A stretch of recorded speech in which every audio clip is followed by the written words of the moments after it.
Stop by Miss Linda's 19th hole in Malden, Missouri.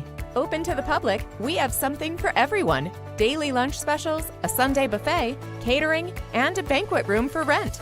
For more information, give us a call or check us out on Facebook.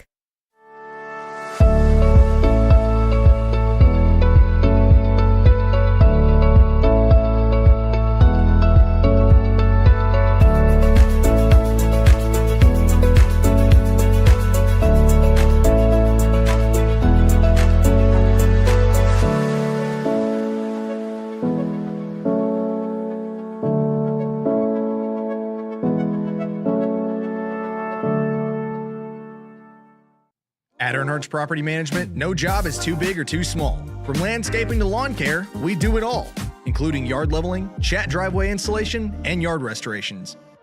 For all your property management needs, give us a call today.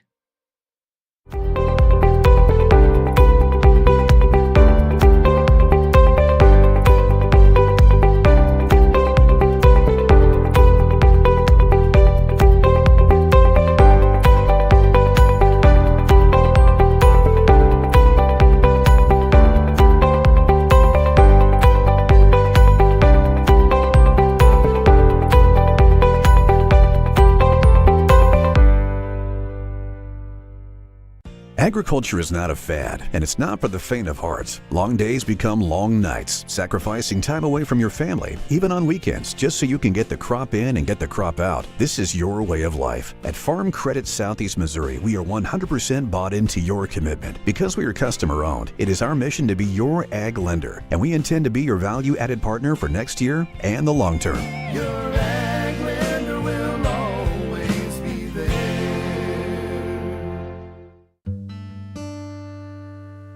Thank you. Thank you for letting us be a part of your family and for trusting us with the ones you love the most. Thank you for allowing us to be a part of those lifelong memories. Thank you for taking us on the job and for putting us to work. Thank you for choosing us for your first vehicle and for every vehicle after. Thank you for trusting us for 70 years.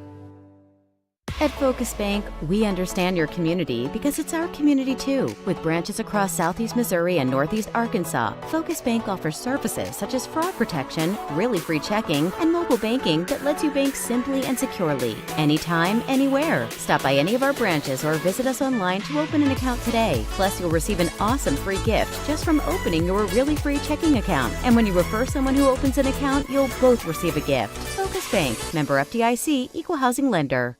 In football, every play starts with one goal: protect the ball. It takes strength, teamwork, and focus to keep it safe. At First State Bank and Trust, we protect what you worked hard for, your finances. With us, you'll have a team that's always alert, keeping your money safe from every angle, through every challenge. We're here to protect your finances, because at First State Bank and Trust, your financial security is our game plan. First State Bank and Trust. Strong, secure, trusted. Member FDIC, equal housing lender.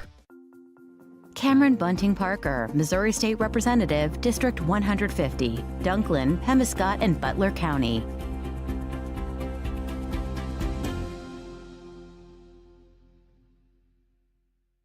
My name is Kevin Rossville. I'm a farmer from Prairie County, Arkansas. Been farming since 1991. Started farming with my father-in-law when I got married. We've been raising rice ever since. We've all been looking for something for a change for years. And I think this 263L is going to be the next and up-and-coming thing for us. It's really going to work well on a lot of different ground and a lot of different farms around here. Dynagro 263L, available exclusively at Nutrient Ag Solutions. At SEMO Health Network, we strive to provide caring and affordable health care while making our patients feel welcome in our warm and friendly atmosphere. With locations throughout Southeast Missouri, we provide medical, dental, OB, and behavioral health services to anyone and everyone that may need it. Visit SEMO Health Network for your wellness exams, COVID and flu vaccinations, lab services, dental exams, counseling, and more. For more information, visit our website and let SEMO Health Network take care of you.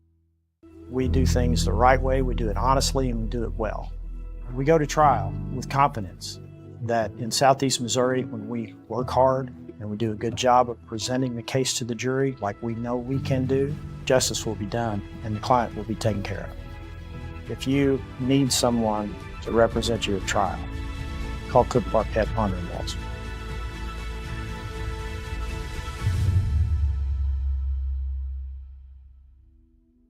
At Young Real Estate, we understand the importance of face-to-face interactions. Our experienced agents are here to listen to your needs and personalize your home buying or selling experience. But we also recognize the power of technology. Young Real Estate offers virtual showings, allowing you to explore properties from the comfort of your own home. Young Real Estate, where technology meets a personal touch. Your dreams, our expertise. Contact us today and let's make your dream home a reality.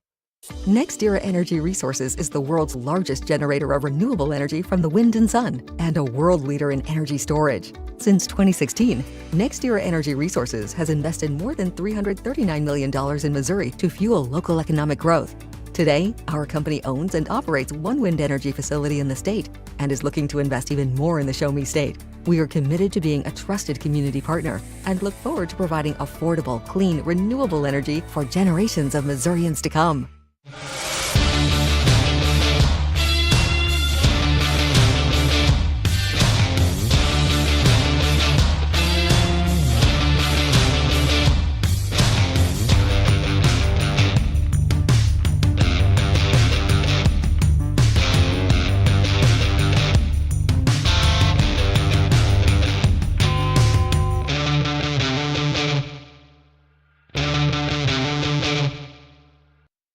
Mathis Funeral Home of Dexter and Bernie strives to provide their community with the accommodations and services needed to relieve your family during times of loss. For more information, give them a call and see how Mathis Funeral Home can help meet your expectations in celebrating your loved ones.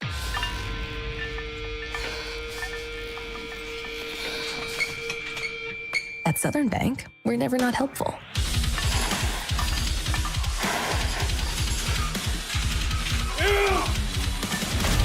Attaboy. Way to hustle for the muscle.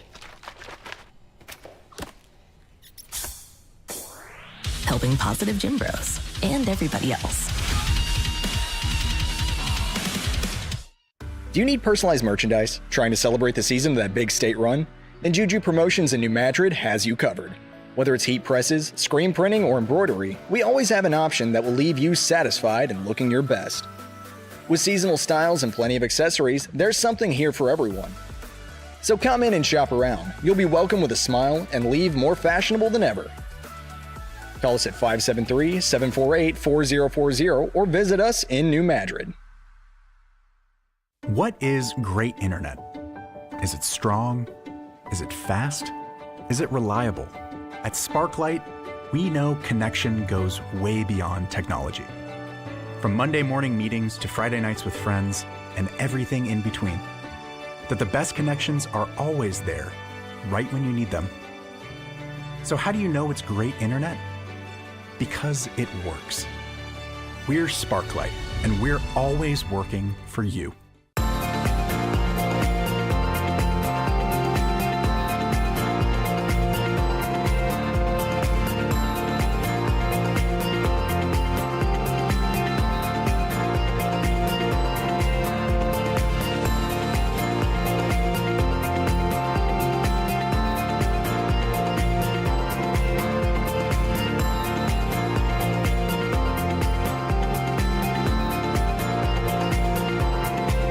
Life is a collection of moments, both big and small. At FSCB, we understand the importance of embracing the little moments. That's why we have an account tailored just for you. Whether you're embarking on your financial journey, savoring everyday experiences, or exploring your golden years, we're here to help you make it happen. Your little moments are just an FSCB account away. Stop by Miss Linda's 19th hole in Malden, Missouri. Open to the public, we have something for everyone. Daily lunch specials, a Sunday buffet, catering, and a banquet room for rent. For more information, give us a call or check us out on Facebook.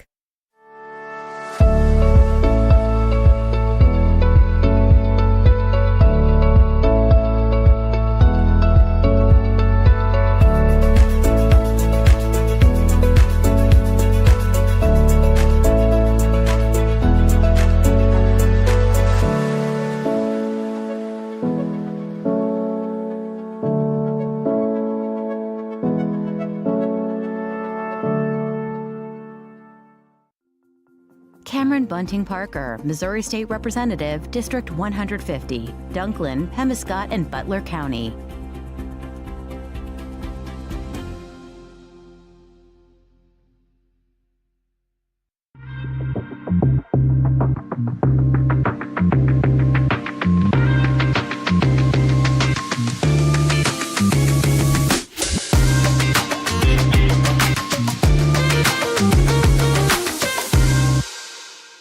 Good evening and welcome to championship night of the 2024 Clarkton Holiday Tournament from Clarkton High School Gymnasium, brought to you in its entirety right here on Aycorp Sports. We have 3 games on tap for you tonight. Our first game is our Consolation Final, featuring the number 6 seed and the host Clarkton Reindeer and the number 4 seed Greenville Bears. Back alongside my partner for this Consolation Final, Lamar Benford, I'm Luke Carter. Luke, championship night is always exciting for fans and players alike. Our games tonight will build toward the championship trophy presentation sometime around 9:45, But first, we have some basketball to play. These 2 teams each started off the tournament with a loss in the first round. Clarkton to a very good Doniphan team that will play in our championship game later tonight, and Greenville in a 1-point loss to the Portageville Bulldogs. Greenville did not have a second-round game because of the bye for Risco. The Bears are 5-3 on the year, including a win against Doniphan, and the Reindeer got their first win of the season last night against North Pemiscot. Yeah, you know, we talked last night that these 2 teams had played once earlier in the season at the Current River Shootout in Van Buren.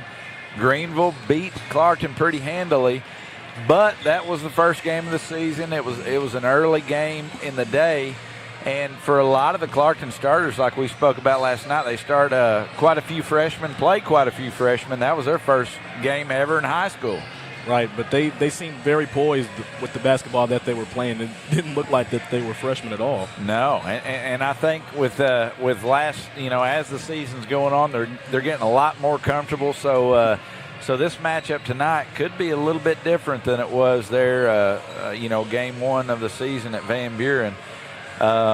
We saw last night it was the Caleb Redden show for sure, and maybe we can expect the same thing here tonight. I think they're going to start things off with the starting lineups, I believe. I don't think they're going to go with the anthem until the championship game, maybe. I think that's what they're going to do. So yeah, last night it was the Caleb Redden show, and I think tonight, we're going to see that. And then for Greenville, they had their first game of the tournament. They were led in scoring by Cooper Sturgeon and Ty Bircher and Jimmy Marler. So those will be some of the names we're going to see a lot tonight. Yeah, that's for sure. Clarkton, they like to get their points in the paint, so I would like to see how Greenville is going to respond with, all the big bodies that they have for sure. You're exactly right. We saw big performances from Caleb Redden and Caleb Guyton, the double trouble Caleb. Right. So they're going to do starting lineups here. Lamar, you want to take the starting lineups for us? Yes, sir.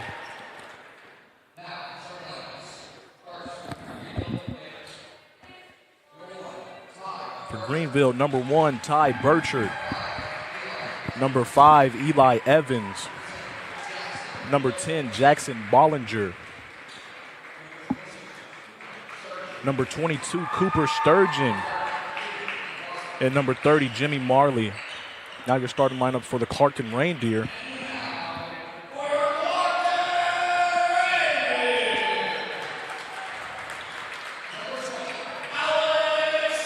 Number 20, Alex Juarez. Number 22, Braxton Coward. Number 23, James Johnson. Number 30, Caleb Breton. And the last starter, number 33, Caleb Guyton. And here we go. Lamar, we're about to kick things off here on championship night of the Clarkton Holiday Tournament. It's going to be a fun night. We've got 3 great games here for you, all on this Aycorp Sports Network. Following this matchup, we're going to have the Portageville Bulldogs taking on the East Carter County Redbirds. And then for the championship game, we've got the Risco Tigers against the Doniphan Dons. So it's going to be a good night of basketball. Yes, for sure. the Clarkton Reindeer are a little bit younger, not too much younger than the Greenville Bears, but I'm just ready to see how they match up, that's for sure. Yeah, this is definitely an intriguing matchup. You've got the age and experience against a little bit of youth tonight. As we're set to go underway, Guyton is tipping against Sturgeon. Greenville's going to retain or gain possession here for the first tip. Clarkton in the 2-3 zone to start things off. Greenville working the ball around. Marler inside to Sturgeon, outside to Evans. Evans shoots, no good, brought down by Redden. They're off and running ahead to Johnson. Johnson dribbles, loses it. Here comes Sturgeon. Sturgeon full steam ahead. Stops, pops, no good. Bounced around Sturgeon again, and he's going to be fouled by Guyton. Sturgeon hustling, getting the steal, and him missing that shot and then getting the rebound again. You can see the hustle from Cooper Sturgeon already. No doubt. And I heard going into this matchup, I hadn't seen Greenville play much, but they said keep an eye on Sturgeon. He's a player, and so far he's showing it. I'd say the first few seconds of the game already showing his intensity. Yeah, as we spoke earlier, he had 22 points in the first night and 12 boards, so he had a big night. Second free throw, no good. Johnson corrals it. Nice pass up ahead to Redden to Guyton for two. Greenville not ready, not seeing it. They weren't prepared for that. And Redden, he has the vision as a big man. He sees it all. We saw it a lot last night, didn't we? That's for sure. Sturgeon working it around. He's going to take the three-point shot. Good rotation, no good. Rebounded by Redden. Redden already with 2 rebounds and an assist to start the game. He's going to stuff the stat sheet for Clarkton tonight. Juarez, Greenville in a man-to-man defense. Coach McBroom calling out the play. Juarez drives, hands to Johnson. Dribble handoff up top. Looking. Redden has it. Redden's going to attack. Nice dump pass inside the Guyton. Fade away, no good. Rebound by Burchard. That's a nice look from Guyton. He probably could have went for the jump hook, but would have just fallen in the basket, you know. Good ball movement here from Greenville. Evans, the sophomore, up top. Looking for Sturgeon. Marler, back to Sturgeon. Very patient on offense here are the Bears. Looking to find a good shot here. Sturgeon catches. Good job there by Clarkton getting out and checking that shot. Sturgeon drives, hands off to Burchard, up and in. Right, that's nice, good, patient basketball from Greenville, as they were just looking for the right play, and it happened, you know. For sure. Drive by Redden, dump to Guyton, up and under, no good. Brought down by Evans. We're going to see that a lot tonight. You're going to hear us say Redden to Guyton. Redden picks up the foul and one opportunity for Jackson Bollinger. Jackson Bollinger, hang time in the air, stayed strong, stayed poised in the air, and then laid it up. Really good body control there, taking the contact and laying it in. So far, something to watch. 2 early fouls here against Clarkton on Guyton and Redden. Those are 2 guys they need to stay out of foul trouble in this ball game. Big parts of their offense and their defense for sure, those 2 players. No doubt about it. We've seen early on both players very integral in that offense. Nice dump pass down low, up and in. Nice. Colton Norton for 2. Again, Redden just threading the needle. So last night we saw him beating and banging in the post, and tonight he's the floor general. Sturgeon, jump stop up, strong move and good. Sturgeon just getting to where he needs to go and laying the ball up and in. I can tell early on he's going to assert his will tonight. Juarez drives. Good job there by Marler, cutting the ball off. Johnson gets it knocked away. Sturgeon up ahead to Burchard. Burchard goes up for 2. Greenville, they are getting out on the fast break, and once they get in the air, they are very strong with the ball, and they are making Clarkton pay. That's for sure. No doubt about it, folks. Coach McBroom wanted a timeout. We're going to take a quick one as well. We'll be back in 30 on the Aycorp Sports Network. What is great internet? Is it strong? Is it fast? Is it reliable? At Sparklight, we know connection goes way beyond technology. From Monday morning meetings to Friday nights with friends and everything in between. That the best connections are always there, right when you need them. So how do you know it's great internet? Because it works. We're Sparklight, and we're always working for you. Welcome back to Clarkton High School. 9-4 Greenville. 4 minutes, 38 seconds left here in the first. James Johnson drives down to Evans, and no good. Redden knocks it around, brought down by Marler. Burchard. Greenville up ahead quickly. Nice hands there by Cowart. Marler to Burchard.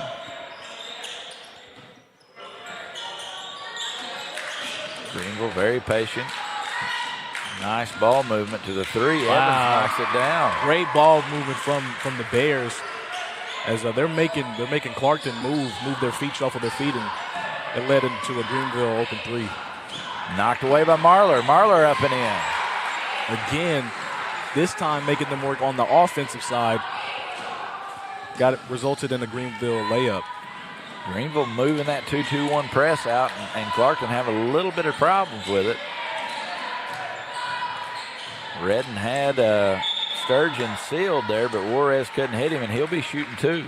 And we saw a lot of that from Juarez yesterday, as he'll do a jump stop and he'll get in the paint. He'll be strong with the ball as well. Yeah, Juarez had a nice game, knocked down a couple threes. Looks like Coach McBroom's going to send Guyton back in. Juarez will knock it down. Guyton's going to check in here for Norton. I called him Evans a while ago. That's Colton Norton. Juarez second free throws up and no good. Brought down by Marler. Sturgeon brings it down.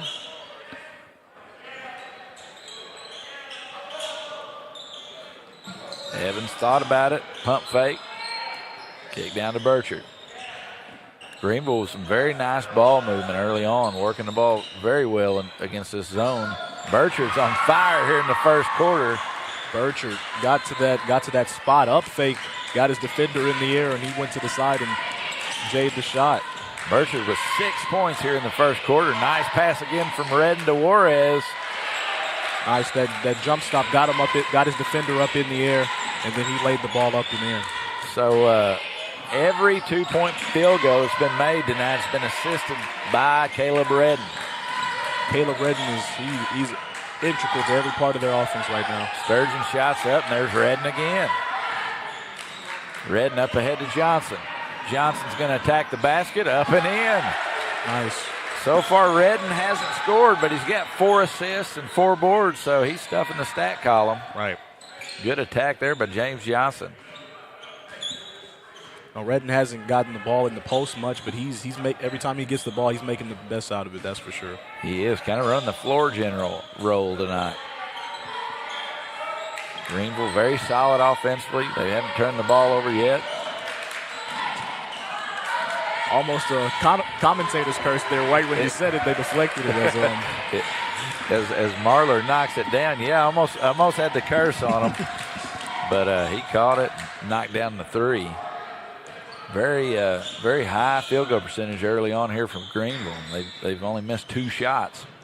They're getting stellar looks, and once they get those looks, they're not missing them. So Clarkton's got to play better defense, or got to work a little harder, you know. Yeah, you heard Coach McBroom a while ago get out and check the shot, so I know he's wanting them to get out there and check it.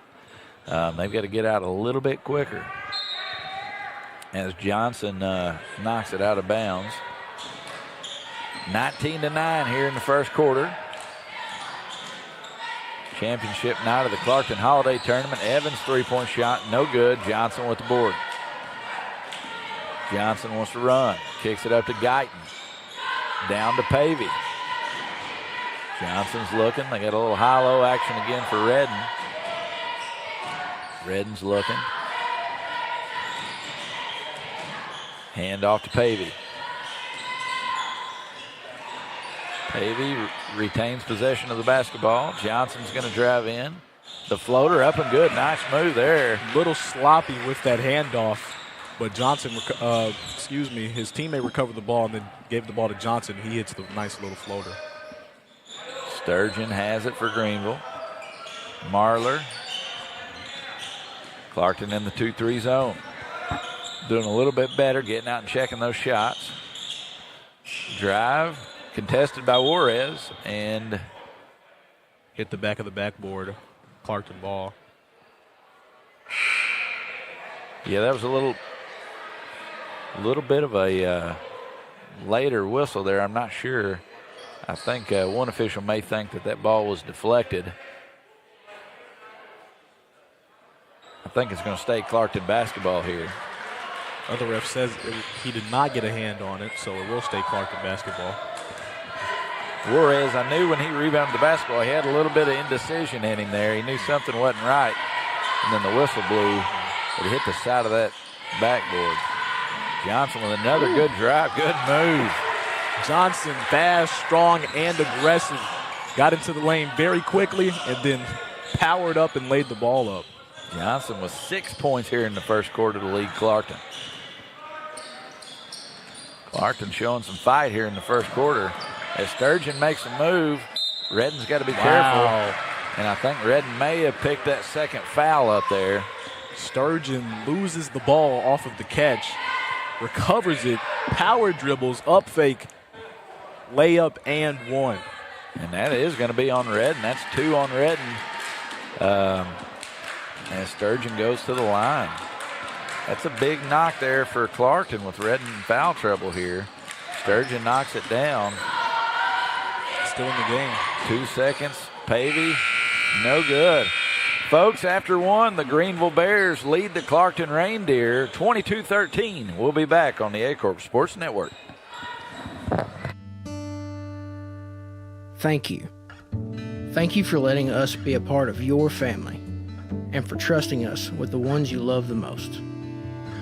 Thank you for allowing us to be a part of those lifelong memories. Thank you for taking us on the job and for putting us to work. Thank you for choosing us for your first vehicle and for every vehicle after. Thank you for trusting us for 70 years. Welcome back to the second quarter of the Consolation Championship between the Greenville Bears and the Clarkton Reindeer. Clarkton trailing Greenville 22-13. Early on, we've seen a lot of ball movement from Greenville. Not very many missed shots. It's been pretty much all Greenville here early on. Let's say Greenville, they're passing the ball extremely well. They're getting stellar looks, and they're knocking down those stellar looks.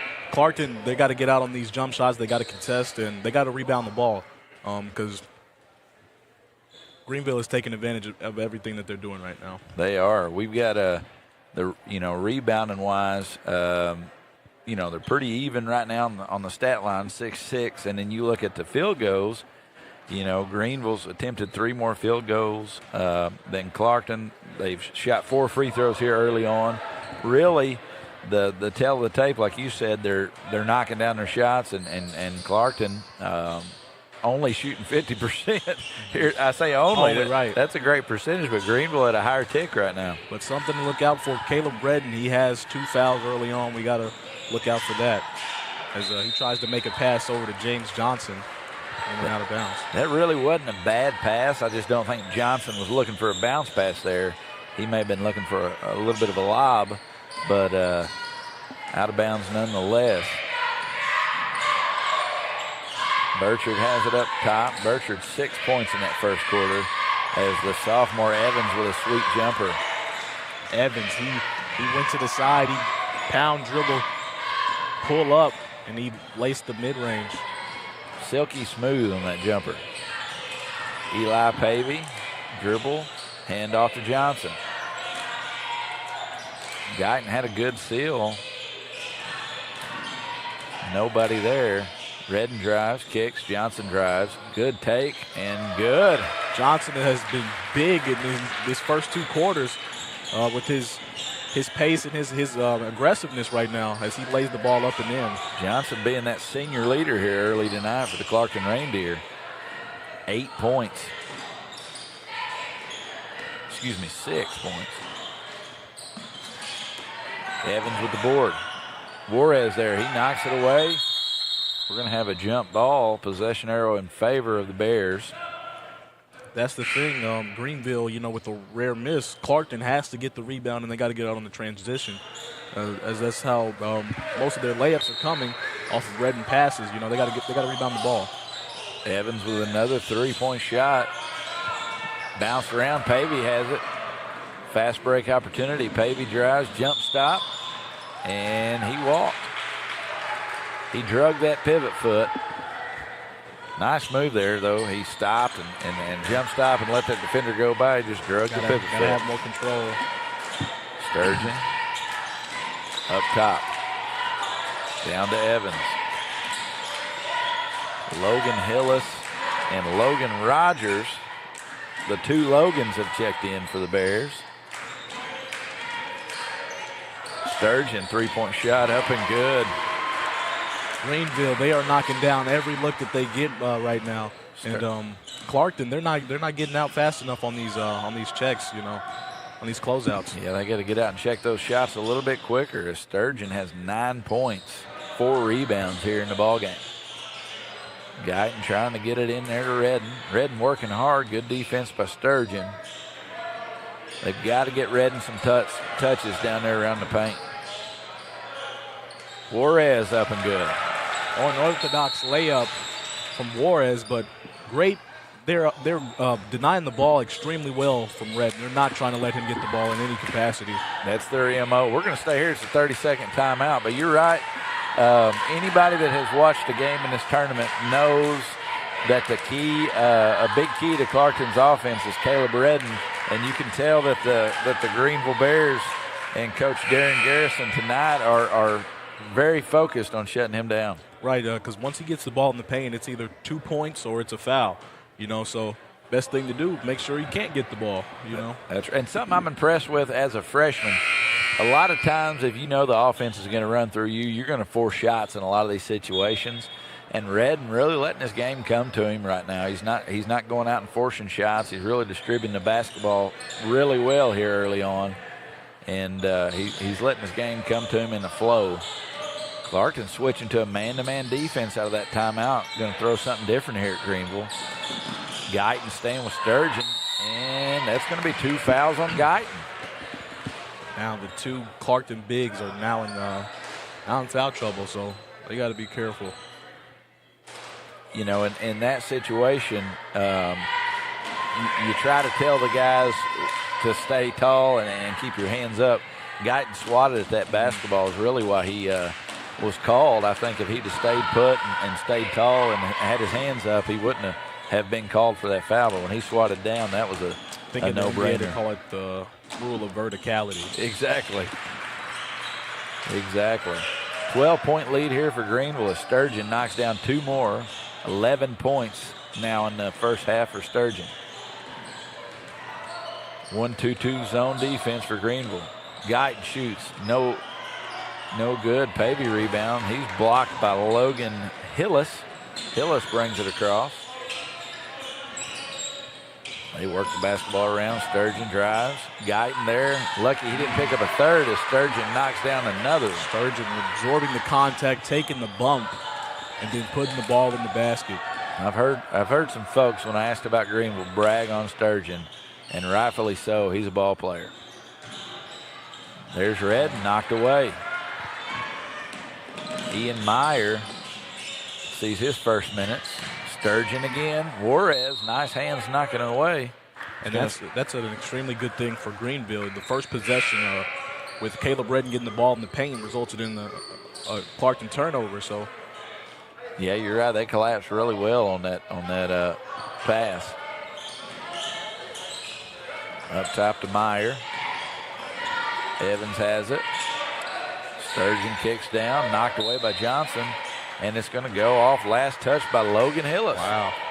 Great defense from Clarkton there. Johnson reading that pass. And the Greenville Bears went off of his hand. So now this kind of plays into the hands of Clarkton a little bit better as Greenville's going to switch to that zone. Clarkton has an opportunity now to run that high-low offense that they ran last night with Redden in the high post and Guyton in the low post. Let's see if they can capitalize here with that matchup. Right, Coward, he was trying to got to work on that entry pass. They're going to run that high-low action.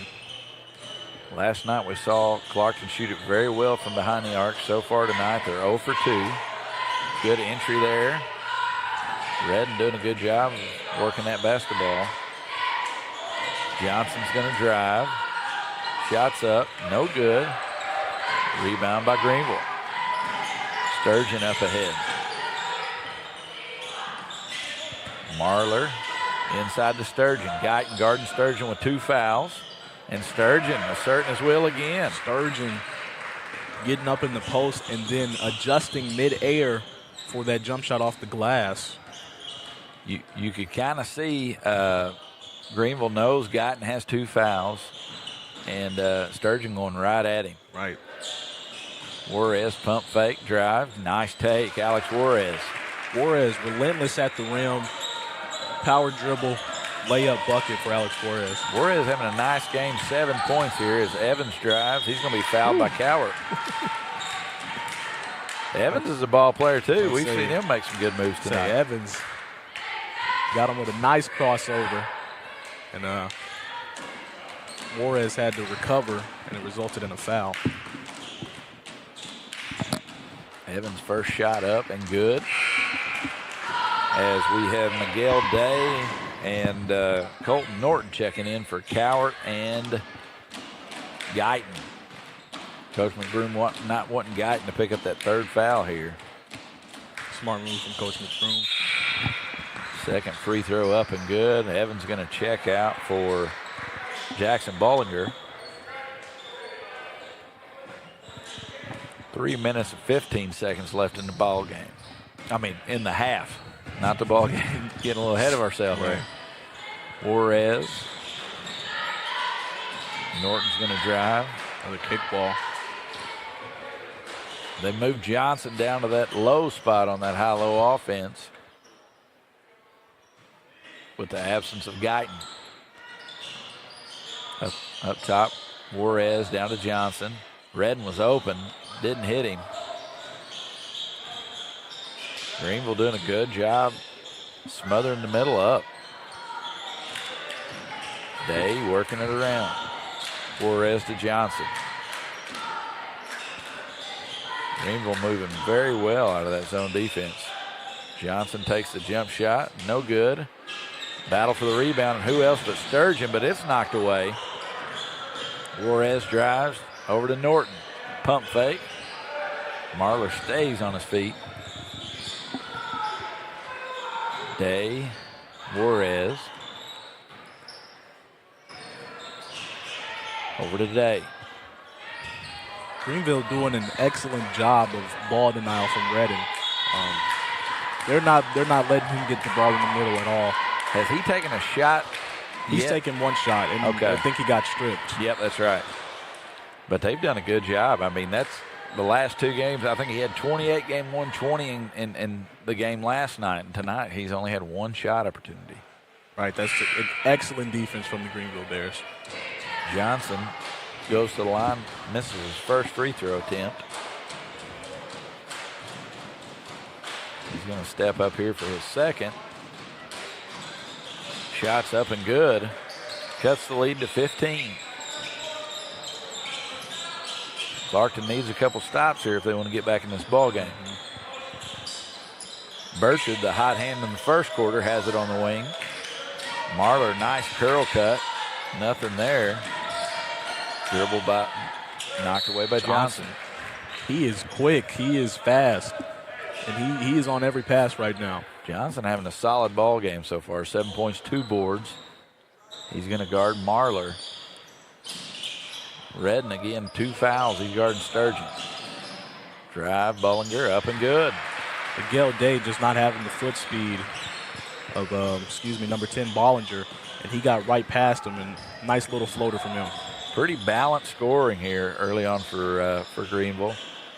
Burchard 6, Evans 7, Bollinger 4, Sturgeon 15, and Marler 5 as Johnson a little off on the 3. Burchard has it. Pushes ahead to Marler. Jump shots there.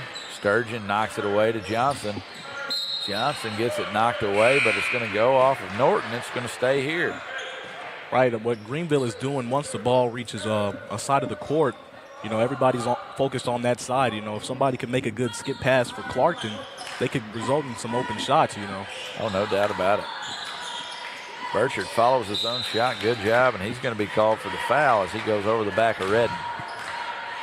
That's the third team foul for Greenville. 1:10 left. Clarkton trailing 37-20. Juarez over to Day. Trying to find Redden down low. They get it to him. Redden with a nice move, and there he is. There he is. Once he finally got an opportunity, he scored. That's what they're trying to prevent. They've got to get the ball to Redden more often here, especially in the second half. Good pass there by Eli Pavey. Bollinger for 3. Knocks it down. Greenville stays hot.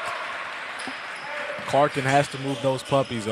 Greenville, once they get an open shot, they gotta move those puppies. They're not getting there fast enough on the closeouts. Ball's being moved around. Greenville shooting a blistering 53% from the field. Pavey, nice job there by Eli Pavey. Nice fake, got his defender thinking he was going to pass another way, and instead he laid the ball up and in. Marler to the corner, shot up, no good. Eli Pavey with the rebound, 3 seconds left on the clock. Over to Day, Redden throws it up, no good. At the half, 40 Greenville, 24 Clarkton. We'll be back here in a few on Aycorp Sports.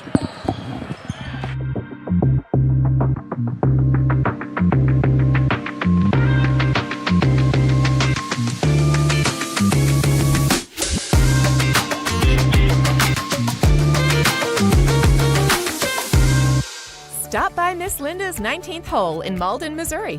Open to the public, we have something for everyone. Daily lunch specials, a Sunday buffet, catering, and a banquet room for rent. For more information, give us a call or check us out on Facebook.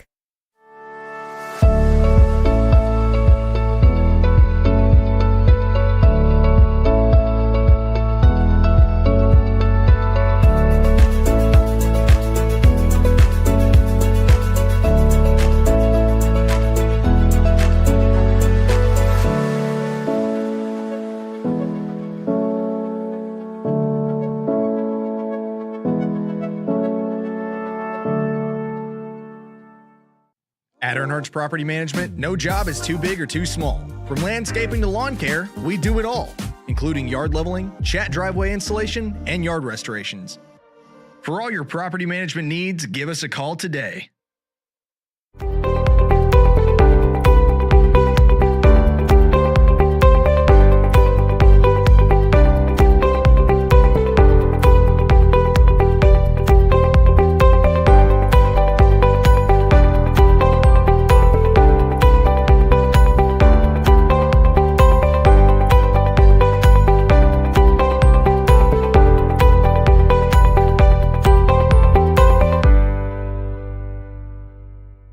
Agriculture is not a fad, and it's not for the faint of heart. Long days become long nights, sacrificing time away from your family, even on weekends, just so you can get the crop in and get the crop out. This is your way of life. At Farm Credit Southeast Missouri, we are 100% bought into your commitment. Because we are customer-owned, it is our mission to be your ag lender, and we intend to be your value-added partner for next year and the long term.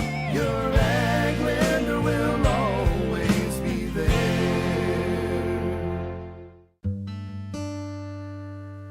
Thank you. Thank you for letting us be a part of your family and for trusting us with the ones you love the most. Thank you for allowing us to be a part of those lifelong memories. Thank you for taking us on the job and for putting us to work. Thank you for choosing us for your first vehicle and for every vehicle after. Thank you for trusting us for 70 years. At Focus Bank, we understand your community because it's our community too. With branches across Southeast Missouri and Northeast Arkansas, Focus Bank offers services such as fraud protection, really free checking, and mobile banking that lets you bank simply and securely, anytime, anywhere. Stop by any of our branches or visit us online to open an account today. Plus, you'll receive an awesome free gift just from opening your really free checking account. And when you refer someone who opens an account, you'll both receive a gift. Focus Bank, member FDIC, equal housing lender.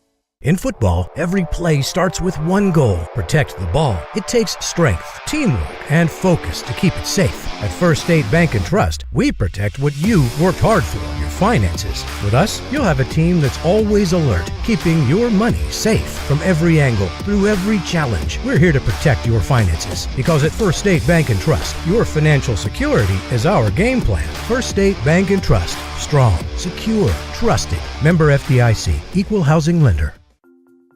Cameron Bunting Parker, Missouri State Representative, District 150, Dunklin, Pemiscot, and Butler County.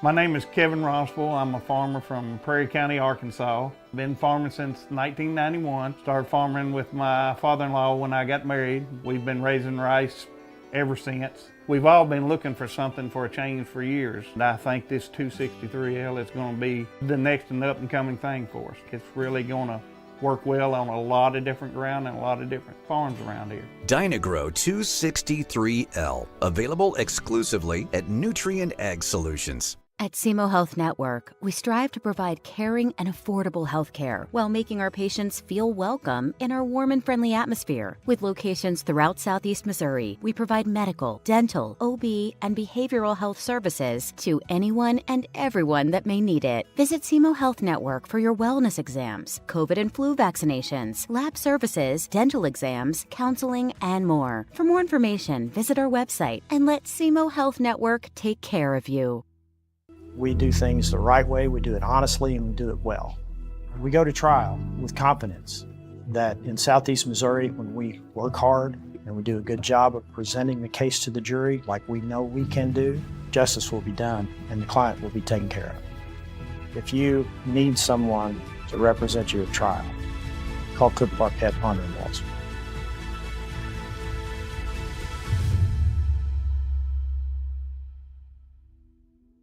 At Young Real Estate, we understand the importance of face-to-face interactions. Our experienced agents are here to listen to your needs and personalize your home buying or selling experience. But we also recognize the power of technology. Young Real Estate offers virtual showings, allowing you to explore properties from the comfort of your own home. Young Real Estate, where technology meets a personal touch. Your dreams, our expertise. Contact us today and let's make your dream home a reality. NextEra Energy Resources is the world's largest generator of renewable energy from the wind and sun, and a world leader in energy storage. Since 2016, NextEra Energy Resources has invested more than $339 million in Missouri to fuel local economic growth. Today, our company owns and operates one wind energy facility in the state and is looking to invest even more in the Show Me State. We are committed to being a trusted community partner and look forward to providing affordable, clean, renewable energy for generations of Missourians to come.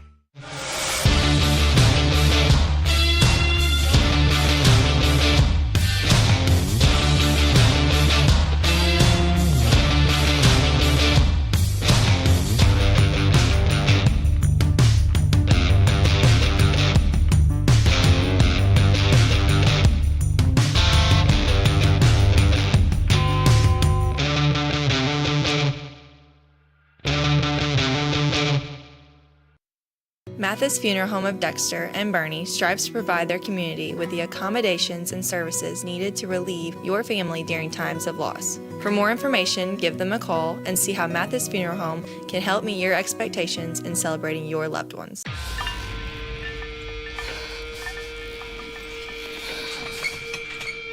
At Southern Bank, we're never not helpful.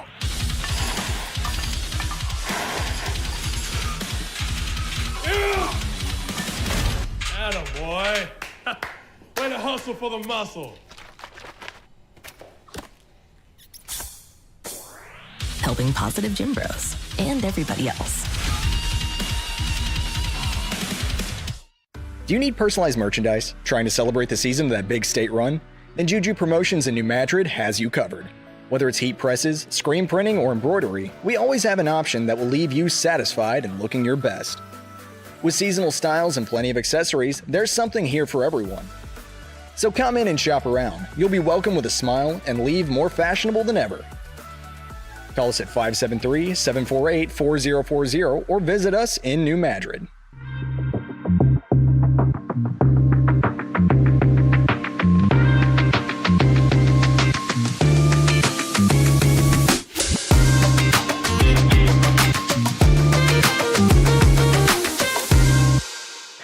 Welcome back here at halftime of the Greenville-Clarkton Consolation Championship as Greenville leads Clarkton 40-24.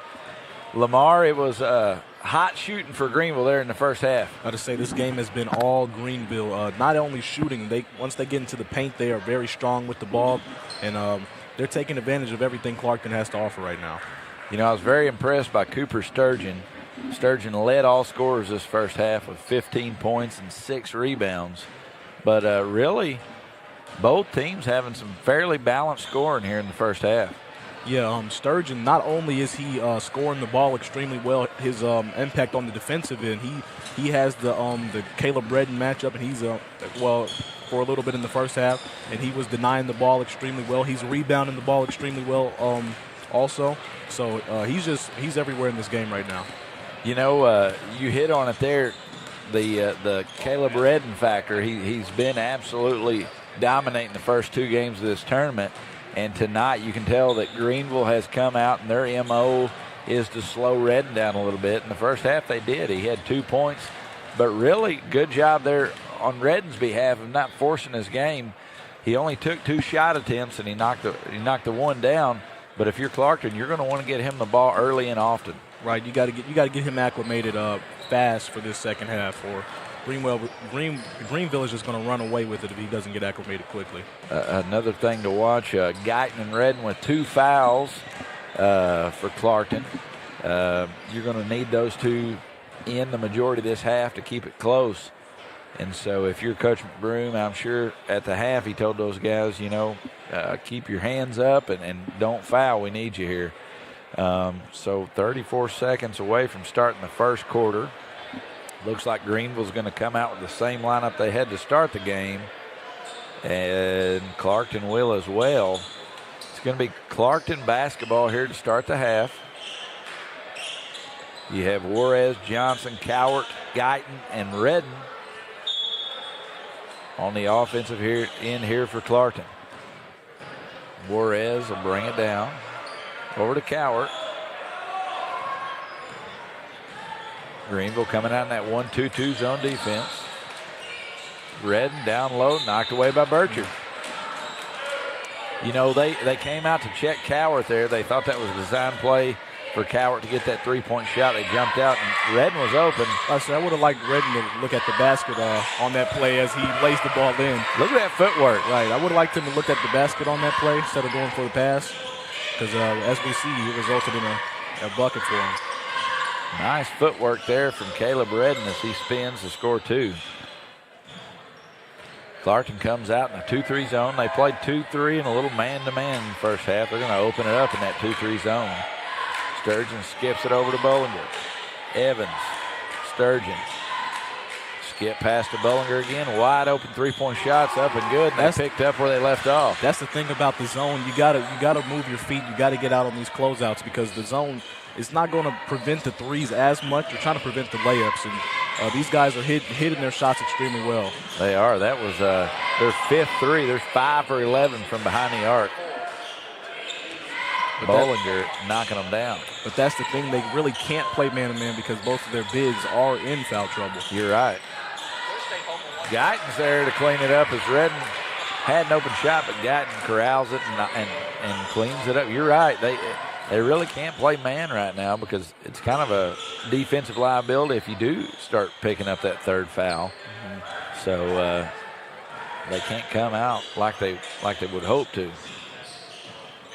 Bollinger drives. He's going to be fouled by Johnson. That's the first foul of the half.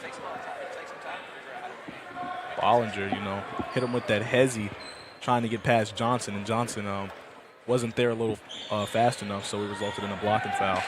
Johnson's first foul. Evans knocks it down for 3. And Greenville, they are lighting it up right now from the three-point line. They got some shooters and some inside presence. Right, every look they've gotten, it looks like it's going in at this point. Guyton skip pass to Johnson. Johnson drives. Good drive and take by Johnson. Johnson got into a little weird angle, but he still laid it up and in as Alex Juarez fouls Eli Evans. Clarkton trying to extend that pressure out. Put a little pressure on the ball handlers of Greenville. As Greenville hit that three-point shot, they're 6 for 12 from deep, shooting 50% from behind the arc, 56% overall. Evans uses left to get it around Redden. Marler knocks it down. Marler got past, put the ball on the ground, and he just pulls up and knocks down the nice mid-range shot. Yeah, they missed a shot this half yet. It doesn't look like it as they get a steal. And Marvin with the layup, but Greenville has came out to play this half. That's for sure. They're trying to put this game away. Coach McBroom takes a timeout. We're going to take a quick one as well. We'll be back in 30 seconds here from Clarkton High School on Aycorp Sports. At Focus Bank, we understand your community because it's our community too. With branches across Southeast Missouri and Northeast Arkansas, Focus Bank offers services such as fraud protection, really free checking, and mobile banking that lets you bank simply and securely, anytime, anywhere. Stop by any of our branches or visit us online to open an account today. Plus, you'll receive an awesome free gift just from opening your really free checking account. And when you refer someone who opens an account, you'll both receive a gift. Focus Bank, member FDIC, equal housing lender. Welcome back to Clarkton High School, folks. If you're heading down to Clarkton High School, you better come on and get here. This place is filling up. And when you do come, I want to remind you that our partners over at Sparklight, they're doing a half-court shootout at the halftime of the championship game. There's a QR code in the lobby down here. Scan your QR code, sign up, and if they draw your name, you'll have a chance to win an iPad at halftime of the championship game. So it's 50-30 Greenville, as Greenville has come out of the gates this second half and has been absolutely on fire. They hadn't missed a shot to start the second half, I don't think. Right, and it hasn't really been a lot of layups. It's been a lot of jump shots, and they are knocking them down. As there's a steal over to Marler. Marler puts it in. Great defense there, and it resulted in the Greenville layup. Marler now with 9 points. Evans knocks it away from Cowart. That's a 10-second violation there for Clarkton. Good defense by Greenville. Greenville with excruciating defense in that press, and Clarkton not prepared for it, and it resulted in a turnover for them. And Greenville has come out of the half with their hair on fire as Marler knocks down another one. Greenville on fire. Corner shot for Marler, up and in with the triple. They are 7 for 13 from behind the arc. Good job, Johnson, finding Guyton down there. Coach McBroom's going to take a full timeout. As he takes one, so will we. We're going to take a break. We'll be back in 30 seconds on Aycorp Sports. Agriculture is not a fad, and it's not for the faint of heart. Long days become long nights, sacrificing time away from your family, even on weekends, just so you can get the crop in and get the crop out. This is your way of life. At Farm Credit Southeast Missouri, we are 100% bought into your commitment. Because we are customer-owned, it is our mission to be your ag lender, and we intend to be your value-added partner for next year and the long term. Your ag lender will always be there. Welcome back to Clarkton High School. I want to give a shout out to Tommy Jacobs. He's tuning in tonight and says everything looks good. He's kicked back in his recliner and watching the game. So Tommy, appreciate you texting and tuning in. Also, guys, you see our sponsors scrolling at the bottom of the screen. You see the commercials that we have. The big part of what we do and the reason we're able to do it are because of these folks that are supporting these broadcasts. And so do everything you can to go out and support those businesses if you like what we're doing here on Aycorp Sports. Greenville's going to Pass the ball in. Evans has it as he crosses half court. Clarkton going to come out of that timeout in the man-to-man, trying to change things up a little bit. Nice pass inside to Sturgeon. Bollinger drives, kick, shot up, no good. That's the first miss I was of the quarter. about to say, that looked like, I think that was the first miss for Greenville. And that was a good move coming out of that timeout going man. It gave them a different look, and it threw the rhythm off. They just got to be careful not to pick up too many fouls in this man. Pavey, ow, as Guyton goes hard to the ground. Goes up and tries to corral that pass, lands right on his back, landed hard. Scary fall. I hope he's all right there. Looks like he's okay. Coach McBroom helps him up. That was a tough fall there, and that ball went out of bounds there on Greenville.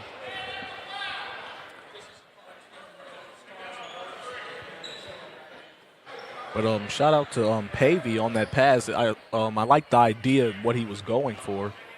Just the guy was under Guyton in his legs right there. Yeah, Pavey did a good job looking up ahead and finding the man. Was that a foul on? That may have been a foul on Evans. I think they called there. Is why Clarkton retained possession. Pavey drives, knocked away by Sturgeon. Sturgeon's out and running. Sturgeon drives, lays it up and in. 19 in the game for Caleb Sturgeon. Sturgeon, nice steal, took it coast to coast. Sturgeon again, knocks the ball away, kick to Bollinger. Spin move. And that'll be 2 shots as they're going to call that foul on Alex Juarez.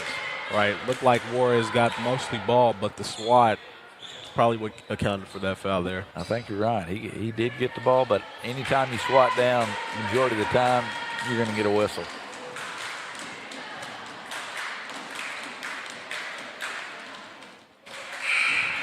First shot is up and good. As the fans continue to pour in, we see the teams for the next game. The Portageville Bulldogs and the East Carter County Redbirds are here. We see the cheerleaders for both teams, the fans for both teams, and that'll be our next game tonight, and it's destined to be a good one too.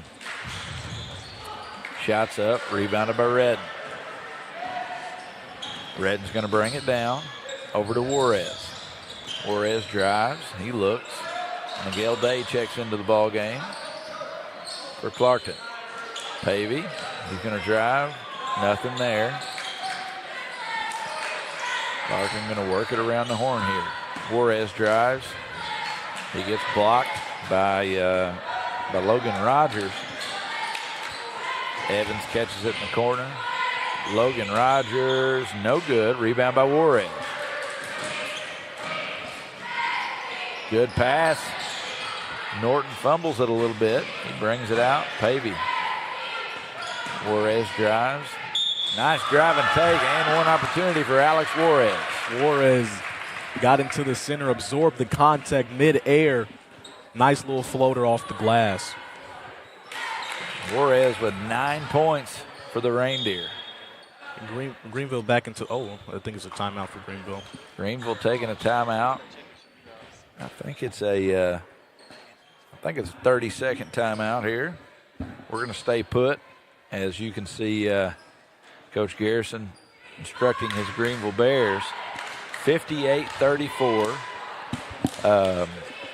We got 2 more games left for you tonight, so stay here. No need to even change the channel. We got 3 contests. You can stay here till 9 or 10 o'clock tonight watching basketball. We've got this game followed by the Portageville Bulldogs and the East Carter County Redbirds playing for 3rd place. And the championship game will be the Doniphan Dons taking on the number 1 seed Risco Tigers. And I think that'll be a pretty good ball game. I was going to say they're back on the tip of not letting Redden get the ball, as they were moving the ball before Juarez got his shot. You know, there was 2-3 bodies on preventing them from getting the pass. Yep, they're staying stern on that game plan. They everybody's got their eyes on Redden. Evans, 10 points, brings it across the half. He's running the offense here for Greenville. Tries to go against Day. Good ball movement. And he'll get called for a walk there as he drags his foot.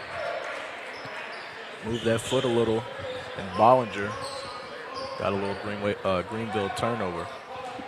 Miguel Day running the point for Clarkton. Clarkton trailing. Really needs to get some shots up, score some buckets here.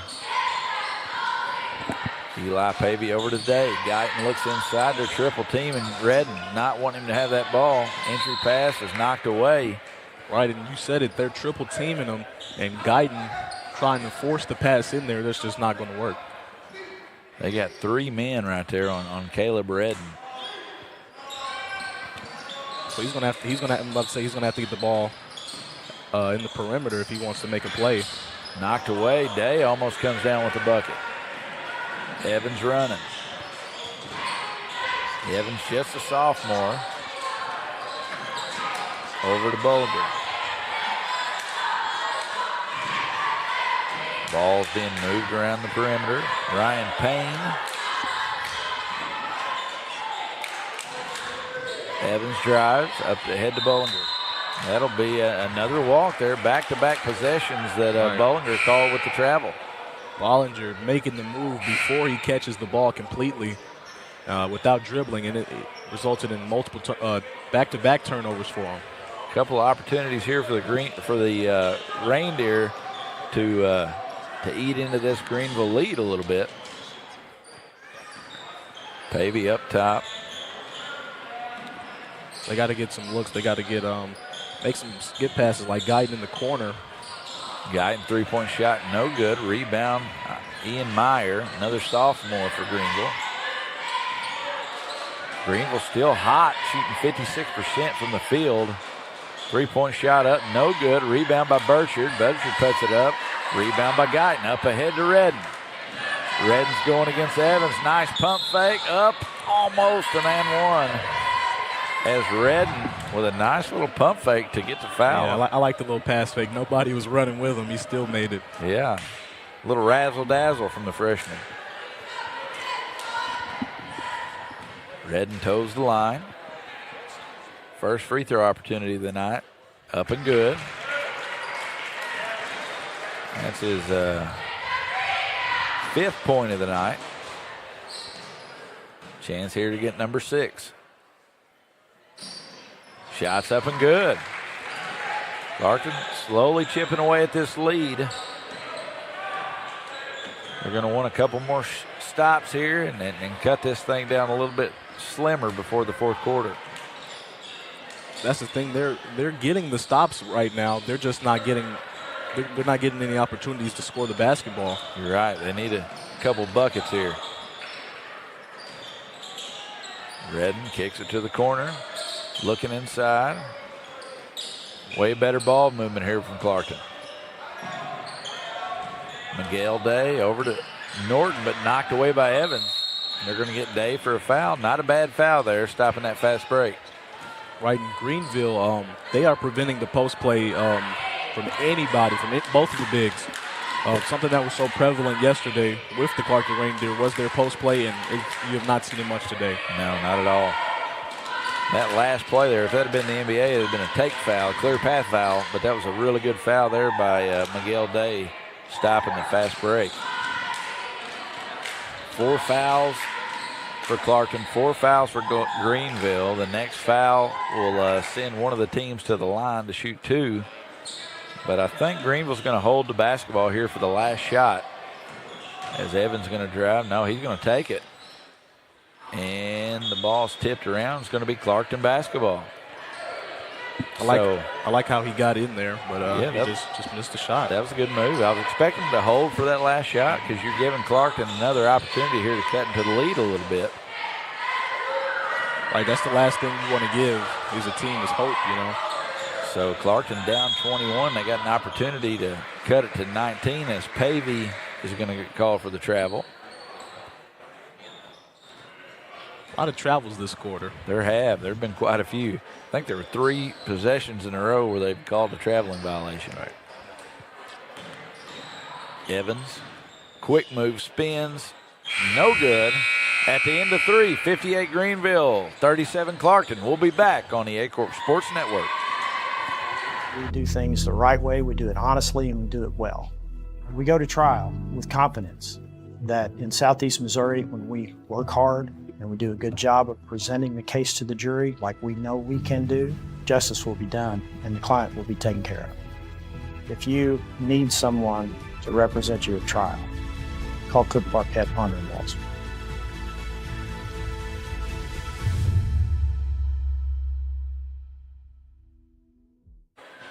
Welcome back to Clarkton High School.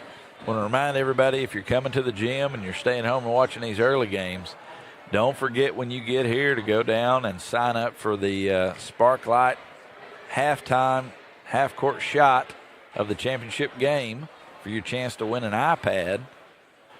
You go down, you scan your QR code, and you get an opportunity to take a shot to win an iPad tonight. So if you come down, don't forget about that.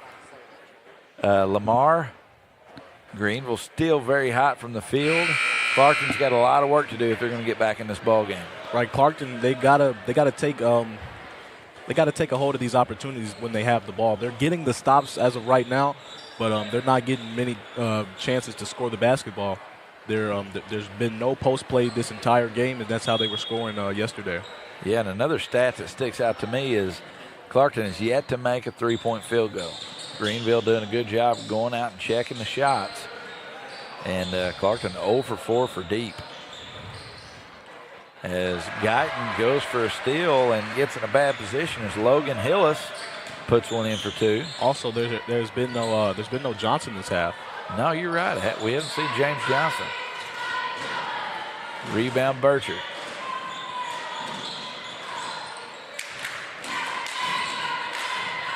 Evans working against Miguel Day. Ty Burchard has it. Kicks it inside. And we're going to have a foul. That's probably going to be on Juarez. Alex Juarez is going to pick it up. That's going to be foul number 3 on Juarez. First team foul. Got a little too handsy there. Sold them foul. Evans over to Burchard. He's going to work it around a little bit. Ian Meyer takes a shot. No good. Good box out by Pavey, but nobody's there. Working it around. Pavey ends up with the rebound. Pavey with the drive. The take. Blocked by Burchard. It's going to stay here. I think that's great defense from both teams. 1 in the half-court set and 1 on the fast break. Really good transition defense by Greenville. Guyton drives. He's going to be fouled this time by Burchard.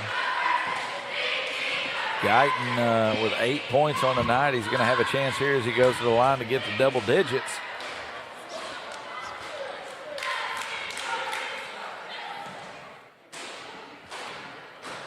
Guyton's first free throw is up. It's good.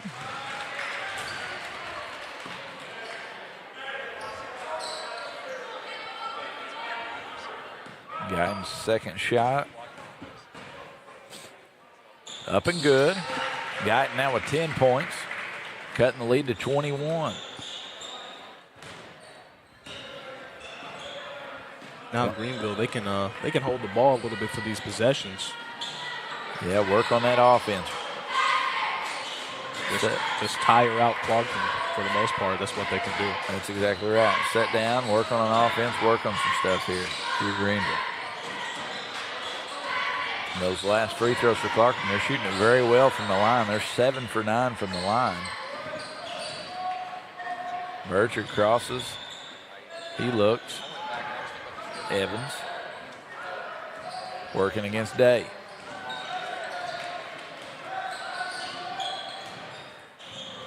Greenville extremely patient right now. Again, like I'm saying, working Clarkton, tiring them out some. Burchard's going to drive baseline, jump shot up, no good. Guidance there to rebound. Clarkton with an opportunity to get it under 20 here. Day has it. Inside to Redden. Redden works, gets him up in the air. Juarez is going to drive. Nice job on help defense as Guyton shoots it. And we got a push. That's going to be against Juarez or Redden. I can't tell who did it. They're both in the vicinity there. Timeout, Clarkton. 5 minutes and 33 seconds remain in this ball game. We're going to take a quick timeout. We'll be back on Aycorp Sports. At Earnhardt's Property Management, no job is too big or too small. From landscaping to lawn care, we do it all, including yard leveling, chat driveway installation, and yard restorations. For all your property management needs, give us a call today. Cameron Bunting Parker, Missouri State Representative, District 150, Dunklin, Pemiscot, and Butler County.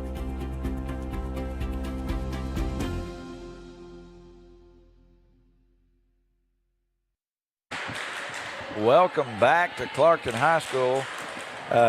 Make sure you guys check out our podcast, SEMO Sports Zone with Drew and Dave, featuring Andrew Moore and David Jenkins. They're chatting about all things sports, from local high school sports to college, professional teams, everything. New episodes are released every Monday and Thursday mornings. It can be found. We're on Spotify, Amazon Music, Apple Podcast, and the SEMO Sports Zone YouTube channel. So check it out. Those guys put in a lot of work putting that together, and it's really good to listen to, so check it out. I was going to say, Greenville, their game plan has been executed perfectly. On the last possession, again, there's been no post play all game, so Guyton has had, in result, he's had to take a lot of threes. And if you're Greenville, I think you live with that. 6'5" big man taking a 3-point shot. No doubt, they've done a great job. Their game plan was to slow down Redden and Guyton, and so far that they've executed it very well. Anytime that Caleb Redden catches the basketball in the post, they're swarming to him. A lot of times he's seeing three defenders, which says loads about how good this freshman is too. He's the offensive leader of this team, and for a freshman to garner that much defensive respect says a lot about what he's done so far. Right, he's truly been dominant for most of this tournament, So they got to throw at least 2 or 3 bodies at him, but they've done an extremely good job at preventing him from playing how he wants to. As Sturgeon, who's leading all scorers tonight with 19, checks into the game. Very efficiently scoring 19 too. Redden, good job with the blocks out. He comes. Oh, nice pass. Coward has it wide open, but good job there by Guyton to clean it up. It's going to be off Greenville. It's going to stay here. Beautiful pass from Redden to Coward. Coward just couldn't knock it down. Redden again showing off his great passing. Coward just couldn't knock down the layup. Redden's going to take the 3, shot up, no good. Rebound by Bullinger. And Bullinger's going to double dribble. Right, again, Greenville preventing all the play in the paint, excuse me. So Clarkton's bigs are having to take 3-point shots, and I think if you're Greenville, you're working your game plan extremely well. Excuse me. Juarez, Pavey, Guyton. Again, everywhere Redden goes, he's seeing 2 bodies. Good job there of Sturgeon fronting the post. He stays put, lowers the shoulder, goes up, no good. Sturgeon ends up with it. Sturgeon now with a double. Sturgeon now, I thought it was a double-double. That's his 7th board. I thought it was 9, but that's his 7th. Marler with the basketball down to Sturgeon.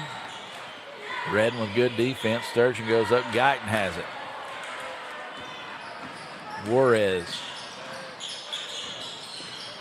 He's looking. 1-2-2 zone defense for Greenville. Pavey works it around, down to Coward. Up top to Juarez. Coward fakes, back up top. Looking in the post, but nothing's there. Pavey drives. Juarez thought about the 3. Pump fakes. Up top to Coward. Guyton, 3-point shot up and good. Caleb Guyton cuts this lead to 18. Right. All those threes, he was due for one. But Greenville just doing a very great job, forcing their bigs to take shots that they're not used to. Their shooters, Johnson and Morris, they're closing out on them, but people that they don't truly trust taking that shot, they're making sure that they take it. As Sturgeon scores two, it seems like Greenville's been stuck on 60 for quite a while now. They finally get the two up. We're going to have another timeout. We're going to take another timeout as well. We'll be back in 30 seconds on Aycorp Sports.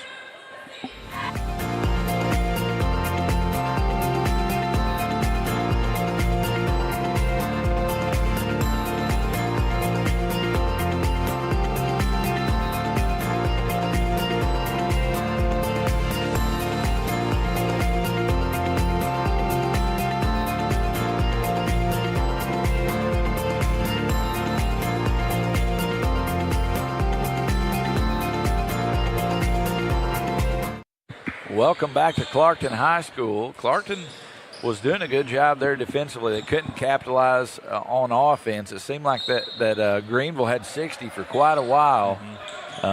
Finally got knocked down three and cut it below 20, and then Sturgeon comes back and puts it right back at 20 with 2 minutes, 40 seconds left.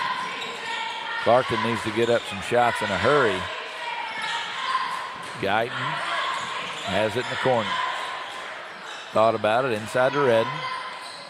Redden being triple teamed again. They swarmed him immediately. He got the ball in the air, they swarmed him. Yeah, as soon as he caught it, he had three defenders all over it.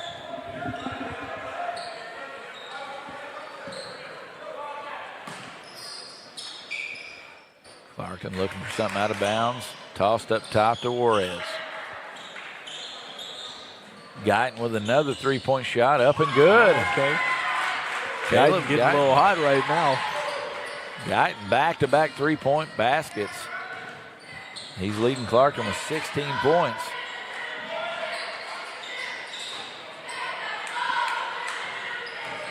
Pass down low.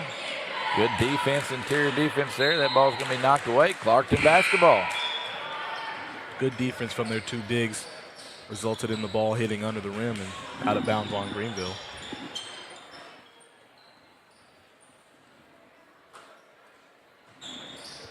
Minute 58 left, 16-point lead. 17-point lead here by Greenville. Knocked away up ahead. Nice pass, up and good. Off the turnover, two Clarkton Reindeer colliding, trying to dive for the ball, and Greenville had the advantage, and they took advantage of that, resulting in the bucket. Senior Ryan Payne with his first 2 points of the night. Payne pump fakes up to the top of the key. Minute 20 left here in the ball game as Greenville leads Clarkton by 19. And we get a walk as Connor Miller shuffles his feet. And a technical foul is going to be assessed, it looks like, against Miller there. Yeah. Miller. But so that's going to be 2 free throws in the basketball here for Clarkton. I don't think Miller was too keen on that travel call. He got a tech for it, so. Redden's going to shoot these 2 free throws for Clarkton. First shot up, no good. Redden 6.7 rebounds. I have him down for 5 assists. Second free throw up and good.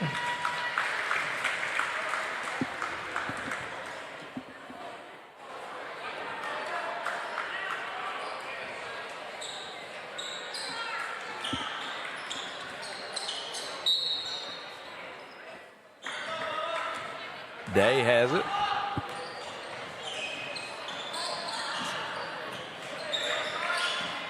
Pavey drives, kicks it down to Redden. Redden up and in. Redden getting his buckets, getting them in the paint, but might be too little too late. That was the first time that he's able to see daylight down in the post. Right. He had a good seal, and it was a really good entry pass there, and which allowed him to score that bucket. Redden with 9 after that bucket. A chance to get into double digits here for Clarkton.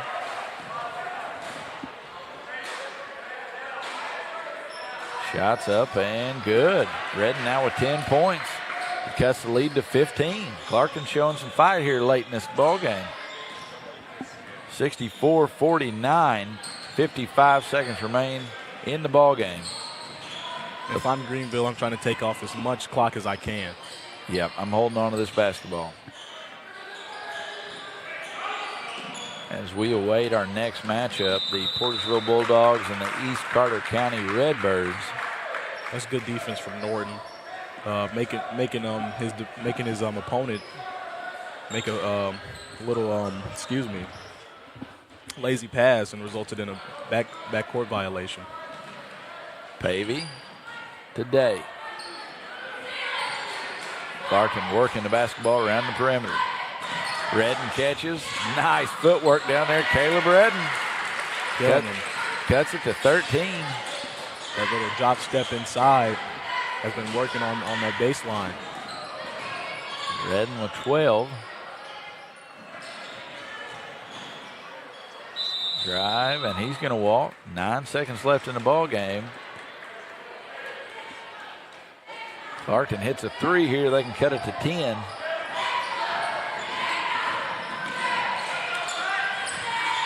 Redden out today. Cowart shoots the 3 up, no good. And that's going to be the ball game. Your Greenville Bears are the consolation champions of the Clarkton Holiday Tournament as they defeat the Clarkton Reindeers 64-51.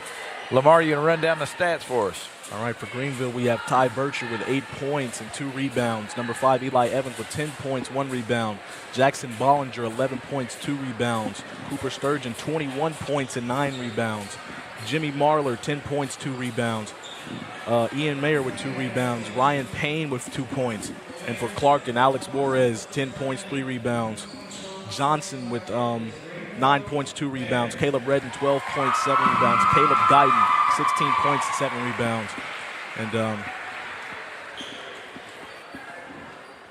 And that'll round them out there. So, Lamar, that's it for us tonight. We're going to hand it over to Jim and Bobby, but we've got you and Jim kicking off you'll be back with us for the Bloomfield Christmas Tournament. You got 2 games in the first day, and you got some more on, I think, day 2 or 3. I'll have to get with you on that, but are you looking forward to the Bloomfield Christmas Tournament? Yes, I'm excited. You know, I'm ready to see Puxico. I'm ready to see Malden. I'm ready to see Dexter. I'm ready to see all these teams. So, before we get off here, we've got Portageville and East Carter County, and then Risco and Doniphan. Who you got for those 2 games? Risco, Doniphan. I think I got Risco. Risco just seems like they know what they're doing. They played together a lot just recently, and they won. I believe they won the tournament last year, so I think they're going to go back to back. All right, who you got in this one? Portageville or East Carter County? I think I'm going to run with East Carter. East Carter looks like the more dominant team, the more poised team, so I'm going to run with them. Awesome. Well, Lamar, I appreciate you being with us tonight. And again, Lamar will be back in action first 2 games of the Bloomfield Christmas Tournament. We're going to jump off here and hand it over to Bobby Alford and Jim Riker for games 2 and 3 from Clarkton.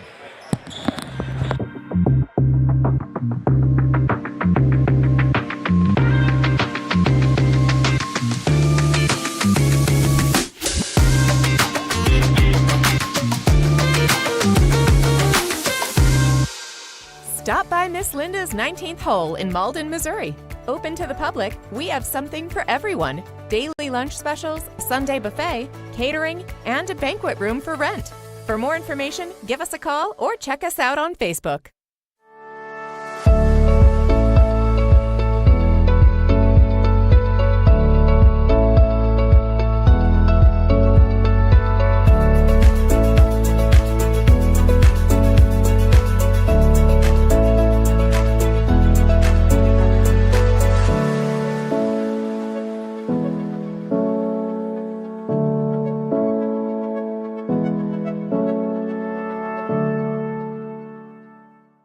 At Earnhardt's Property Management, no job is too big or too small. From landscaping to lawn care, we do it all, including yard leveling, chat driveway installation, and yard restorations. For all your property management needs, give us a call today.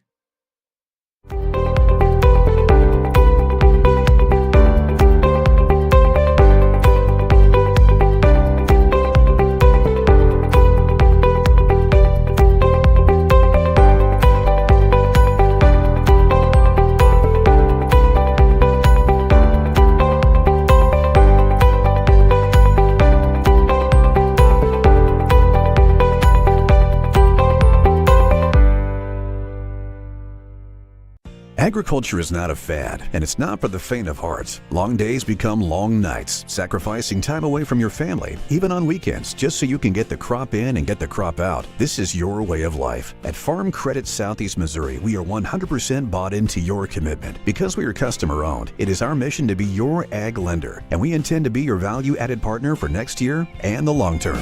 Your ag lender will always be there.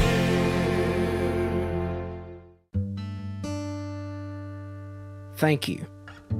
Thank you for letting us be a part of your family and for trusting us with the ones you love the most. Thank you for allowing us to be a part of those lifelong memories. Thank you for taking us on the job and for putting us to work. Thank you for choosing us for your first vehicle and for every vehicle after. Thank you for trusting us for 70 years.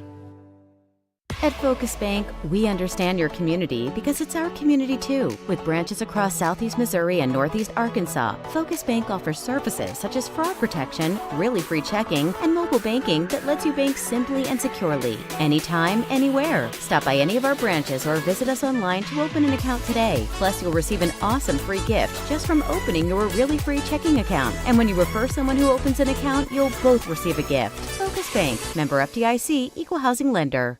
In football, every play starts with one goal: protect the ball. It takes strength, teamwork, and focus to keep it safe. At First State Bank and Trust, we protect what you worked hard for, your finances. With us, you'll have a team that's always alert, keeping your money safe from every angle, through every challenge. We're here to protect your finances because at First State Bank and Trust, your financial security is our game plan. First State Bank and Trust. Strong, secure, trusted. Member FDIC, equal housing lender.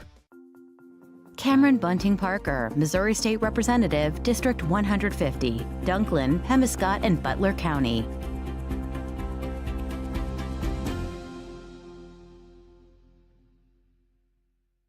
My name is Kevin Rossville. I'm a farmer from Prairie County, Arkansas. Been farming since 1991. Started farming with my father-in-law when I got married. We've been raising rice ever since. We've all been looking for something for a change for years. And I think this 263L is going to be the next and up and coming thing for us. It's really going to work well on a lot of different ground and a lot of different farms around here. Dynagro 263L, available exclusively at Nutrient Ag Solutions. At SEMO Health Network, we strive to provide caring and affordable health care while making our patients feel welcome in our warm and friendly atmosphere. With locations throughout Southeast Missouri, we provide medical, dental, OB, and behavioral health services to anyone and everyone that may need it. Visit SEMO Health Network for your wellness exams, COVID and flu vaccinations, lab services, dental exams, counseling, and more. For more information, visit our website and let SEMO Health Network take care of you. We do things.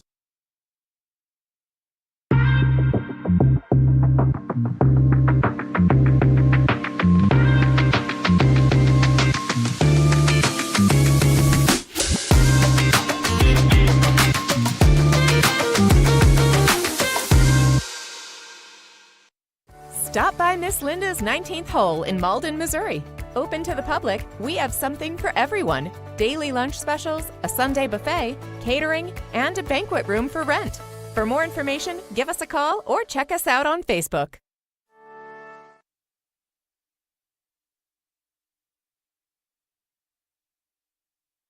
Director and head baseball coach of Portageville High School, Tyler Trover.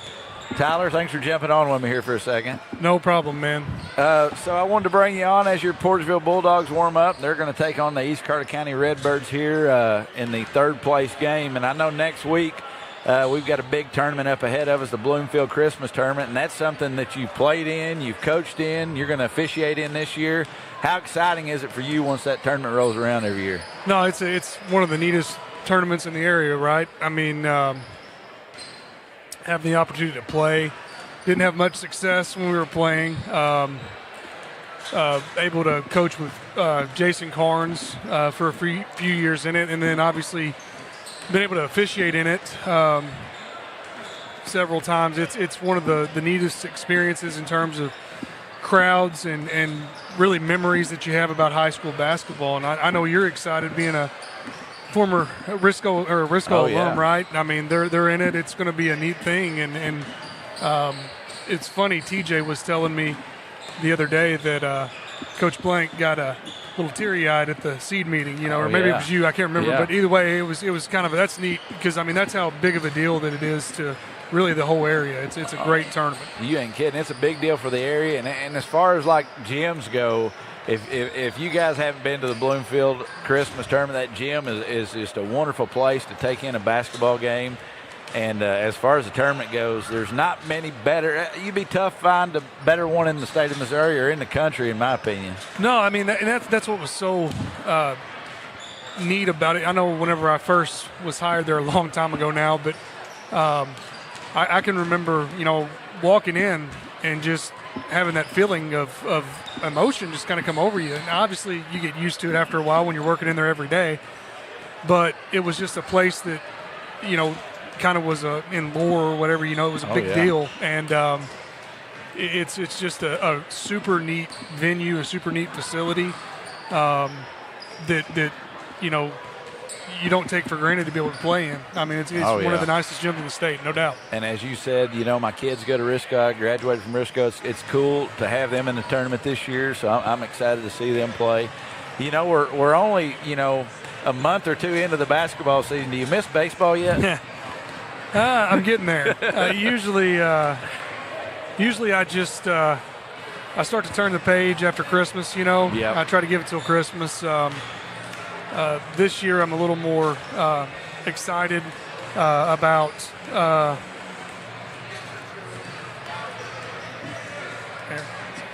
I get a little more I'm a little more excited this year because of all the seniors that we've that we've lost. I mean, that it's going to be fun to take we're going to be a little unproven this year. And so that's actually really exciting.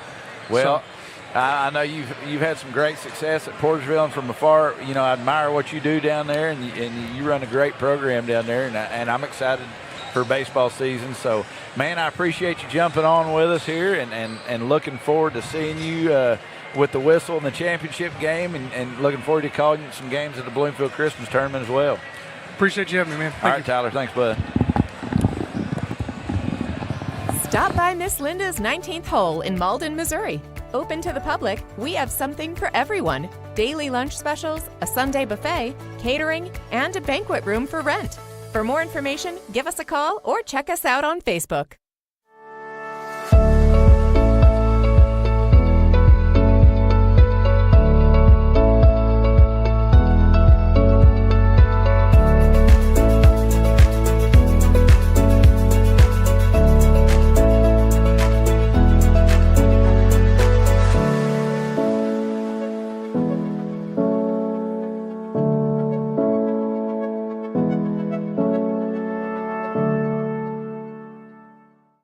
At Earnhardt's Property Management, no job is too big or too small. From landscaping to lawn care, we do it all, including yard leveling, chat driveway installation, and yard restorations. For all your property management needs, give us a call today.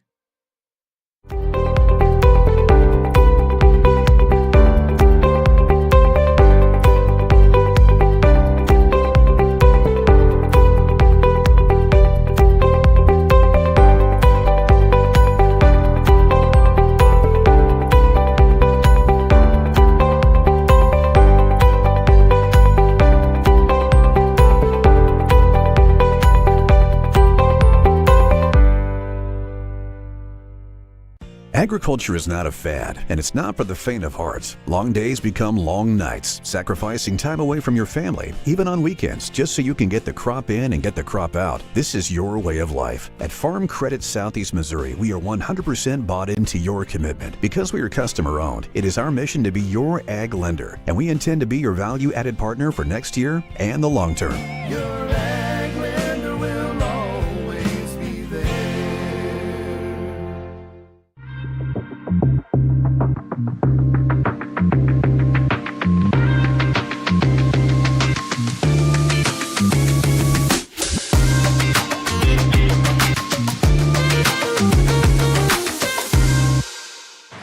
Welcome back to Clarkton High School as we continue championship night, the Clarkton Holiday Tournament, right here on Aycorp Sports.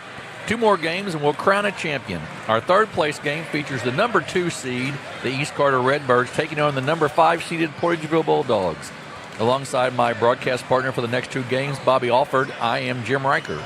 Jim, this game shows that these early season tournaments are very difficult to seed.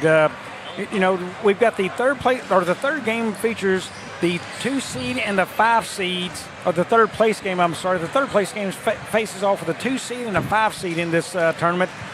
And let's start with the East Carter Redbirds coming off their second loss of the season to the Doniphan Dons in less than a week last night. They play opposite of the, and they were led in scoring last night also, only one kid in double digits there as Casey Price. But they will face up against a Portageville team coming in 2-4 on the season. They have a win and a loss in this tournament, with a win coming against Greenville. You just saw the game before this, and a last-second heroic shot there with 4.4 on the clock to put them ahead, and then one just rimmed out from Greenville, and that shows how close it was for this game. And now, then they run up against that tough Risco team last night. Risco just able to get out and run very well, dropped that one 59-32. Both games, Portageville, though, has been led by Xavier Bogan. And, Jim, you got to figure he's going to be a big part of the offense tonight against this East Carter team. I think this is going to match up tough for East Carter. I think Portageville is going to press tonight a lot against East Carter. They struggled some of the ball handling. The guards are small. I think Portageville is going to feel like they can take advantage of that size of them there. Down low, though, Bogus and Stahl will be tough for Portageville to handle, I think, on the boards and around the rim scoring. Yeah, Bogan has averaged 18 in this tournament for Portageville. The thing for the Bulldogs is they've only had one game where they've scored more than 50 points, so they got to find a way to get some offense someplace, I think. We're going to starting lineups here, and it'll go like this for the Portageville Bulldogs, coached by T.J. Smith, Jalen Mosby, and Jordan Bidewell. Well, actually, East Carter, I believe, we're announcing first, so we'll go with number 10, junior, 5'10", Cordell Duckett, a 5'8", sophomore, number 14, Chase Kirby, a 6-foot junior, number 15, Kason Price, 6'3", junior, number 24, Bryce Stahl, averaging 17 a game, and the 6'5", junior, number 50, Will Bogus. East Carter is coached by Kurt Penn and assisted by Alan Kirby. For the Portageville Bulldogs, they'll start like this. Number 0, Antonio Hickenbottom, a 5'11" young man. He's averaging 11 a game. Xavier Bogan at 5'7", number 2. Number 5, Houston Parton. Number 11, Jack Bell. And number 22, Eli Wheeler. They are coached by T.J. Smith, Jalen Mosby, and Jordan Bidewell. And it's going to be hard to play with that basketball rack out in the middle of the floor, isn't it? Yeah, it's got to go first and foremost. So we are set for this third place game, and our championship tonight will be the Risco Tigers and the Doniphan Dons, which should be a good one. That'll be coming up right after this. Yeah, I think this game, though, right here, I think it's a hard game for East Carter to get up. They had a late arrival last night. I think they got home about 11 o'clock. And then back here tonight for a third place game that you really want to be playing for the championship on. Tip taken down by the Bulldogs. Higginbottom with them up top. East Carter starts in the 2-3 zone. Off to Jack Bell. Yeah, you had to be figured it's going to be a zone tonight look against Portageville, the way Bogan likes to get to the rim. Bogan's got it now on the right side. It's guarded out front there by Kirby.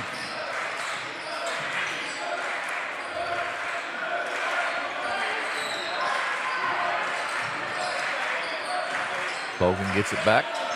They're content to play a slower game here. Bogan puts it on the floor, gets cut off there nicely by Duckett. Then a nice pass inside to Wheeler. Cross court, open three, up and good by Antonio Higginbottom. Boy, that's a good three right there. That's a catch-and-shoot three by Higginbottom, and then gets him on the board up 3-zip. Just like you said, full court pressure here by the Bulldogs. That's going to be a reaching foul on Parton. First foul, first team foul. Yeah, but Parton wasn't close enough right there. When Kirby decided to go forward, he's got to see that, hey, I haven't got to cut him off. I just got to get down the floor and try to pin him to the base or the sideline there. Cordell Duckett, the 5'10 sophomore, out front. Stolen there by Jack Bell. Puts it on the floor, goes to the rim. It's up. It is no good. Rebound, gets his own rebound, puts it back up and good. 5-0 lead for the Bulldogs.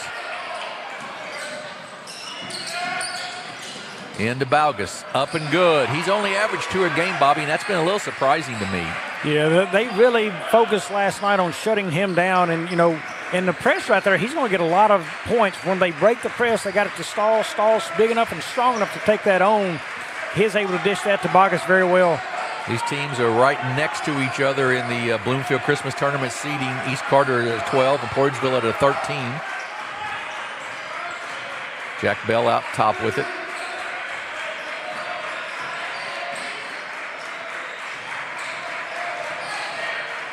Off to Higginbottom. He drives down the baseline, up short, no good. Stahl with the rebound. He's looking down. It's a 3-on-1 break. Gets it off, up, and blocked by Jack Bell, the 6'2 young man for Portageville. Yeah, he had good hops on that one, got him blocked it. But how about Stahl? Bryce Stahl comes to this game. Game one, I thought, boy, he wants to shoot a lot.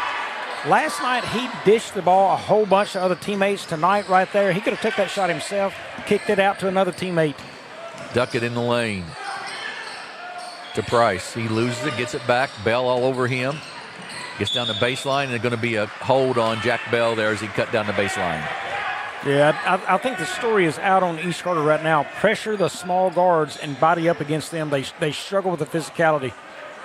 That is true. 5'8", 5'10 at the guard spot, so they're not real big in that guard position. Into Baugus, up, no good, gets his own rebound, goes up, misses it, taken down by Bogan. Boy, that hurts, missing 2 bunnies right there under the rim. Bogan right side, Higginbottom. Back out to Bogan.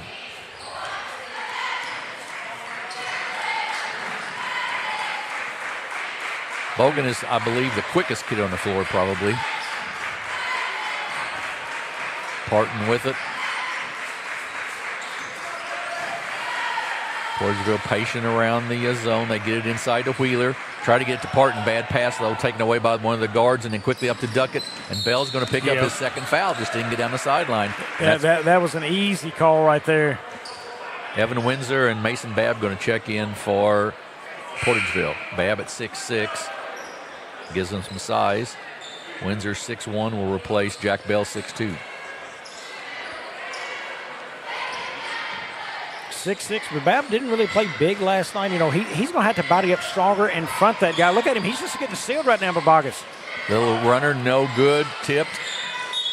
Up off of Babb and out of bounds. Will go back to East Carter.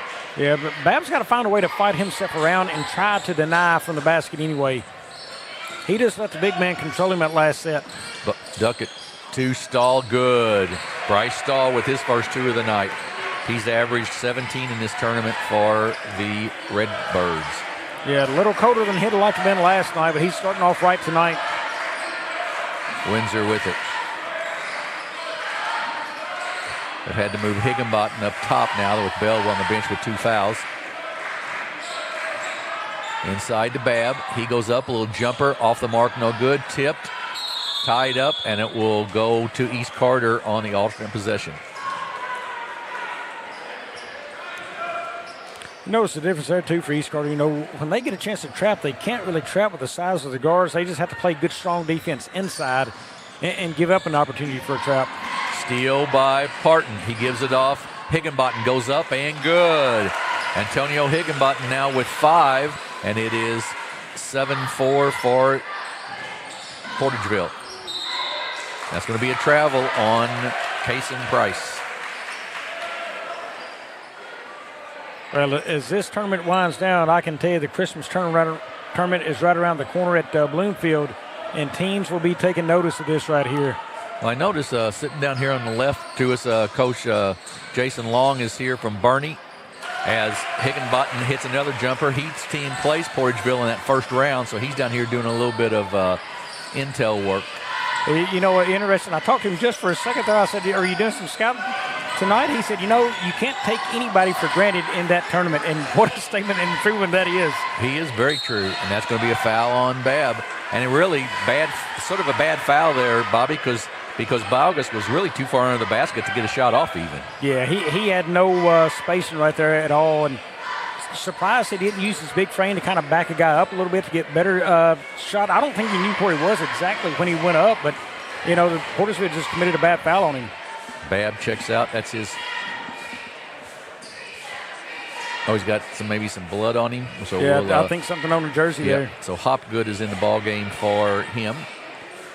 Looks like we're probably going to get a change of jersey number for Babb. Free throw by Baugus, up and good. 9-5, Portageville leads. Yeah, looks like blood across the front of that jersey there I saw when he turned over under the next to the E on Portageville. Second free throw, oh, no good. Rebound, Bogan.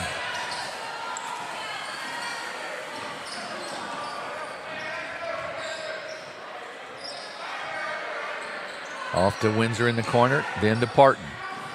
Down low to Hopgood, back out to Windsor. He'll take the three, off the mark, no good.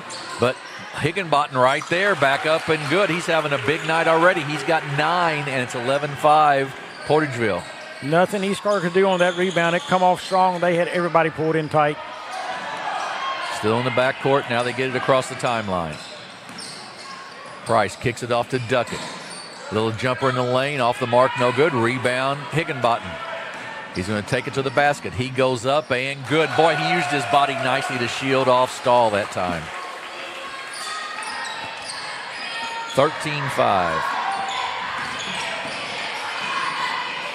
Spin move inside by Price, up and good.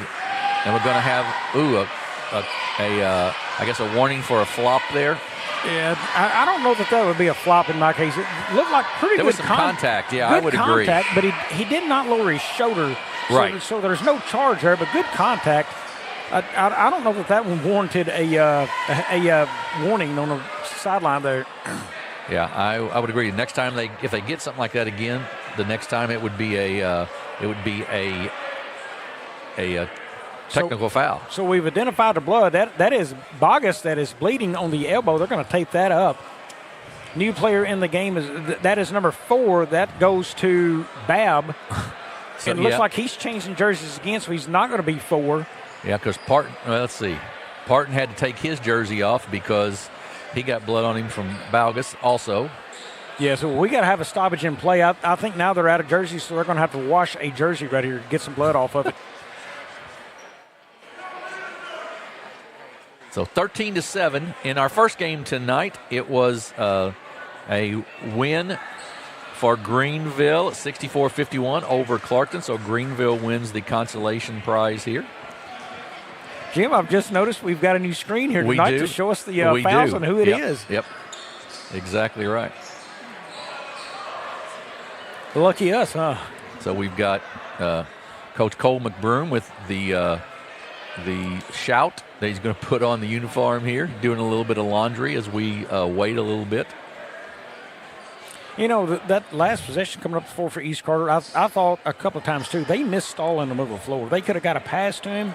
They just didn't sit in the guards, because they're under so much pressure.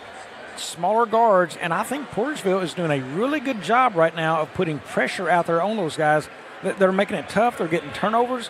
Jim, there is no thinking in my mind that says Portageville is going to end this trap anytime soon, because it's working for them. It's got them out to a 13-7 lead, and they're just going to keep applying pressure until somebody shows something different. Yeah, and 13-7 lead without Xavier Bogan scoring a point yet, so that's a big deal.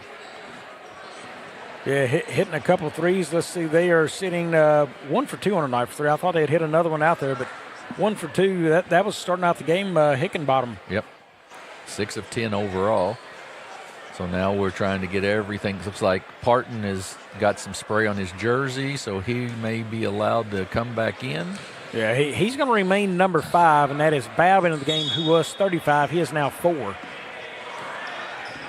And Higginbottom remains 0 and has the basketball. Off to Bogan.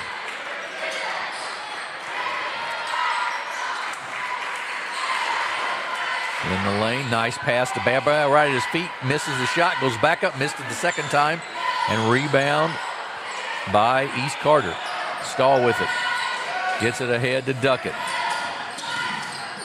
Down to Kirby, and that's going to be an offensive foul because that time, Bobby, he lowered his shoulder. I don't know where he was going with the basketball. He was cut off when he first put the ball on the floor trying to go to the rim right there. Valgus checks back in after being taped up to cover wherever the scratch was on him.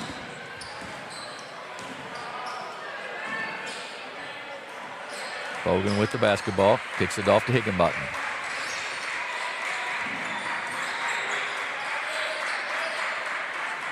Windsor with it, just around the perimeter here. Bogan will take the 3, off the mark, no good.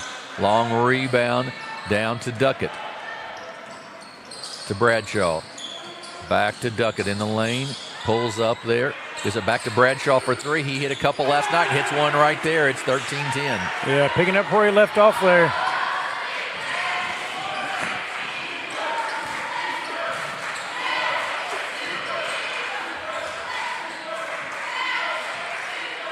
Bogan will take the 3. This time it's short, no good. Rebound Valgus. Chance to tie it with a 3 here for East Carter. Ahead to Price. Right side Duckett. Valgus maxes man down. Bradshaw in the lane, little runner up over Babb, no good. Valgus tips it, but Windsor comes away with it for Portageville. Well, Portageville got lucky right there. That lane opened up way too easy to get that shot off in there. Bogan to Hopgood. Back out to Higginbottom, right corner to Windsor. We're going to have a 3-second call, I believe. Parton checks back in the ball game and replaces Windsor for the Bulldogs.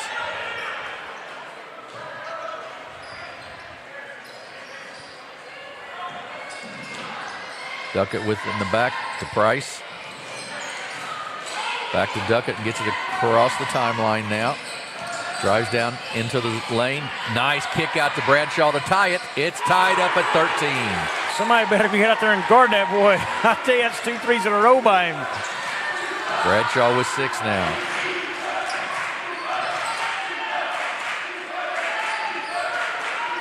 Bogan.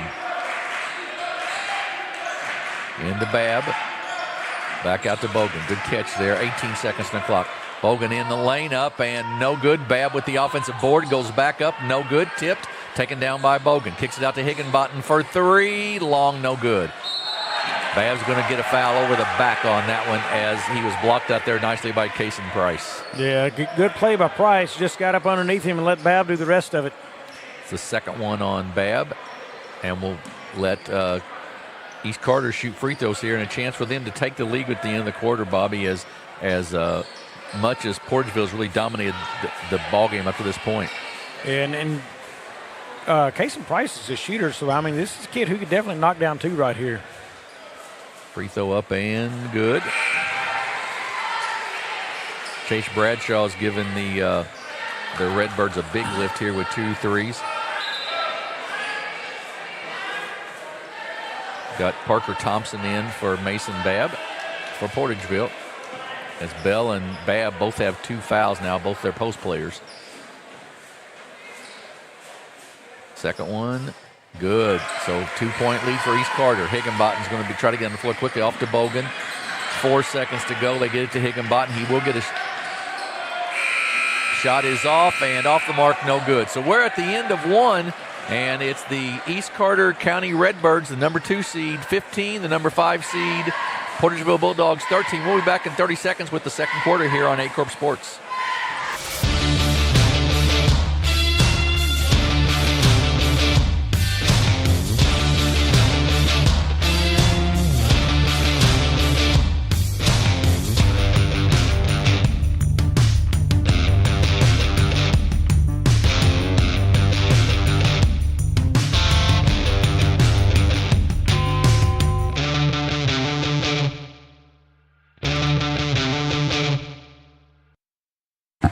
We are back at Clarkton High School. This is the third place game at the Clarkton Holiday Tournament, and it is right now East Carter County 15, Portageville 13 at the end of the first quarter. Jim Riker, Bobby Alford with you, and Bobby, Portageville really sort of, you felt like controlled that first quarter, but a couple of late threes there by Chase Bradshaw got Redbirds right back into it. Well, and I think the biggest thing there coming to play is Jack Bell come off the floor. He got 2 fouls on him, and when he left out, there was a lot of length and quickness coming out of that press, and it let East Carter get the ball up the floor a little bit. Also, when you look at Portageville right now, we just talked at the half there, Xavier Bogan's only shot the ball one time, but they have got they haven't screened this whole tournament, so I don't think they're going to start now, but they've got to start finding ways to get him the basketball. Look, East Carter is sinking into that zone until Portageville shoots them out of it, and right now Portageville is only 1 of 6 from 3. Look, that's not going to shoot them out of a tight zone. They're going to cut that thing off. Bogan's not going to see the lane unless it's a breakaway and a layup. And no free throws for Portageville as well because they've not been able to take it to the basket at all. Bogan with it up top. Gets to Higginbottom in the corner. He drives inside. He goes up for the jumper. It's short, no good. Runs down his own rebound, puts it back up and good.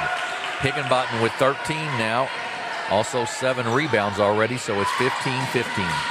Yeah, Higginbottom is going to be a tough guy to get a block on because, man, he gets rid of the ball quick.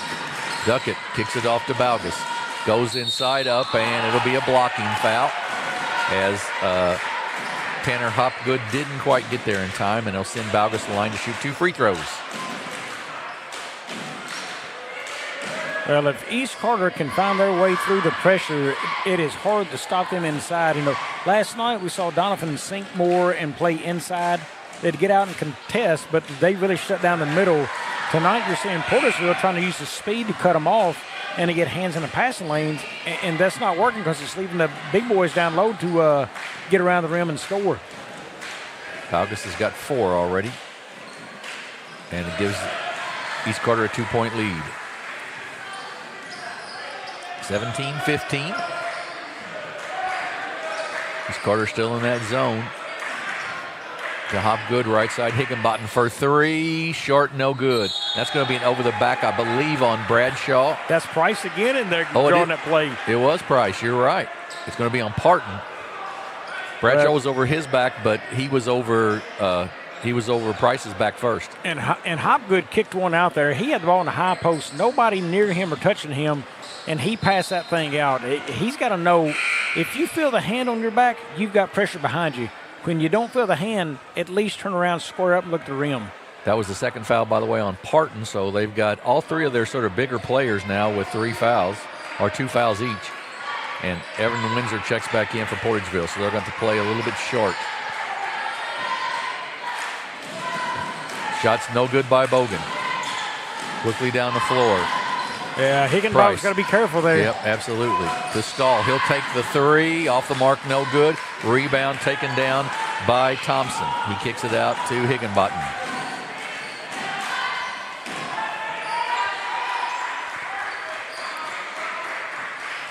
Hopgood back out to Windsor. Tough catch, he makes it. Well, if you can't get him open inside, why not give him a ball screen out there to shoot a 3 for Bogan? Windsor, top of the circle, 3. Good. Hits the front of the rim and crawls over. It's 18-17. Price with it in the backcourt. Gets it across the floor, and Thompson's going to pick up a foul. That'll be the 3rd team foul already with 6 minutes to go in the quarter for Portageville. And while they're pressing, they're picking up a ton of fouls, Bobby. Yeah, you know, the turnovers have stopped, and this many fouls right now, you're digging deep into the bench. Maybe it's time to back off that press a little bit, just sink into a little bit different offense. Look, you can slow the game and keep it close at the half till you can get your players back in the 3rd quarter right here. Colton Harvey is in the ball game for East Carter. Duckett tries to drive down the lane. Good catch there by Kirby. To Baugus. He's going to drive inside, loses control of it, and it's taken away by Portageville. Bogan ahead to Windsor. He'll take a long 3, short, no good. Tipped. Bogan right there for the putback up and good. Xavier Bogan with his first 2 of the night.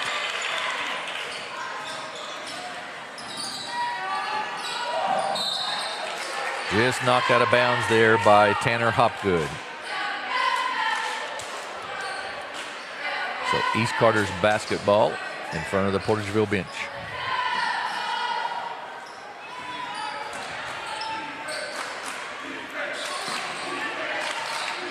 Right side into Baugus, then out to Duckett for three. No good. Rebound Stahl. Up off a glass, no good. Gets his own rebound, up and good. And a timeout by Coach Kurt Penn of the East Carter Redbirds. A full timeout.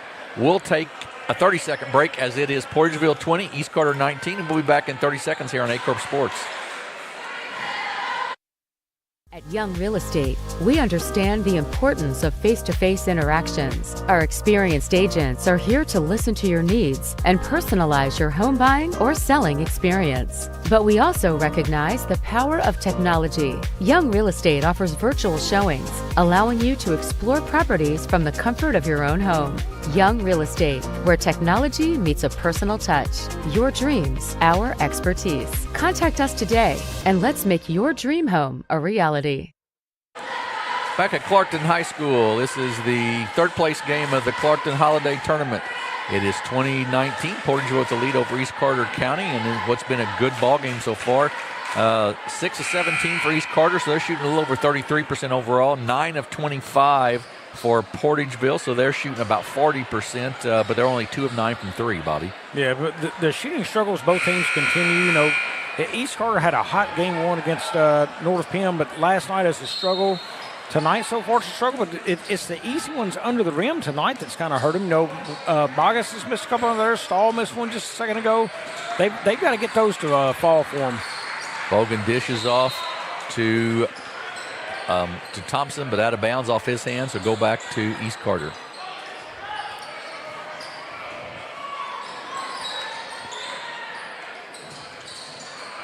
In the backcourt still, Stahl with it. Yeah, that's a change for East Carter, too. That's Stahl inbounding that time, set in the middle. Down the lane, up, missed the shot, no good, but the rebound goes right to him. He goes back up, it's no good, he'll be fouled. Ooh, and we'll shoot 2. Yeah, but Bryce is really upset with himself there, missing that shot there. He wanted that first one to fall. But yeah, he knows typically he's going to put that in, but he misses that. Foul went on Windsor, his first, team foul number 4 on Portageville. And that may be the best thing out of it. He got another foul on another Portageville player. Right. Free throw no good. 18-11, Portageville with a rebounding edge right now. Second free throw good, and we're tied at 20.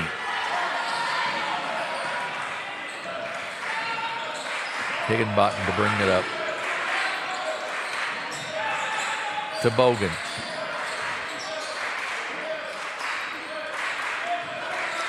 Good spin move in the lane, up, no good, just bounced out off of East Carter. Will stay with the Bulldogs. Good moving there by Hopgood that time, it just bounced out. Out to Bogan. Drives inside, goes up, off balance, it's no good, but he'll be fouled, I believe, by Baugus. It will be by Baugus. It'll be his, let's see here, I believe his first. That took a while, but Bogan finally found himself a way inside that lane to get a shot up. Bogan is only 5'7", and went up against the 6'5" Baugus there, drew the foul, and will shoot 2 free throws. And the first one's good.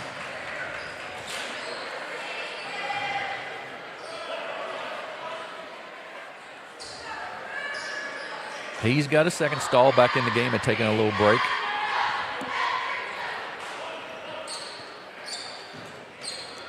.423 to go in the first half. And it's good. So 2-point lead again for Portageville. It's been sort of nip and tuck all the way here. Duckett comes down the sideline. Going to take it to the basket. Dishes off to Kirby. Then out to Price for 3, and the lead off the mark. No good. Windsor with the rebound. Kicks it to Bogan. Bogan crossover in the lane.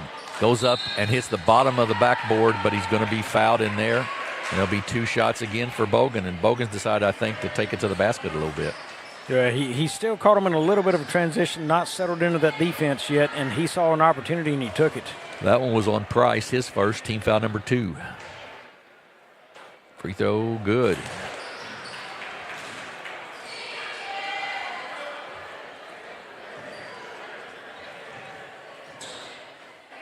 Second one by Bogan, also good. 4-point lead.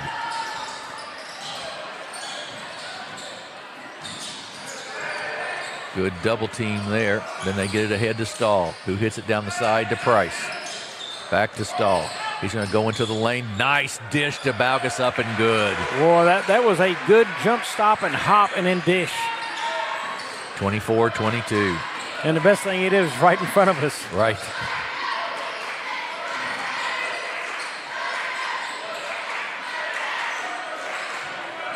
Hopgood, little jumper off the mark, no good. Rebound by Stahl. Down the floor, Duckett. He's quick. Circles about to the top. This Carter with movement down the lane. Stahl cuts across the lane, no pass.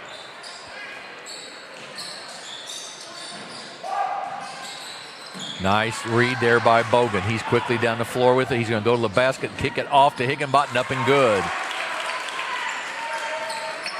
Bogan just stepped in that passing lane and got the steal.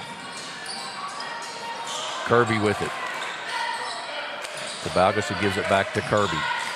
And they'll reset the offense.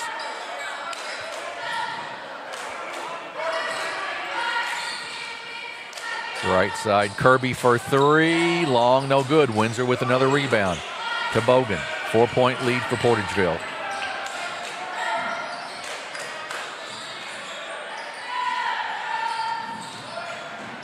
Bogan jumper from 17, short, no good. Good block out down there by Price.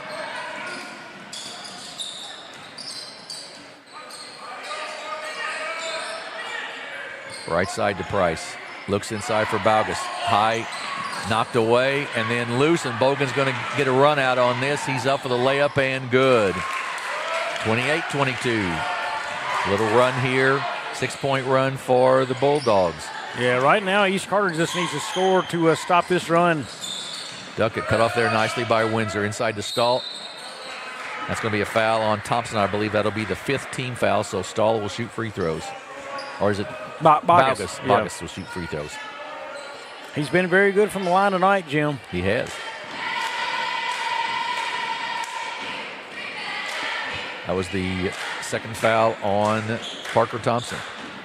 And really amid all the foul troubles, Portageville has taken the lead and extended the lead. They have. You're exactly right. Eli Wheeler going to check back in the ball game for the Bulldogs. And Coach Smith has been able to do this, as you said, with the foul trouble and with his 3 bigger guys, Bell, Parton, and Babb all on the bench. So 28-24. Minute 40 to go in the half. To Hopgood. Gets it back out to Higginbottom.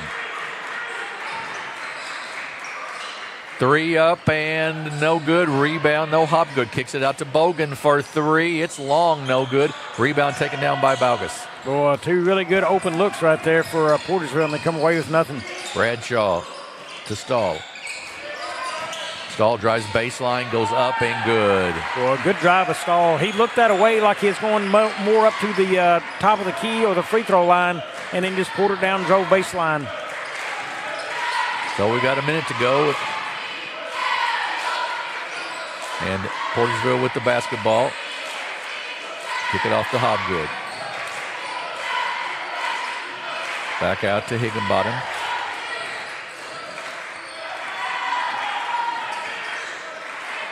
Bogan will take the 3, off the mark, off the back iron, long, no good. Higginbottom with the rebound. In the lane, kicks it out to Bogan. Bogan drives inside, right past the big man, up and good. Nobody was able to stop him. Bogan now in double figures with 10. Baugus with the good catch. Stahl, 20 seconds to go in the quarter. Bradshaw for 3, short, no good. Knocked out of bounds, will go to East Carter. with 14.4 seconds to go in the half. We'll see how East Carter plays it. Do they play for one shot here and set it up, or are they going from the corner? They'll probably set that up for one shot. Xander Reynolds checks in for the Redbirds.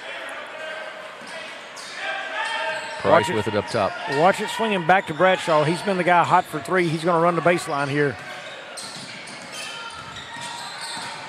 Price, nice drive to the basket. Cut off there nicely by Higginbottom. Price goes back up and no good. Tipped, and that's the end of the half. And we've had a good one so far. It is 30 for Portageville, 26 for East Carter County as we go into the half. We'll be back in about 6 or 7 minutes with the statistics and the second half of this third-place game at the Clarkton Holiday Tournament here on Aycorp Sports.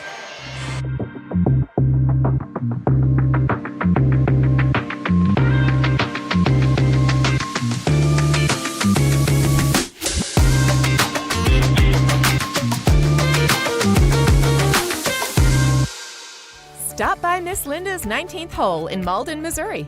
Open to the public, we have something for everyone. Daily lunch specials, a Sunday buffet, catering, and a banquet room for rent. For more information, give us a call or check us out on Facebook.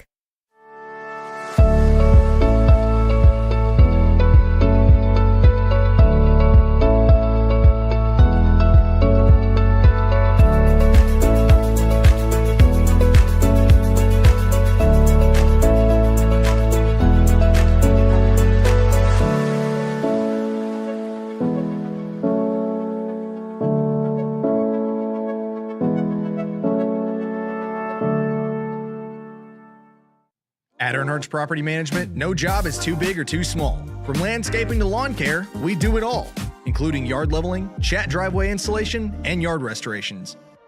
For all your property management needs, give us a call today.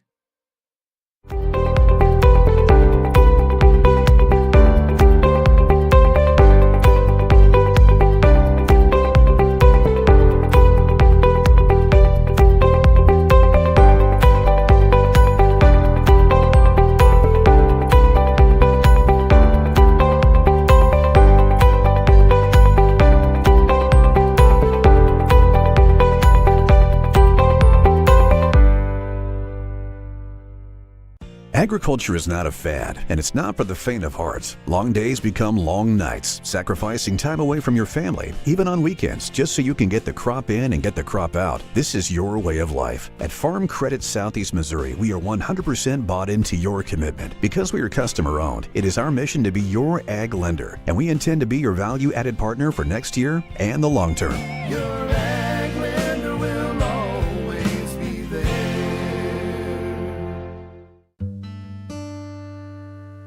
Thank you.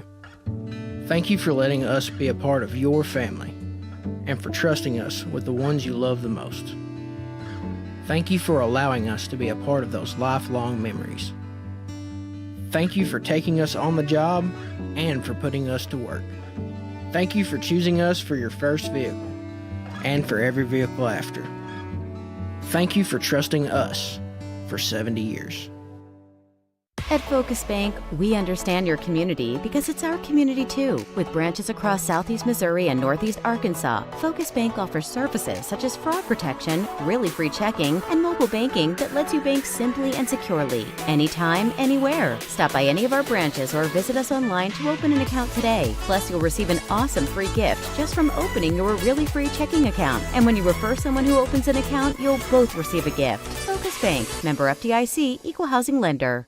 In football, every play starts with one goal: protect the ball. It takes strength, teamwork, and focus to keep it safe. At First State Bank and Trust, we protect what you worked hard for, your finances. With us, you'll have a team that's always alert, keeping your money safe from every angle, through every challenge. We're here to protect your finances because at First State Bank and Trust, your financial security is our game plan. First State Bank and Trust. Strong, secure, trusted. Member FDIC, equal housing lender.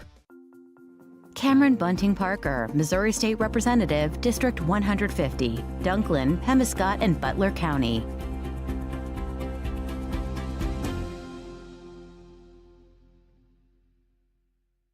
My name is Kevin Rossville. I'm a farmer from Prairie County, Arkansas. Been farming since 1991. Started farming with my father-in-law when I got married. We've been raising rice ever since. We've all been looking for something for a change for years. And I think this 263L is going to be the next and up-and-coming thing for us. It's really going to work well on a lot of different ground and a lot of different farms around here. Dynagro 263L, available exclusively at Nutrient Ag Solutions. At SEMO Health Network, we strive to provide caring and affordable health care while making our patients feel welcome in our warm and friendly atmosphere. With locations throughout Southeast Missouri, we provide medical, dental, OB, and behavioral health services to anyone and everyone that may need it. Visit SEMO Health Network for your wellness exams, COVID and flu vaccinations, lab services, dental exams, counseling, and more. For more information, visit our website and let SEMO Health Network take care of you.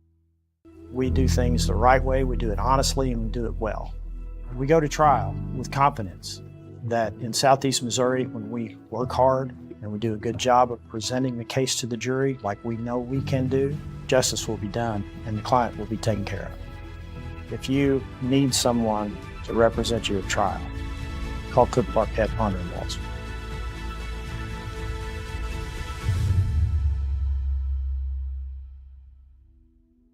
At Young Real Estate, we understand the importance of face-to-face interactions. Our experienced agents are here to listen to your needs and personalize your home buying or selling experience. But we also recognize the power of technology. Young Real Estate offers virtual showings, allowing you to explore properties from the comfort of your own home.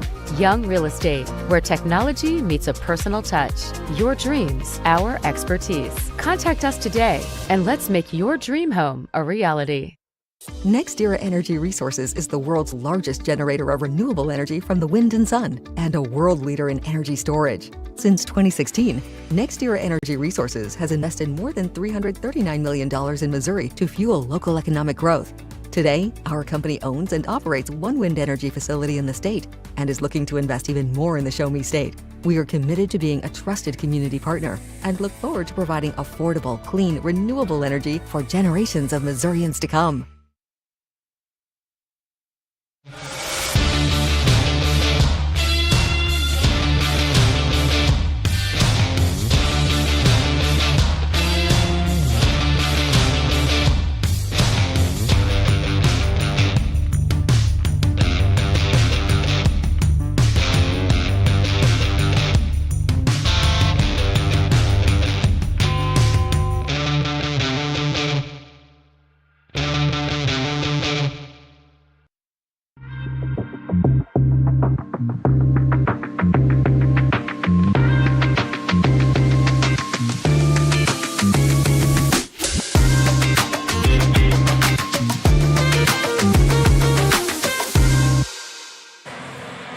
Jim Riker and Bobby Alford with you here at Clarkton High School. We're at halftime of the third place game, and the Portageville Bulldogs lead the East Carter Redbirds 30-26. And Bobby, some interesting stuff there as we were looking at the stats. Yeah, interesting stuff. So without looking at the stats, Jim, and before you ask it over, who do you think leads this game in rebounds? Well, I know Portageville had a big lead early on. I don't know how long, if it still stayed up or not, but early on they had a big lead, like a 9-rebound lead. Portageville is not the post team in this deal, and they've got 22-16. They lead that battle. 15 offensive rebounds by Portageville. That will kill a team right there. Yep. And you know, they've got two big boys out there that's got to just be tougher and bullies on the board for East Carter, and that's Stahl and Bogus. But in the scorebooks, it looks like this. Portageville only shooting at 32% at 12 of 37 from floor. The big number there, 2 of 13 from 3. Look, the zone is working that East Carter's throwing it against them. They just got to tighten it down and rebound a little bit better out there. Scoring looks like this for them. Antonio Hickenbottom has 15 already. Evan Windsor with 3. Xavier Bogan with 10. It is Jack Bell with 2, who set most of that half, and that rounds out their scoring. And they are 4 of 4 from the free throw line tonight. For the East Carter County Redbirds, they look like this. They are only shooting it at 30%, 8 of 27 from the floor. Their scoring in the books looks like this. Carson Price was 4. Chase Bradshaw was 6. Bryce Stahl was 7. Will Bogus with 9. So here's the problem for them. Bogus and Stahl combined together are shooting 5 of 14 right there around the paint and at that rim. I'm going to tell you, Jim, when you're that close to the rim, you've got to knock down those shots and get those points in. They've had a second chance opportunity or two here or there, but for the most part, they've missed a lot of those shots down low. The big team needs to start to establish their dominance inside. If they do, I think Portageville will foul, put them on the line. They can get an and one. They've got a chance to come back and win this game, but I think they've got to be stronger there. And look, inside is where they got to live. They're 8 of 10 at the free throw line. That's going to be key, too, trying to come back and win this basketball game. Also for Portageville, Bell, Parton, and Babb all with 2 fouls in that first half, and all set quite a bit of the second quarter, and Portageville was able to extend that lead a little bit, Bobby, so kudos to them for that, for sure. Yeah, and Portageville, like I said, they're only 2 of 13 shooting the three, but yet their 2 main guards out there, Hickenbottom and Bogan, are still finding ways to score. And I think the traps, the full court press, they're getting the traps, they're getting the turnovers, steals, and some layups there. That has been big for Portageville. So here we go in the second half. East Carter with the basketball. Kirby with it to Duckett. Trying to get it, looking inside to Baugus. They get it into him. He goes up and no good. Misses the shot inside. Jack Bell with the rebound. Yeah, kicks it off to Parton. Another miss at the rim for East Carter. Higginbottom with it to Bogan in the corner. Trying to get it to Parton.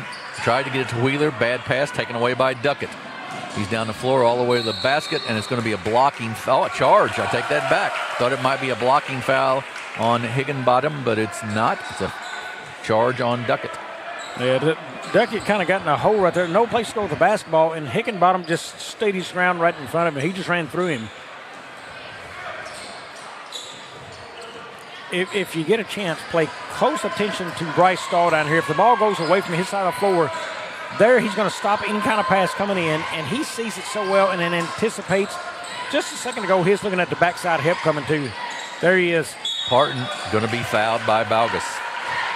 Should shoot 2 free throws. We talked about that earlier in the break at halftime, Jim. Stahl really understands his defensive assignments. He jumps out and denies the passes to the corners, and then the backside help he has coming. I mean, he plays it extremely well there. Houston Parton will shoot 2. Second foul on Baugus. Good.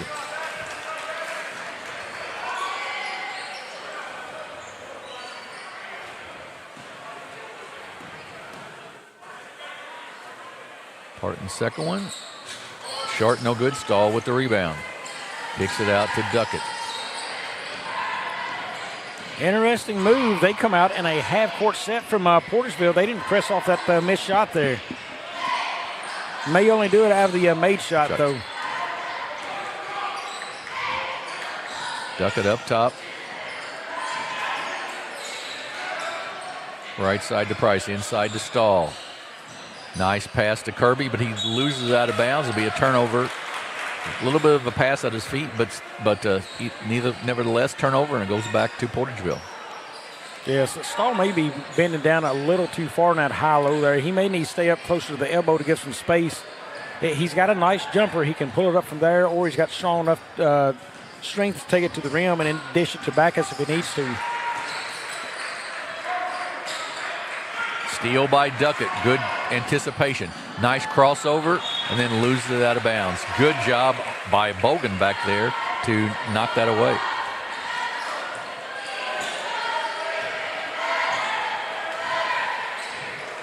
Comes right back with Portageville.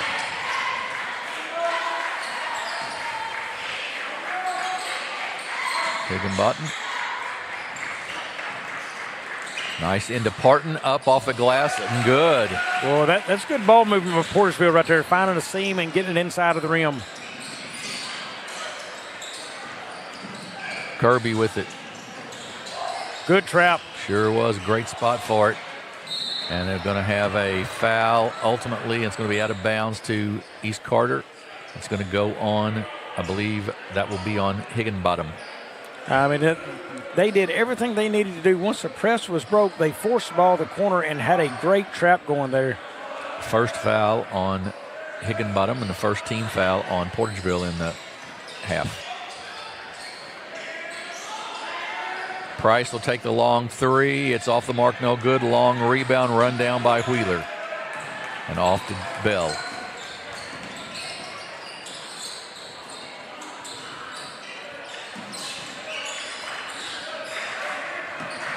Bell with it. Gets stopped there. Parton 17-foot jumper off the mark, no good. Tipped. Wheeler inside, goes up and good. And Portageville is the team scoring inside, Bobby. Yeah, all offensive board again right there for Portageville, and they scored off of it. Bogan may be hurt. He's down back here. Yeah, up he and is, good. He is grabbing the left ankle. Yeah. So we're going to have a quick timeout here for Coach T.J. Smith to come over and take a look at Xavion Bogan. Yeah, that's 10 of your 35 points limping around right there, and he's been your perennial star every night and your point guard. Yeah, he's going to have to come off for at least a little bit. He's hurting. There's no question about that. And once again, we're getting close enough to Christmas time now and Christmas tournaments where when you see something like that, you really worry about not only tonight, but will they be available for the at tournament time, you know? Yeah, trying to look, I thought he pointed toward the lower part of the ankle. At least it's not what it looks to be a high ankle sprain. Right. Those are the ones who take a lot of time, but he's still not able to put much weight on that ankle at all. Windsor checks in for him. Bell with it. To Parton. Bell will take the three. Off the mark, no good. Bradshaw with the rebound for the Redbirds. Portageville leads by 7. Inside to Stahl. He's cut off there nicely.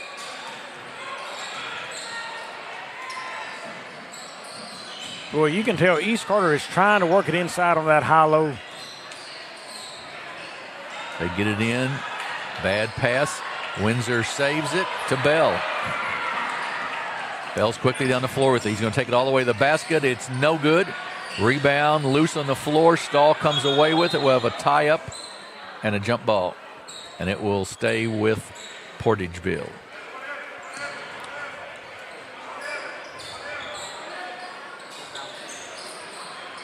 Seven-point lead for the Bulldogs.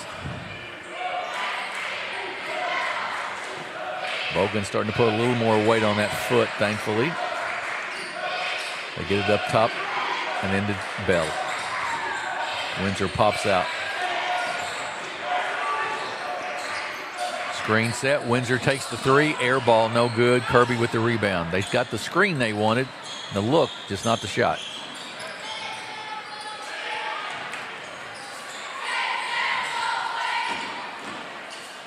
Right side to Price. Bradshaw for three. It's long, no good. Stahl with the nice offensive board. Goes back up, long, no good. Knocked out of bounds and will go to Portageville.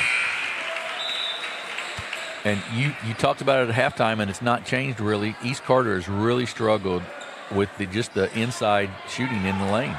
Yeah, they're really creating space with their bodies well to get back up to the rim very easily and cleanly. Everything's contested against a smaller team from Portageville. Bell with it.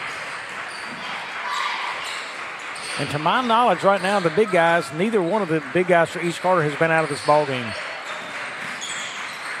Higginbottom for three. Rims out, no good. Baugus with the rebound. Pass down to Bradshaw. He goes up and misses. Stahl follows, though, and good. Great hustle by Bryce Stahl. Yeah, that's 2 possessions in a row. He had offensive boards and connected with that one. 35-30.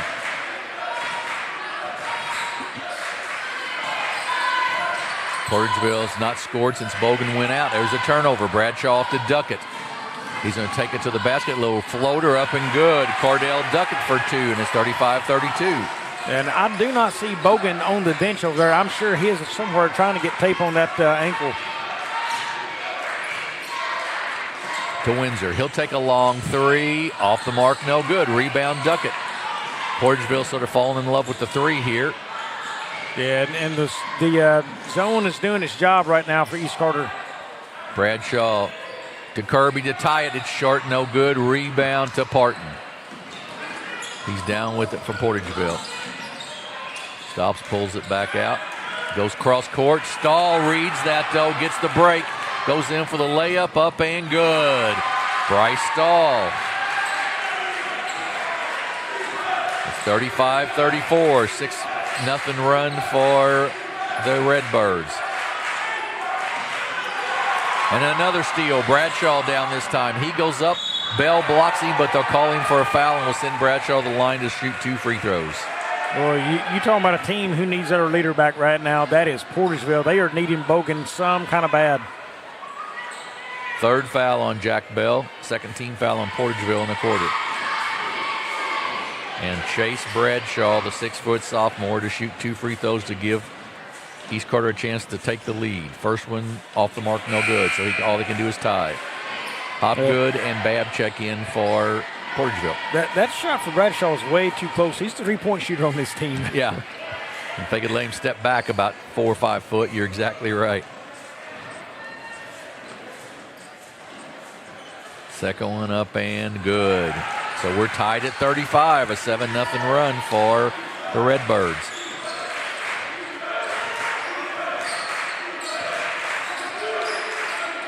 To Hopgood.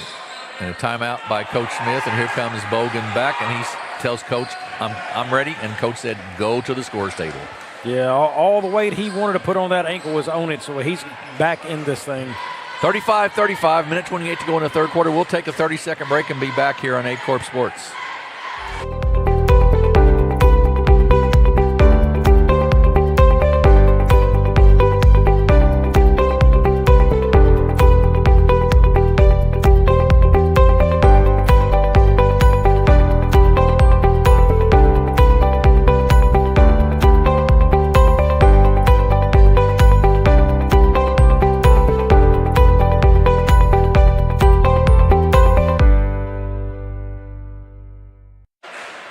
Back at Clarkton High School, 128 to go in the third quarter. East Carter County on a 7-0 run has tied this ballgame up at 35, and Bobby, it's turned into a good one. Well, the struggles for Portageville continue from 3. They're 2 of 17 right now, but I'm going to take your attention to the matchup right here in this zone. Babb is into the game, and he's standing right down here in front of us. He was standing in front of Duckett. There is a large size advantage. If Babb will take in front of him, and it's going to be set up that same way again here, you'll see Babb and Duckett. He's got to front that man, get out there, post on him hard, and then get a ball inside. See, he's playing behind him right now. There's no way to get him a pass. Bogan back in the game. Parton loses it to Stahl. He's quickly up with it for the Redbirds. He's going to take it to the basket. Pulls it off. And they'll pull it back out with 1:08 to go in the quarter. Yeah, the focus, you can tell East Carter said no on the threes. We're taking it inside on these guys. Coach Ben says let's run the offense now. They kick it to Bradshaw. Bradshaw for the 3 in the lead. Good! Chase Bradshaw with the 3. His third three-pointer of the night. He's got 10, and it's 38-35 East Carter County. Bogan with it. Kicks it. Higginbottom to tie it, and we're tied at 38. That's Higginbottom's, I know, a second on the night. He's got 18 so far. Double team on Bradshaw. He gets through it, though. The Redbirds will play for a shot. Well, Kirby got away with the walk. He did get away with the walk. You're exactly right. Rebound by Parton. 2 seconds to go in the half. He's going to try to get a shot off. He will. And that'll end the quarter. And we are tied at 38 at the end of 3 quarters. Portageville and East Carter County will be back in 30 seconds with the 4th quarter of this third-place game here on Aycorp Sports.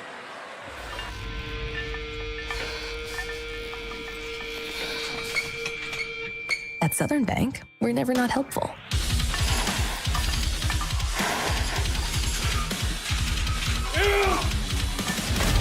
Attaboy. Way to hustle for the muscle.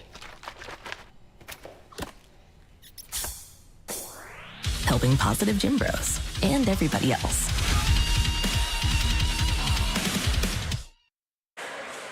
Jim Riker, Bobby Alford back with you at an almost full Clarkton Gymnasium in the third place game of the Clarkton Holiday Tournament, and we're tied at 38 as we head to the fourth quarter. And sort of a quarter of runs right there, Bobby. Portageville put one on, then East Carter when Bogan went out, and then a couple of threes here in the later part of the quarter. Yeah, a little bit more spread out scoring for East Carter right now, but the two guys for Portageville, it's been Hickenbottom and Bogan, and I don't think the fourth quarter is going to change any. Those guys have got to find clean looks at the basket and score for their team. Hickenbottom's been doing it from inside and out, though. He's got a quick trigger, and he can get it off quick. If he's got the good look, why not take it out there? Portageville has only had one game this season above 50 points, that they've scored above 50 points, so we'll see if they can get there tonight. Duckett, a lot of pressure on him, and Higginbottom is going to be called for the foul. Be out of bounds to East Carter. Just about had a turnover there, but got the foul called first. Price with it. That's going to be an offensive foul, I believe, and that will go on Baugus. Yeah, but Baugus had to kind of stay wide right there and out from it a little bit, and he's got to bring it a little tighter to him right there. That's really on the guard. Baugus is trying to help him out, but the guard's got to stay tight to it. Hopgood, little turnaround jumper and good. Tanner Hopgood over Baugus, and it's 40-38 Portageville.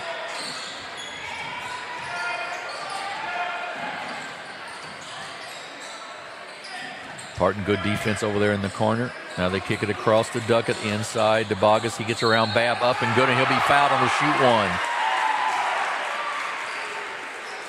And Baugus just used his physical strength right there to get to the basket. Yeah, he just moved Babb right out of the way. That's the third one on Babb. Baugus has got 11, along with 4 rebounds. 12, and it gives East Carter the 1-point lead. Yeah, he has been solid from the free throw line tonight. Stahl replaces Bradshaw. 41-40. East Carter with the 1-point lead here in this third place game.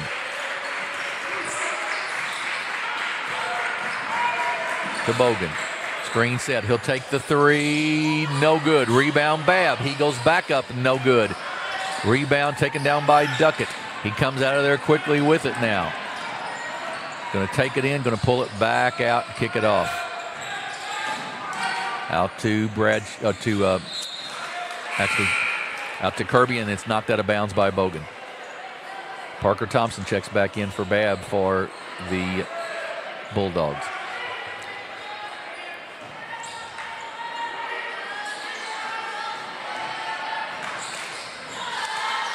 Baugus up top now. And they kick it out to Stahl. Baugus up high for it. Nice pass inside. 2 players there together, though, for East Carter. And back out to Price. Boy, you like the patience right here by East Carter. You're up 1, and make sure you get a shot near the rim.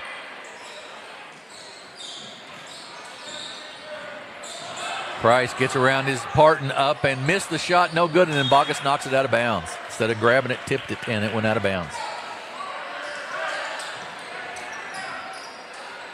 I believe Portageville went to a man-to-man there, Bobby, on that last possession, maybe. Yeah, man-to-man, and they've stopped pressing here. I noticed the last couple of possessions. They really didn't press earlier when they had a chance.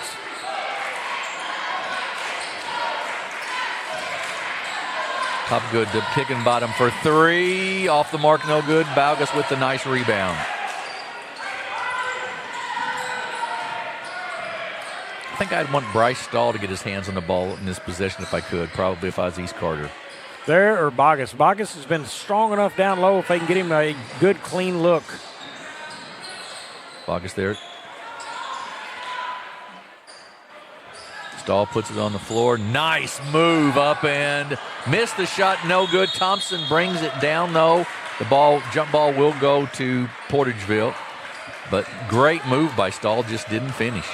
And right there, the matchup I think I like, Jim, is Bogus against, that is number 3, Thompson. Thompson's the third guy off the bench to play the post in that spot. You know, that you got Wheeler, Babb, and then Thompson. That's the matchup you want to go to for East Carter. Hopgood to Thompson, up and good. Good look on the high-low right there. Timeout, 30-second timeout for Portageville, so we'll keep it right here. It's 42-41, Portageville with the lead with 5 minutes to go in the ball game. But, Jim, I said earlier that it would be Hickenbottom and Bogan. Neither one have scored since I made that statement to start the fourth here. It's been everybody down low in the paint, so kudos to those guys for finding other guys to get in the books for them. So 42-41, our next game will be the championship game of this tournament. It'll be the Risco Tigers and the Doniphan Dons in a matchup of 2 more teams that'll be in the Bloomfield Christmas Tournament. Risco seeded 6th, Doniphan seeded 10, I believe. And so that one should be a good matchup.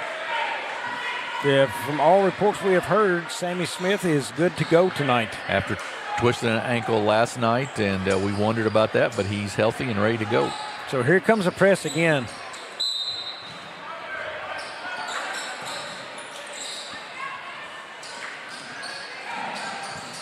Ball still in the backcourt. Bradshaw with it. Gets it off to Stahl. Gets across the timeline. The lane opens up wide open in front of him, then off to Bogus. And kicks it back out. Good basketball. Bradshaw jumper, long, no good. Rebound taken down Hopgood's, giving him good minutes tonight.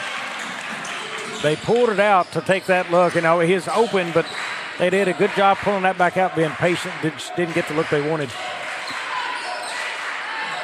Parton, nice job, Hopgood. Higginbottom for 3, no good. Parton runs it down. Another offensive board on the night for Portageville. And that was just a hustle rebound right there by Houston Parton. Yeah, in a close game late in the fourth, those could become key. Bogan with it. Kicks it out. Higginbottom for 3. Short, no good. Tipped out by Parton. Another offensive board. Bogan gets double teamed and kicks it out to Hopgood. Good job right there of working through that. Higginbottom to the basket, up and good. Yep, you give them enough offensive boards and chances again, and they finally connect. 33-25, the rebound advantage for Portageville.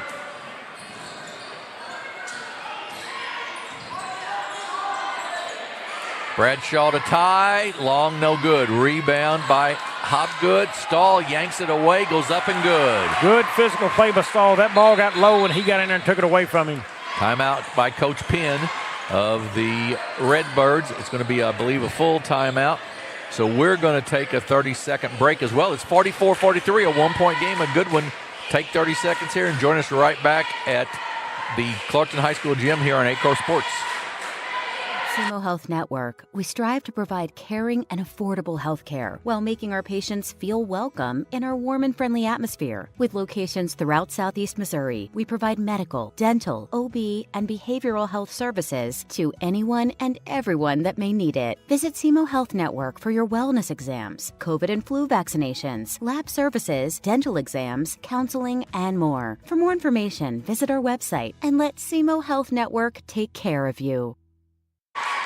Back at Clarkton High School in the third place game, and it's a good one. 44-43 right now. Portageville leads with 3.5 minutes to go.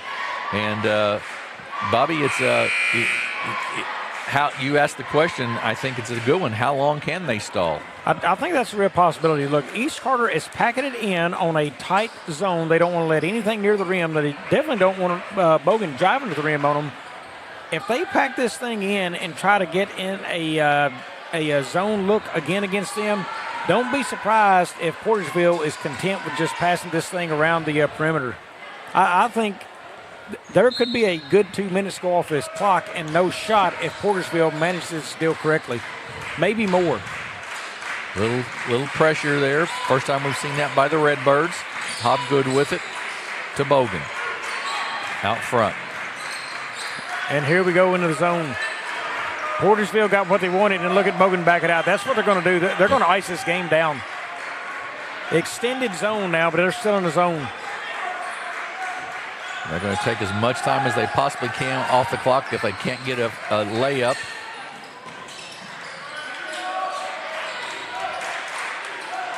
And good job there by Higginbottom to not panic on that. He just took his time to look for the open pass. Yeah, it still looks like they're man-to-man, but that is an extended zone. You see them, once the ball comes toward that, you see that zone pack in again. Hopgood to Thompson, no good. Got the shot inside, just didn't get it to go in. Stahl with it. I'm not a fan of the shot. That's the toughest shot in basketball right there. You don't have the backboard, no judgment right there. Tough look. Price, top of the circle, 3, off the mark, no good. And that's going to be a foul on Bogus over the back. That'll be, I believe, his 4th. The second team foul on East Carter. Duckett checks in for Bogus, so that makes East Carter much smaller than they were. Yeah, and it's a 1-point game. I'm surprised that 2 minutes left. I can't believe they checked the big man out.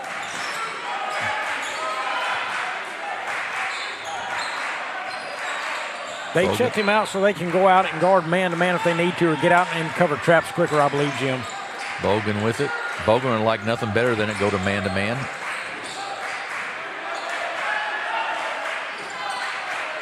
Up top. Kicks it off to Parton. Down to 145.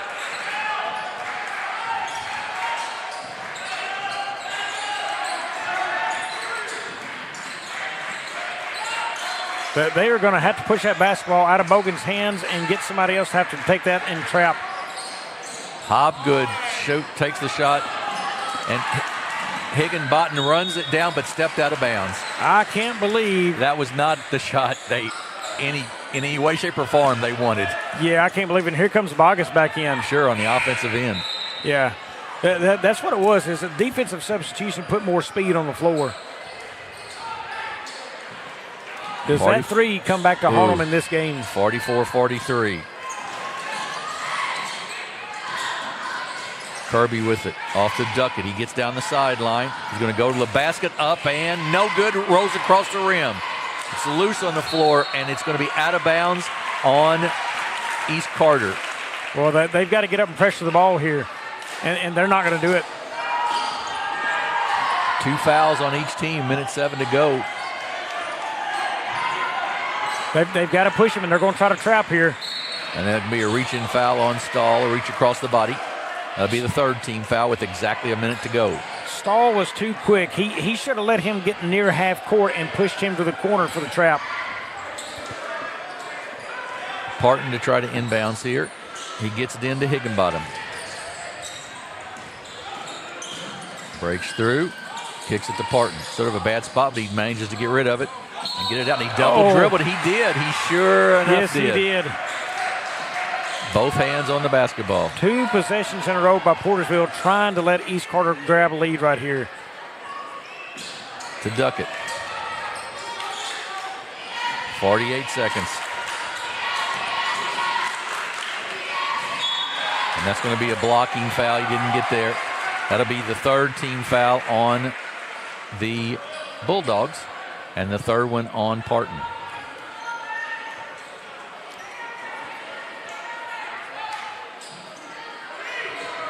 One-point game, 44-43. And it's stolen by Higginbottom. He goes up. It is no good, but he'll shoot free throws with 44.3 seconds left. Definitely not what Portageville wanted. They didn't want to shoot free throws. They wanted the basket and that clock to run. Right. Even if he makes both of these, it is only a 1-possession game still. Well, the 3-point shooter is not in the game. That is Bradshaw. Bradshaw, right. yeah. Right. 45-43. A lot of time left, of course. Coach Smith's going to take a timeout. He'll take a 30-second one here. 33.8 seconds to go. So what's your strategy if you're both teams? This much time, do you have to shoot the 3? You don't have to, but I just don't have faith right now in East Carter to get the ball back. if they do not get a trap or some kind of turnover, I'm not sure if they can create a turnover. They haven't shown the ability to trap all game long. I don't think that's going to happen. The steals are tough. They got one on a walk earlier and a bad decision or a shot. Right. The bad decision or a shot, I'm going to say, will not happen again. Right. I think you got to have a guy in it. I would bring, if it's me, I'm bringing Bradshaw back in there, and I want him and Stahl, who has not shot one tonight. It looks good coming out of his hands so earlier this week. He would be another one I think about for the three. They just really hadn't shot the three very well tonight. I know Price is another shooter out there, but they've got to have somebody who can knock down a shot for him. And if he goes two right here, if he misses, you can say, you know what, we're going to try to get a basket. Now, if it's a miss, too, if I'm Portageville, I'm going to pressure the basketball all the way up the floor. Right. Portageville does have one foul to give. Bradshaw's on the floor. Free throw, good. That's the kid to keep an eye on is Bradshaw. He's got the basketball in his hands. 30 seconds to go. Price up the sideline. Good job of Hopgood just cutting him off there. And that's a travel. Sure did. Price slipped and fell. Nothing he could do there. I know Coach Penn wanted to push, but there was no push involved in that. He just slipped and fell. Yeah, just slipped and fell. The only thing maybe, I couldn't see the passing lanes from where I was from here. Kick it out before you got to that jump stop at the rim. You needed the three anyway. I don't know what passing lanes look like from here. Going to have a towel to clean the floor off.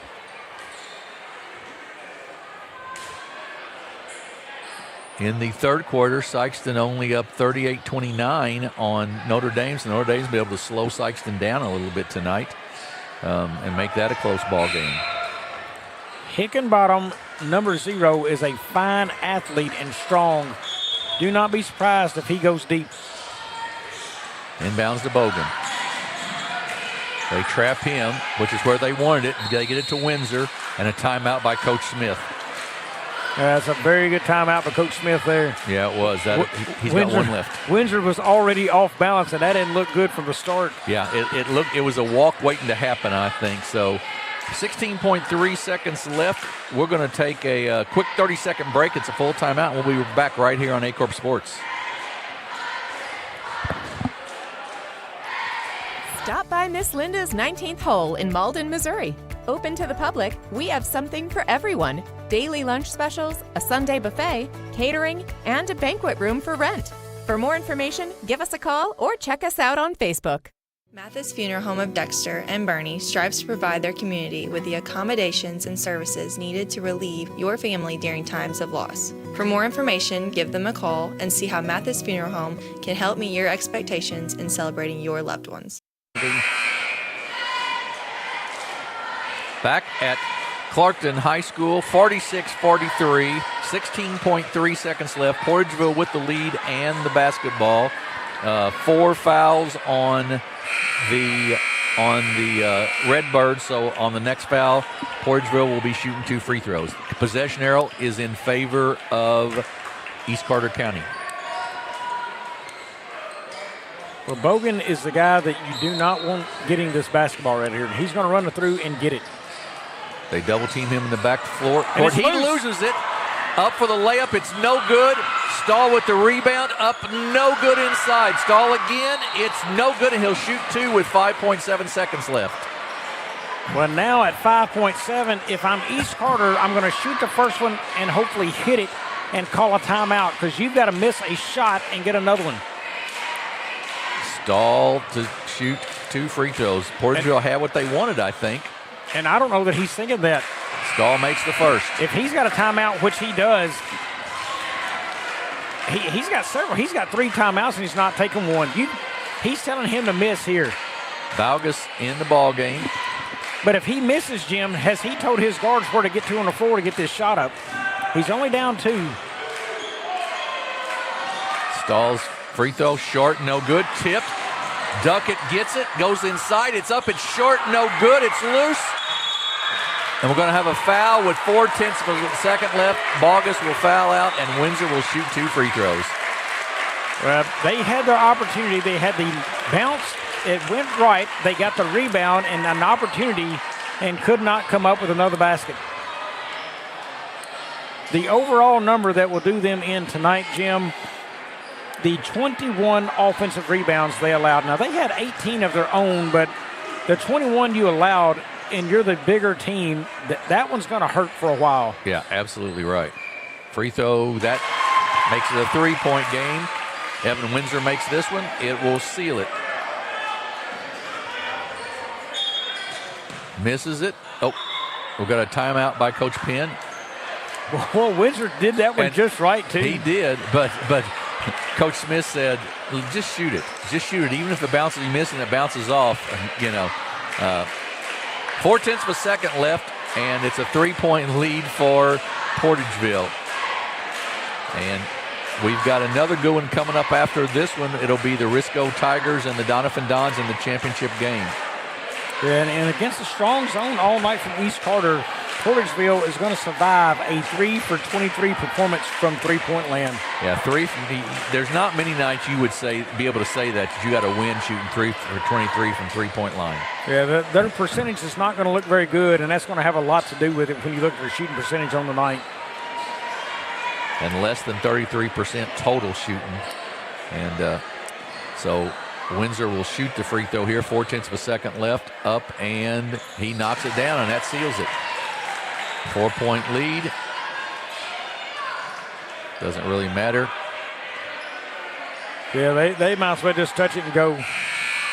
Can't get a shot off. So, final score, Portageville 48 and East Carter 44. So Portageville comes away with the third-place trophy here at the Clarkton Holiday Tournament. Yeah, in the books right now for the East Carter County Redbirds, it looks like this. Scoring goes Cordell Duckett with 4, Kason Price with 4, Chase Bradshaw with 12 on the night. He was 3 of 6 from downtown. Bryce Stahl also had 12, and 12 for Will Bacchus.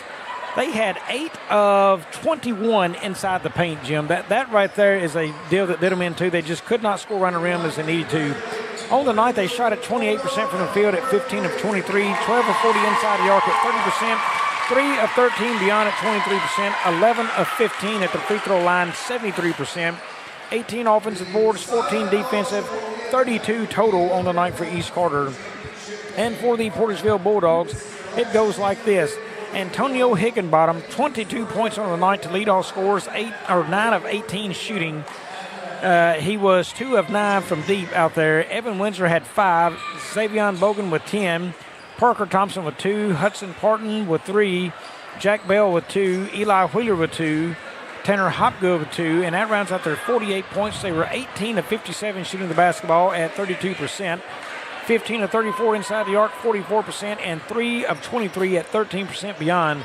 9 of 10 from the charity stripe, and they had 21 offensive boards, 14 defensive, 35 total, as that rounds out the books on the two teams tonight. So the Portageville Bulldogs with a third place victory here. They came in seeded 5. They finish up third, so good for them. East Carter will finish 1 and 2 in the tournament, and will finish 4th.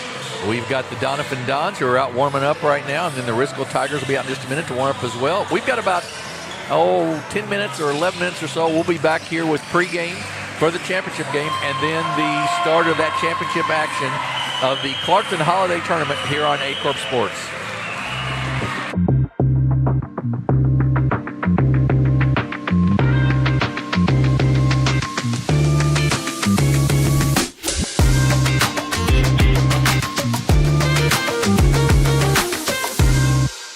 Stop by Miss Linda's 19th hole in Malden, Missouri. Open to the public, we have something for everyone. Daily lunch specials, a Sunday buffet, catering, and a banquet room for rent. For more information, give us a call or check us out on Facebook.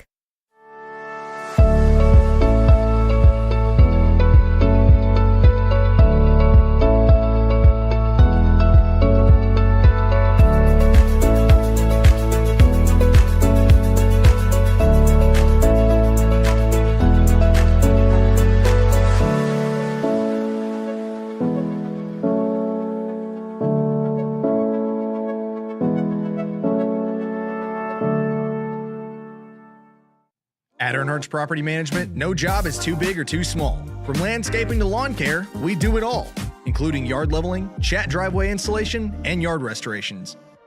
For all your property management needs, give us a call today.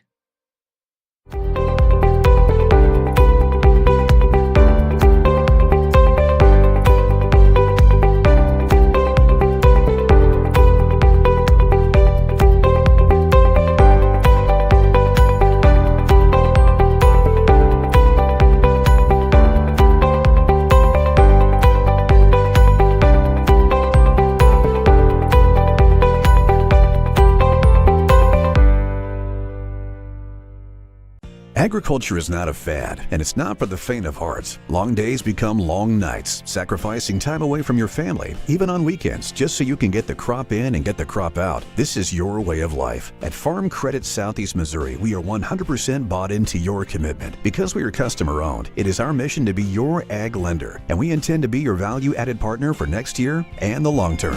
Your ag lender will always be there.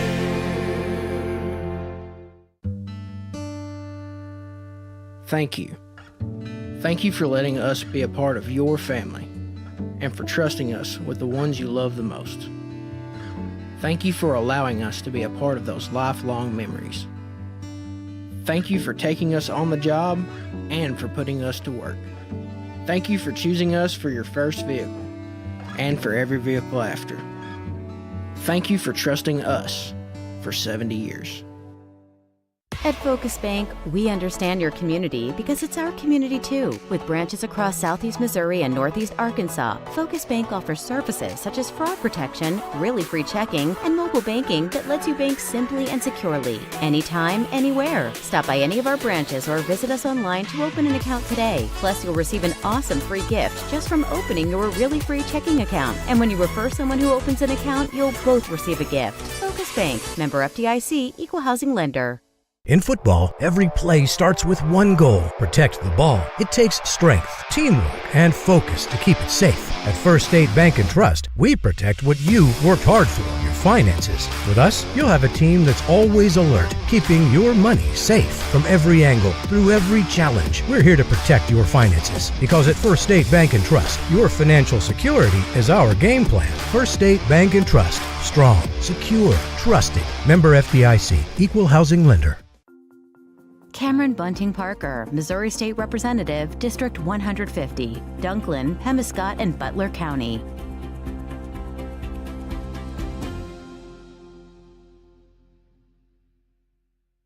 My name is Kevin Rossville. I'm a farmer from Prairie County, Arkansas. Been farming since 1991. Started farming with my father-in-law when I got married. We've been raising rice ever since. We've all been looking for something for a change for years. And I think this 263L is going to be the next and up and coming thing for us. It's really going to work well on a lot of different ground and a lot of different farms around here. Dynagro 263L, available exclusively at Nutrient Ag Solutions. At SEMO Health Network, we strive to provide caring and affordable health care while making our patients feel welcome in our warm and friendly atmosphere. With locations throughout Southeast Missouri, we provide medical, dental, OB, and behavioral health services to anyone and everyone that may need it. Visit SEMO Health Network for your wellness exams, COVID and flu vaccinations, lab services, dental exams, counseling, and more. For more information, visit our website and let SEMO Health Network take care of you.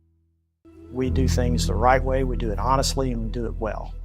We go to trial with confidence that in Southeast Missouri, when we work hard and we do a good job of presenting the case to the jury like we know we can do, justice will be done and the client will be taken care of. If you need someone to represent you at trial, call Cook Parkett, Ponder & Walls.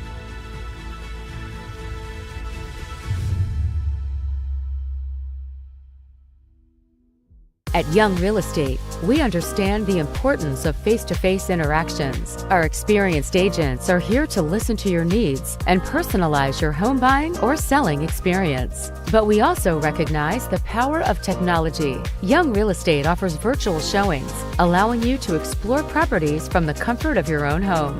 Young Real Estate, where technology meets a personal touch. Your dreams, our expertise. Contact us today and let's make your dream home a reality.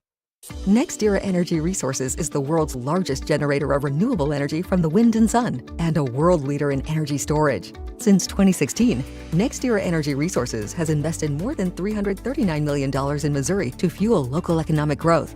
Today, our company owns and operates one wind energy facility in the state and is looking to invest even more in the Show Me State. We are committed to being a trusted community partner and look forward to providing affordable, clean, renewable energy for generations of Missourians to come.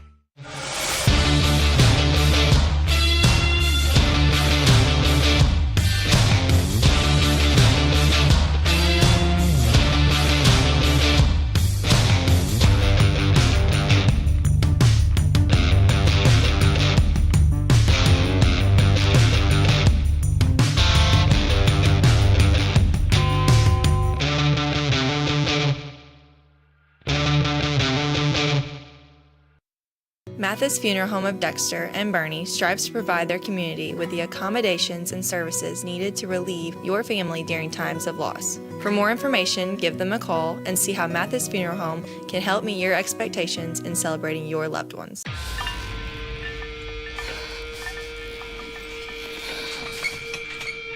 At Southern Bank, we're never not helpful.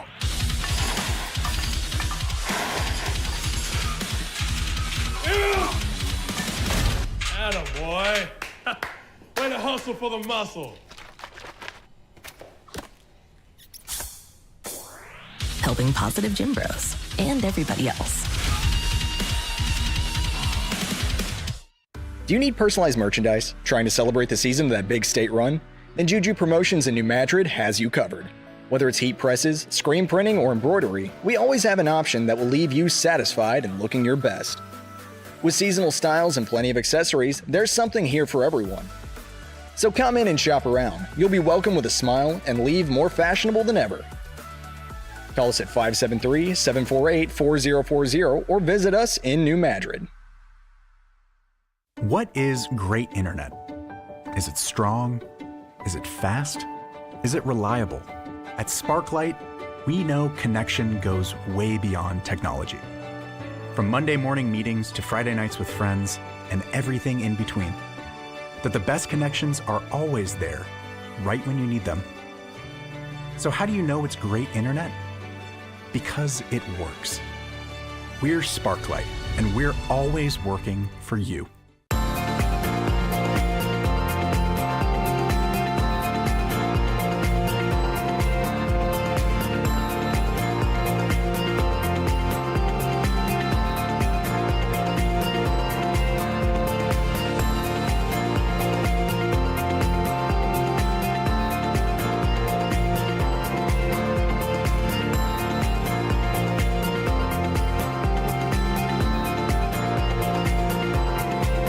Life is a collection of moments, both big and small.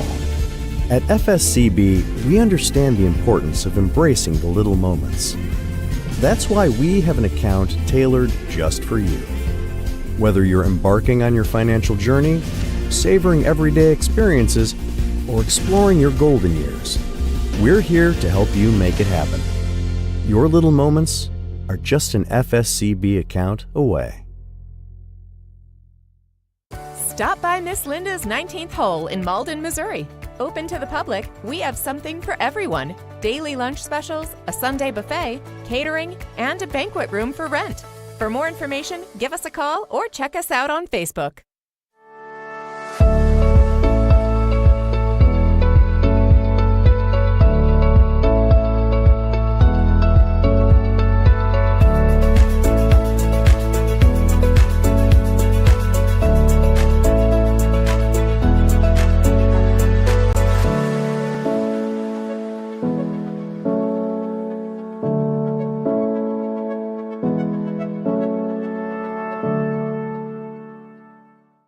At Earnhardt's Property Management, no job is too big or too small. From landscaping to lawn care, we do it all, including yard leveling, chat driveway installation, and yard restorations. For all your property management needs, give us a call today.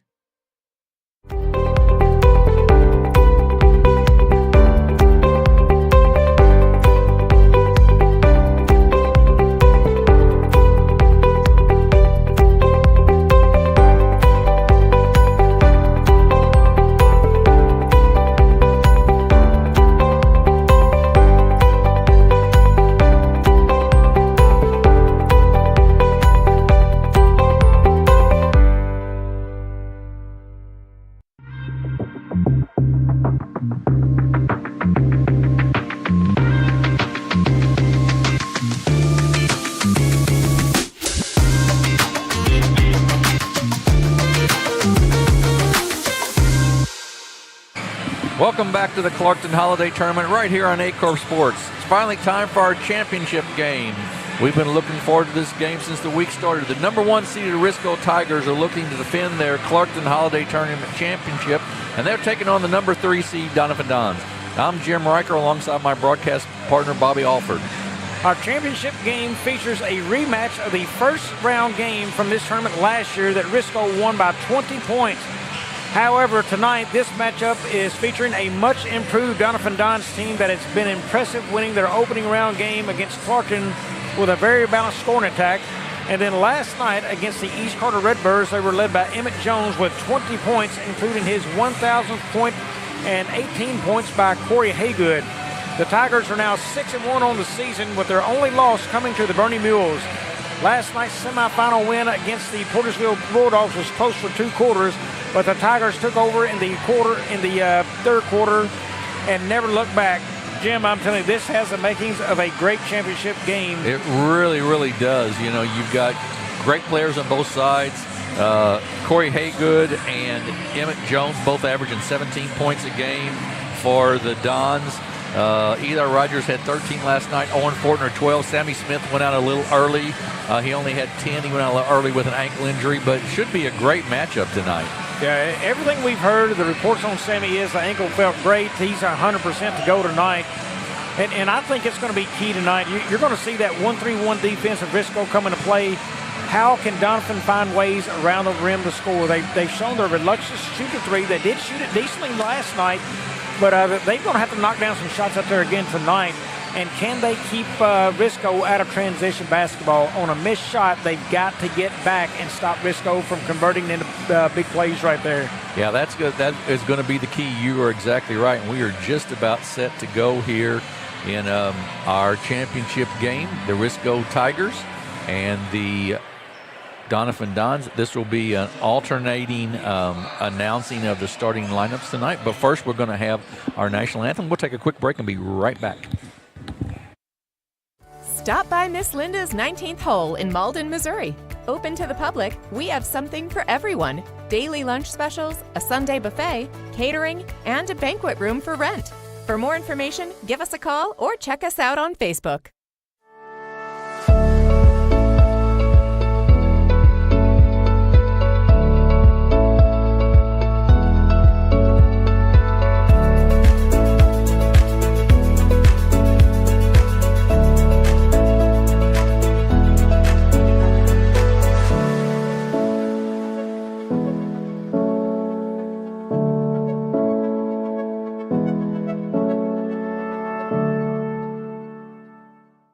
At Earnhardt's Property Management, no job is too big or too small. From landscaping to lawn care, we do it all, including yard leveling, chat driveway installation, and yard restorations. For all your property management needs, give us a call today.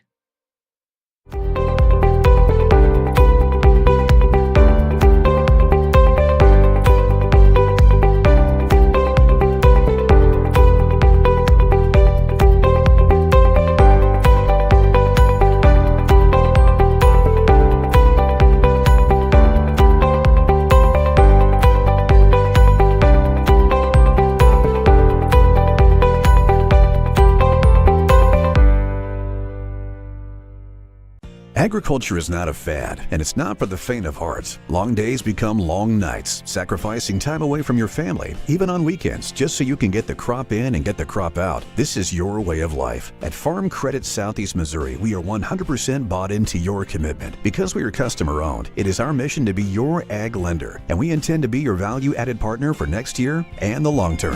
Your ag lender will always be there. Back at Clarkton High School, here are our starting lineups for tonight. For the Doniphan Dons, a junior number 2, Corey Haygood, 17 points averaged in this tournament. For the Risco Tigers, a 6'1 senior number 0, Landon Baker. Risco will be in their home whites, Doniphan in their road dark uniforms.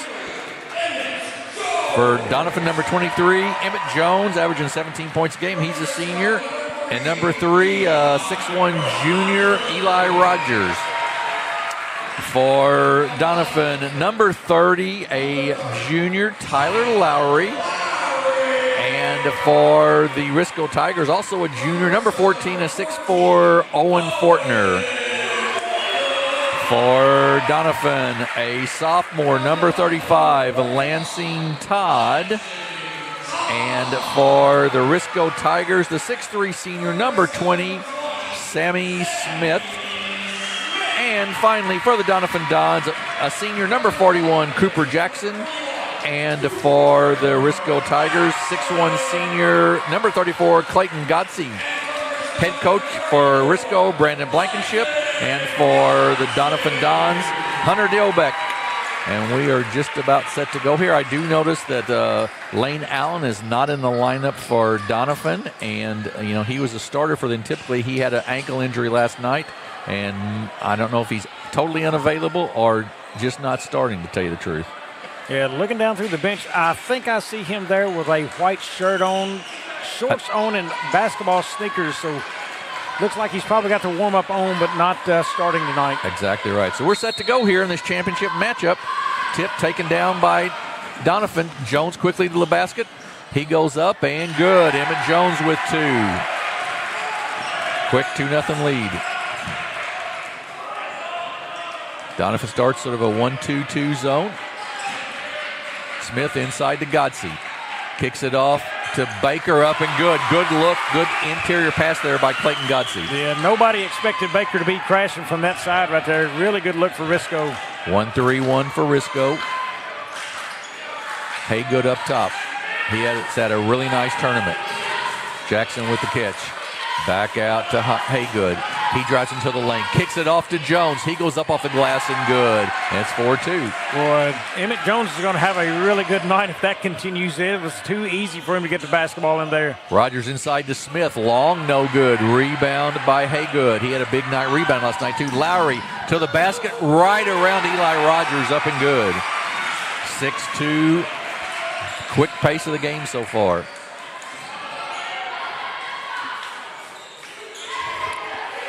Smith with it, kicks it out to Rogers. Back to Baker. Rogers drives down the baseline, opens up for him, and he makes the basket down the baseline, 6-4.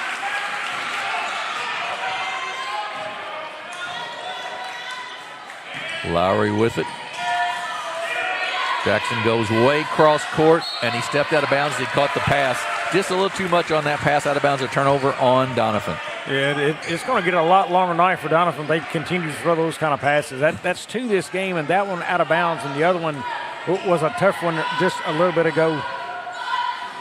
Smith with it. He's the one you always think about with Risco as a scorer, even though they have a number of them. Cross court to Baker, back out to Rogers. He goes back to Smith. Fortner knocked out of bounds by Haygood. Good hands there, knocking it away from Godsey. Yeah, Fortner didn't bring the defense with him. He just kind of turned and passed that ball. If he turns and looks at the basket, the defense has to respect that. That's going to give room to operate for Godsey a little bit more so. A little miscommunication between Rogers and Smith. It's a turnover on Risco.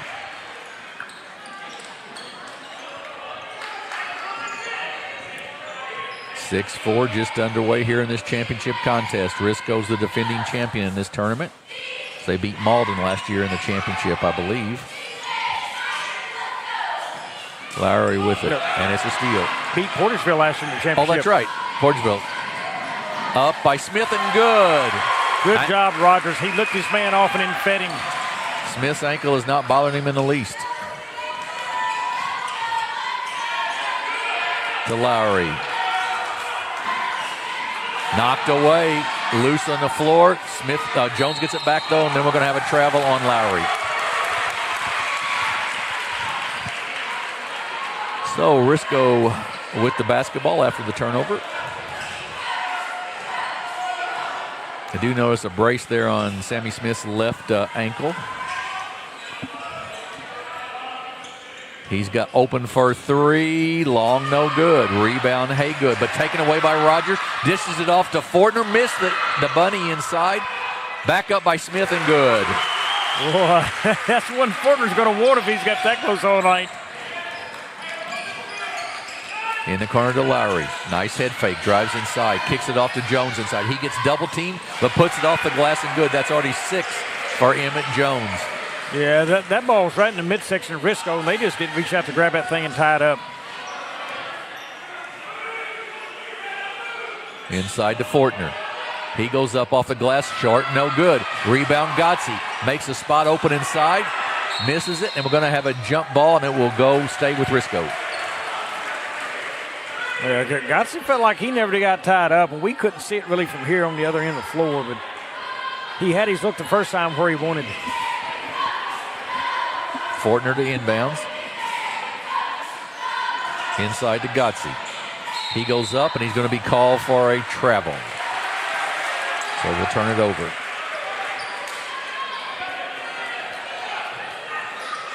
So 8-8. And Doniphan with the basketball. Haygood has not scored so far for the Dons yet. To Lowry. Back to Todd. Now Haygood for 3. Off the mark, no good. Gotze with the rebound. Out to Smith. He's quickly down. Nice dish right through Rogers' hands, but he runs it down. Then back out to Smith. Open for 3. Off the mark, no good. Rogers with it. Inside, goes up off the glass and good. Boy, he is some kind of good right there around the rim in traffic. 10-8 Risco. Three-pointer, good by Lansing Todd, the sophomore, and it's 11-10 Doniphan.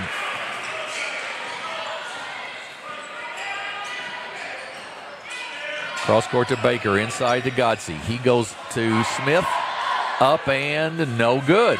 Taken down by Lowry. Quickly down to Haygood. Todd once again, off the mark this time, no good. Owen Fortner with a nice strong rebound. To Baker. Inside to Gotze. Back out Smith, top of the circle. Rogers drive down the baseline, cut off there. Smith takes it. Good defense right here by Doniphan. Cross court to Baker.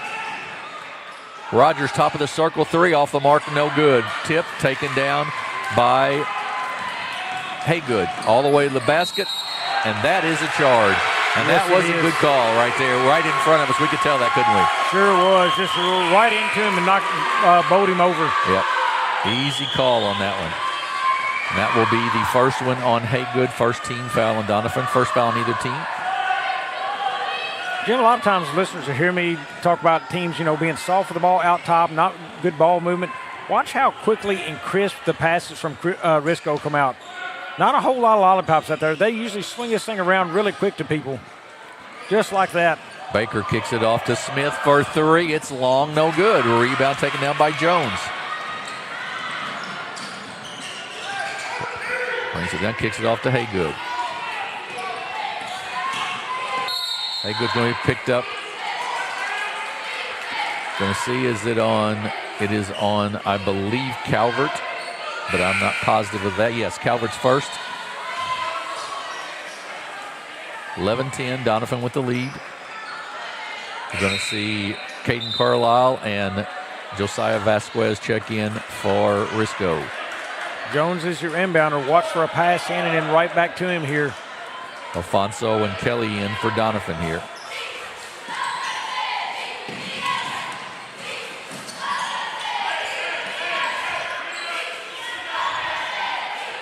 Jones at the free throw line.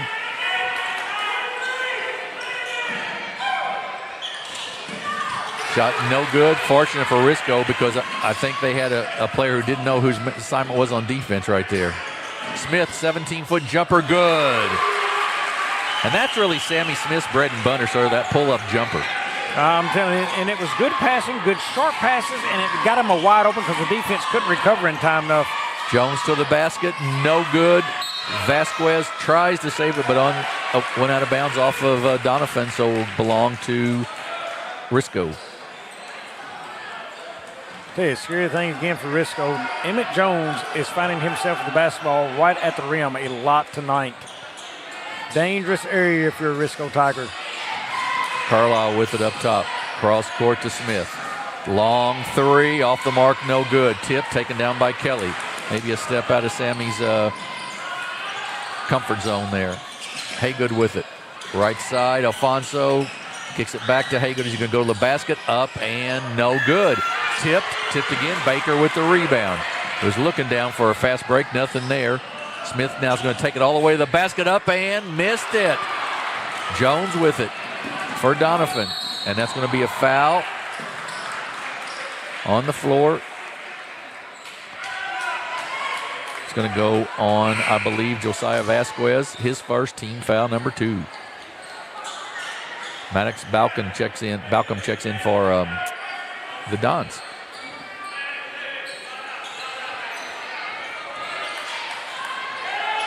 Inbounds, Haygood to the basket, up, no good. Rebound, Baker. Ahead to Carlisle, great pass, up and good. Wow, what a terrific pass down the court. Yeah, what did we say, transition team? I believe so. I believe. Jones with the basketball. 34 seconds left. Mismatch there in the zone on the man-to-man defense. Calvert with the rebound, off to Vasquez. Cross court, Baker to Calvert, back to Baker. He'll take the three, long, no good. Rebound, Emmett Jones loses though to Vasquez, up, he misses the shot, no good. Bodies everywhere, and then we're going to have a foul on the floor, I believe. Jones landed hard on the floor. I think he landed flat back, and he just kind of laid there for a second. Yeah. Foul on Balcom, his first. Team foul number 2. Oh, good inbounds play to Smith and right back to Calvert for the basket. That was well drawn up. Take advantage of him with the size, and Calvert did. Haygood in the lane, and a steal by Baker. He gets the shot off, but it'll be short. But we're at the end of one, and the number 1 seed Risco Tigers have a 5-point lead. It's Risco 16, Doniphan 11. We'll take a 30-second break. Be back here with the second quarter action on Aycorp Sports. My name is Kevin Rossville. I'm a farmer from Prairie County, Arkansas. Been farming since 1991. Started farming with my father-in-law when I got married. We've been raising rice ever since. We've all been looking for something for a change for years. And I think this 263L is going to be the next and up-and-coming thing for us. It's really going to work well on a lot of different ground and a lot of different farms around here. Dynagro 263L, available exclusively at Nutrient Ag Solutions. We're back at Clarkton High School. This is the championship game of the Clarkton Holiday Tournament. A full house here on hand. Jim Riker, Bobby Alford with you, and Bobby, Risco with the lead, and they've just really outshot Doniphan number of shots so far. Yeah, and the shots, they've gotten off 21 and Doniphan 12, but let's dig a little deeper into those numbers. The rebounds are concerning, 15-6 in favor of Risco, and even more so, 9 offensive boards to 0. The offensive boards will do Doniphan in if they don't clean that up. Looking at those numbers, Jim, I'm going to say they're lucky to be in a 16-11 basketball game right now. Vasquez, Carlisle, Rogers, Calvert, and Fortner for Risco. Lowry, Haygood, Alfonso, Jones, and Jackson for the Dons. Nice read by Eli Rogers. He's going to take it to the basket all the way up. No good. Tipped. Loose on the floor. Still loose. And come away with Doniphan ahead to Lowry. Off to Jones, up, and he's going to be fouled there by Eli Rogers. Good pass by Lowry, and a hard foul there. Clean one, but a hard foul by Eli Rogers. One thing we are seeing a little different from Doniphan tonight, they're playing a lot faster. They're running the floor. I like the look from Doniphan. Wrong game to choose that, but I like the look from Doniphan. You're a guard-heavy team. I love it. Right. I think it makes them better. I agree with you on that. They are 5-2 already on the season. Their losses to Greenville and Liberty Mountain View. Well, hey, against a much better team and a sizable team, a team that gets out and runs very well, Risco, Emmett Jones has already had more looks tonight at the basket than he had most all night last night. I mean, it was a beating down low for Emmett Jones last night, and tonight he's taking a little bit of a beating, and he's having to rough it up down there some, but, man, he's just getting to the rim a lot easier. Second free throw by Jones. Air ball, and that may be the only time you'll ever see that in the history of Emmett Jones. Yeah, he doesn't miss the rim much right there. No, that's a very, very unusual. 16-12. Inside to Fortner. Puts it on the floor, goes up to the basket, and good. Rolls around and falls. He fought through the tie-up right there. He didn't let the hands get on it and stop him. Then he finished at the rim. Good job by Fortner. Haygood got it by Vasquez. Goes to the basket, up, no good. Knocked out of bounds off of Risco. Contested, but Doniphan's got to start finishing some at the rim right there. And there is a pretty good size advantage. Haygood to Vasquez there. Haygood with the catch. Man-to-man defense here for the Dons. Boy, and they had the mismatch that switched off there. That was Carlisle on Jones, too. Right. They never got what they didn't take advantage of it. You're exactly right. Haygood saw it, and he winced when he noticed he missed it. Jackson's shot's no good. Run down by Jones. Kicks it out to Haygood. Great hustle by Jones. Haygood, and it gets it right back up and good. Nice look that time by Haygood. A little faster pace moving offense. Haygood penetrated inside, and Jones ran the baseline well. Fortner kicks it out to Carlisle for 3. Off the mark, no good. Out of bounds, stays with Risco. Risco, a little concerning, 0 for 7 from the three-point line so far tonight. Yeah, it's been a struggle out there, no doubt. And that's where I think, as they continue to shoot like this, teams are going to stick in that zone and try to make them shoot threes. But if they do, they still got to block them out. Baker, Godsey, and Rogers back in the game. Good pass from Smith to Fortner for the finish. Hey, he's looking at like Jay Will out there making those passes. Absolutely. Great pass. Still man-to-man defense here for the Tigers of Risco. Haygood guarded by Godsey. Nice hands by Eli Rogers in there. But Haygood comes away with it up and good. He stayed with it nicely. He did. Haygood is using his spin move very well, too. He is using a strong spin move to get himself to the basket a lot of times tonight. Smith with it.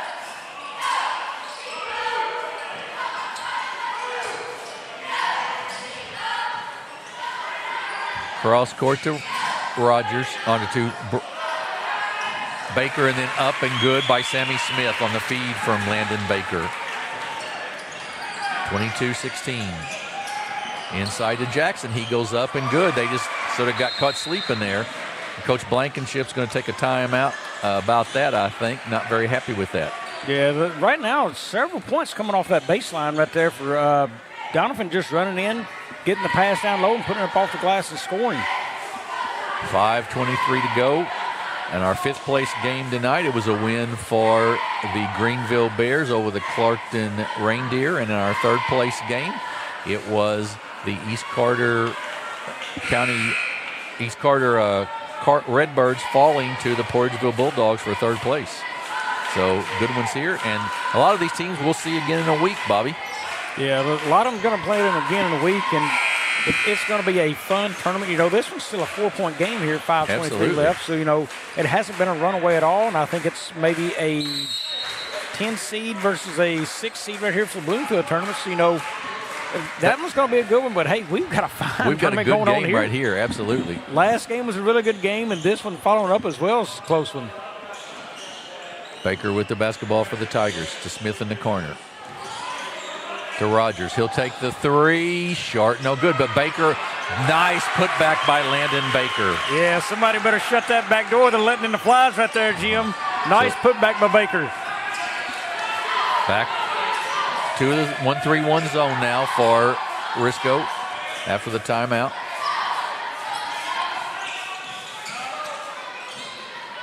Cross court. Jackson will take a long 3. Short, no good. Rebound, Owen Fortner.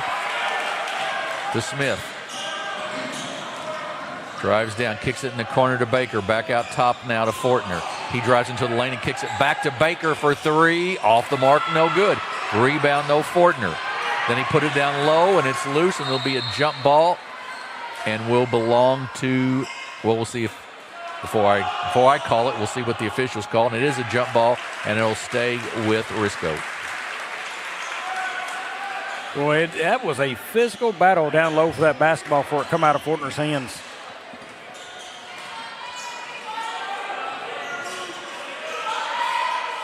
Fortner with it off to Rogers. Three-pointer, off the mark, no good. Rebound Baker, and he's going to be fouled. Still 0 for 10 now for Risco from deep. That has to be concerning in a championship game and also moving into a big week next week. Yeah, and that's sort of not like them, really. Smith, a little runner, no good, gets his own rebound, goes up and no good, and it'll be a foul, and he'll shoot 2. And yet they sit 14-1 in the offensive rebounds. Right. And that's why they're up by 6.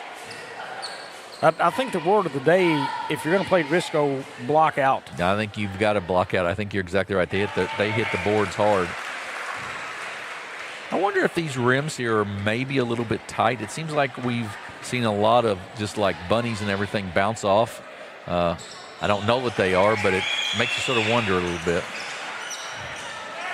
Both of them good by Smith. He's in double figures now with 10.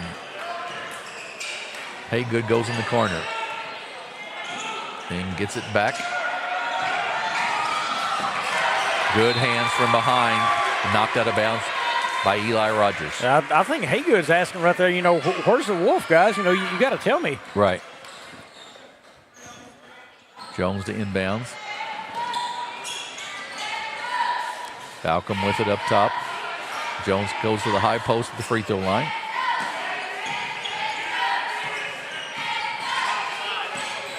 Jackson with it. Tries to drive inside, and then Gotze ties him up. That's a great job of Gotze right there. Stays with the Dons, but good job by Gotze inside there.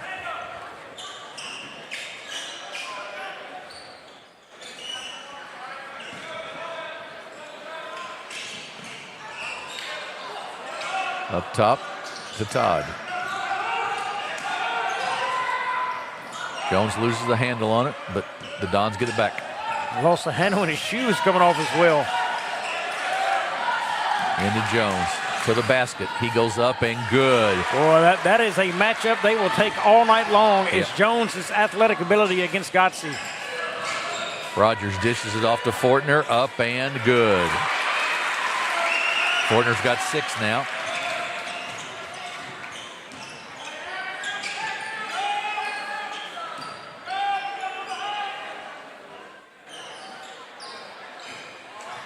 .250 and counting.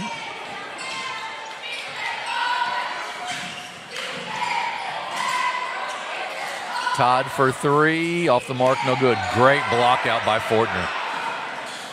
Chance to increase the lead to 10 here for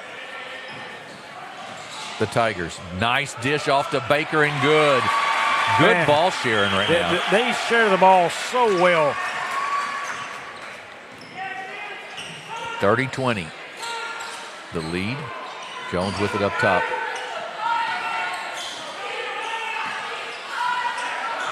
Risco has really sort of controlled Corey Haygood here a little bit tonight. He's got the basketball now. He's going to drive the basket, goes up and good. I just say that, and he makes a strong move to the basket and gets his 4th point of the night. Yeah, he come all the way across the lane right there to get down to the rim and score that. Fortner to Gotze. Into Fortner to Gotze once again. He makes the catch, goes up and good. Clayton Gotze with 2. Yeah, he just wheeled himself to the basket right there. Strong with the basketball in his body right there and creating space. Todd with it. Haygood to the basket again, up and good. Once again, just drove past the post there and gets the basket. Yeah, nice with the left hand right there for Haygood. To Smith.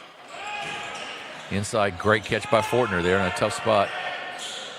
Goes up, he'll be fouled and will shoot 2. Got that ball a little low though, Bobby, and that's always a thing I know you're not crazy about with a post player. Yeah, I'm not crazy about it. What I did like though is he caught that ball, and did you see what he did with his body when he caught it? He turned and squared to the basket. he wasn't looking to shoot. He was looking to pass to Gotze. He wanted that baseline runner. Wasn't there. He looked back out, but he still turned and squared to the basket. The defense had to respect his ability to score at that point. Second foul on Haygood. Lowry checks back in, as does Kelly and Alfonso for the Dons. Vasquez for Risco. And now Calvert will give Fortner a breather with 1:19 to go in the half. Both teams shooting a pedestrian 1 of 17 from 3 combined. Inside, Jones with the catch, goes up and good. I'm telling you, he is playing with the big boys in there tonight, is Jones. Yes, he is. Baker will take the three, and there's the first three of the night for Risco. 36-26.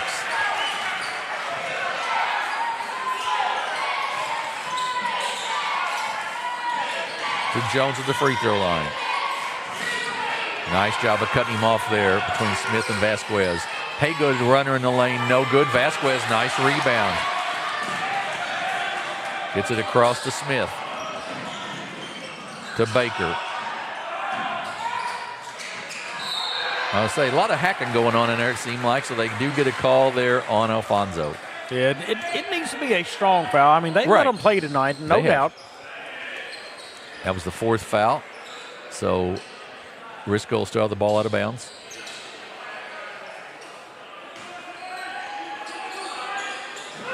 They get it into Calvert right through his legs, though.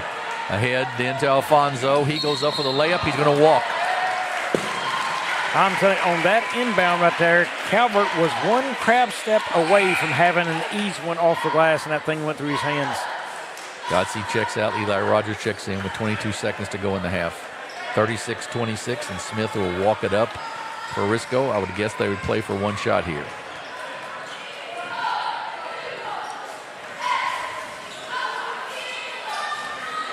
In the corner, he gets double teamed over there. Tries to drive down the baseline, can't, but he'll be fouled and will shoot 2 free throws with 2.2 seconds to go. Yeah, not the foul you wanted to commit there. 2.2, and he was doing everything he could to get out of the way of harm's way, rather. That foul is going to go on Lowry, his first. We'll be staying here at halftime, folks, for the Sparklight Shootout, a chance for a lucky winner to win an iPad, and we'll be hanging around for that. Todd checks back in, replacing Alfonso.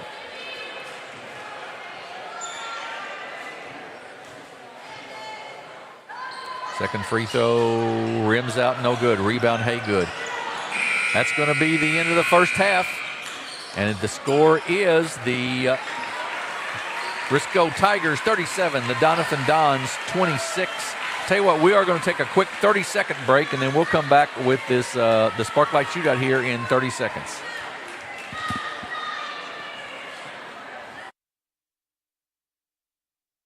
What is great internet? Is it strong? Is it fast? Is it reliable? At Sparklight, we know connection goes way beyond technology. From Monday morning meetings to Friday nights with friends and everything in between. That the best connections are always there, right when you need them. So how do you know it's great internet? Because it works. We're Sparklight, and we're always working for you. So here we are back at halftime with the Sparklight Shootout. It's a layup, a free throw, a three-pointer, and a half-court shot. If you do all of that, you win an iPad, I believe. Three-pointer, off the mark, just a little off the mark. And then the half-quarter. Up and got a chance. Ooh, yeah, it goes in. The half-quarter goes in. Great shot.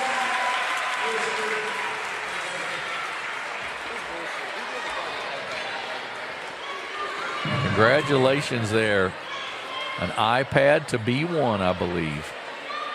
So I tell you what, we will take a break, and we will be back with the second half stats, first half stats, and second half game here. Threw me off a little bit with all the excitement at halftime here. So we'll be back in about 7 minutes and have some stats for you. You're watching the Clarkton Holiday Tournament on Aycorp Sports.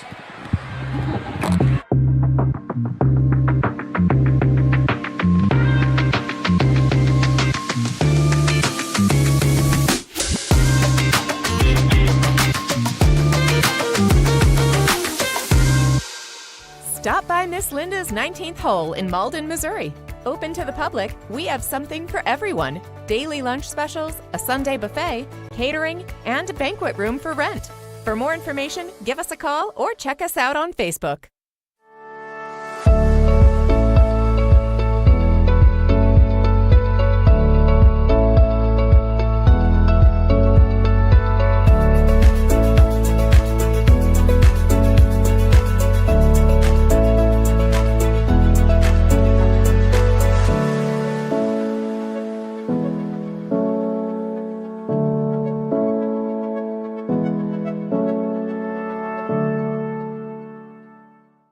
At Earnhardt's Property Management, no job is too big or too small. From landscaping to lawn care, we do it all, including yard leveling, chat driveway installation, and yard restorations.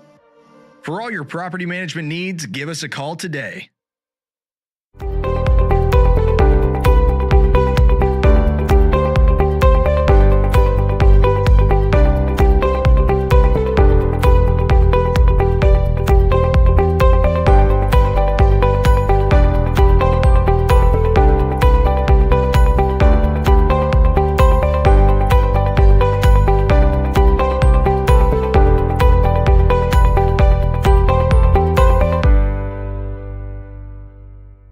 Agriculture is not a fad, and it's not for the faint of heart. Long days become long nights, sacrificing time away from your family, even on weekends, just so you can get the crop in and get the crop out. This is your way of life. At Farm Credit Southeast Missouri, we are 100% bought into your commitment. Because we are customer-owned, it is our mission to be your ag lender, and we intend to be your value-added partner for next year and the long term.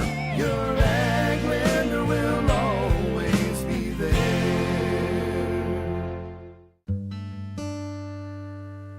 Thank you. Thank you for letting us be a part of your family and for trusting us with the ones you love the most. Thank you for allowing us to be a part of those lifelong memories. Thank you for taking us on the job and for putting us to work. Thank you for choosing us for your first vehicle and for every vehicle after. Thank you for trusting us for 70 years.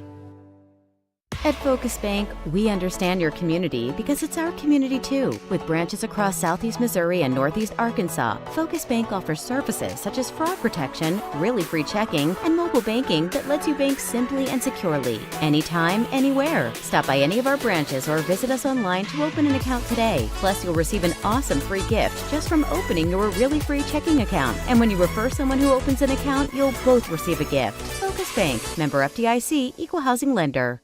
In football, every play starts with one goal: protect the ball. It takes strength, teamwork, and focus to keep it safe. At First State Bank and Trust, we protect what you worked hard for, your finances. With us, you'll have a team that's always alert, keeping your money safe from every angle, through every challenge. We're here to protect your finances because at First State Bank and Trust, your financial security is our game plan. First State Bank and Trust. Strong, secure, trusted. Member FDIC, equal housing lender. Cameron Bunting Parker, Missouri State Representative, District 150, Dunklin, Pemiscot, and Butler County.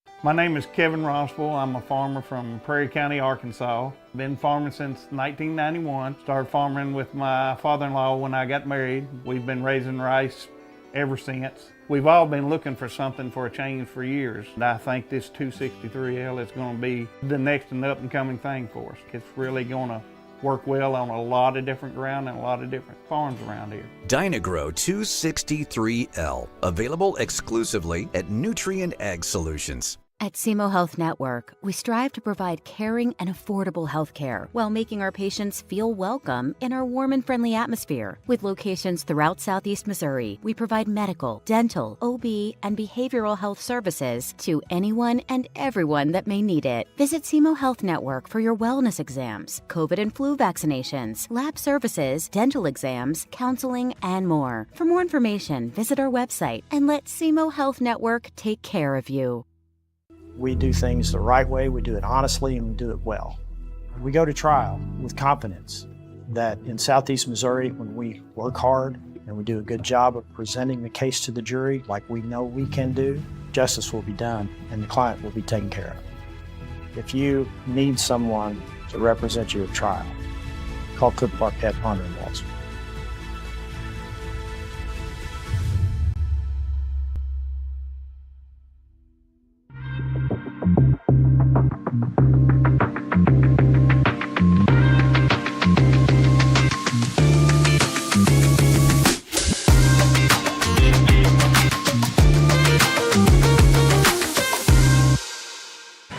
We're back at the Clarkton Holiday Tournament. About 3 minutes to go before the start of the second half. 37-26. Risco leads Doniphan right now. And Bobby, some stats, and there's a couple glaring ones that stand out. Yeah, looking at this deal, Doniphan's 12 of 26 shooting, and Risco was 16 of 37. A lot more shots going Risco's way. And when you dig into it, here's why. 23 rebounds for Risco, 8 for Doniphan, 14 offensive boards for Risco. The second chance opportunities and the scores are coming inside there, and they're just beating them tremendously on the boards. I mean, Doniphan's got to come up with an answer, and I'm not really sure what it is right now because they don't have the post presence to compete. But it's really not even one player. The rebounds are spread out all over the place for Risco tonight. They're just doing a great job of fighting for the basketball. For the Dons in the books, it looks like this. They are shooting at 46% from the floor, 61% inside the arc, and 12.5 from beyond. And they look like this individually. It is 6 points for Corey Haygood, 13 points for Emmett Jones, 2 for Tyler Lowry, 3 for Lansing Todd, 2 for Cooper Jackson, and that rounds out their 26 points. And on the other side of the board for the Risco Tigers, it goes like this. It is Landon Baker with 9, Eli Rogers with 4, Caden Carlisle with 2, Owen Fortner with 7, Sammy Smith with 11, Riley Calvert with 2, and Clayton Godsey with 2, and that's their 37 points, and they are shooting 43%. Jim, both teams very closely inside the arc. Risco shoots it at 58%, and Doniphan at 61%. Both teams are shooting tough from 3. Again, it's the second chance opportunities that has separated them with more shot opportunities. That's your difference in the game right now. It's baskets, just putbacks. It's absolutely just burying Doniphan. Yeah, just the number of shots alone on that have made the difference. You're exactly right. So, and I think for Doniphan, they've just got to sit in a tighter, better zone. Don't chase the ball so hard. Risco's not shot it from outside well tonight, and until they show they can, don't chase it near as hard because Risco will zip that thing around so fast. The defense moves, well, the pass comes back faster than that defense can recover. They dump it down low, and they get a score. So 11-point lead, 37-26 for the Risco Tigers here as we head into the second half. Risco will have the ball to start the second half. And Risco, as we said, trying to defend their title from last year over Portageville. They beat Malden in the semifinals and then Portageville in the finals. And as we said, also both these teams will be at Bloomfield next week with what's going to be, or not next week, week after next, I guess, starting on the 26th. It's going to be just a great tournament up there. We've got a great game tonight, but a great tournament up there too. Yeah, I believe today's the 20th, so man, not far at all. 6 days that thing starts. Enough time to eat a few chocolate chip cookies, open a couple presents, and get the present of a lot of basketball starting at 10 o'clock on the 26th. Real quick, Jim, of note, Noah Johnson scores his 1,000th point tonight for East Prairie. We will see him next week in that Bloomfield Christian tournament as well, so congratulations to him. Fortner in the paint, up and good. He just flashed to the middle and took the pass and scored. Yeah, he's went in the paint there for Fortner. 1-3-1 defense still for Risco. Lowry to Haygood. He'll take the three from out there. It's good. Corey Haygood, he's got 9 now, and it's 39-29. So 22 of their 29 from 2 guys. Long one, rebound, run down by Fortner. Puts it on the floor, kicks it back to Rogers. Spin in the lane, goes inside, goes up, gets it blocked out of bounds, will stay with Doniphan.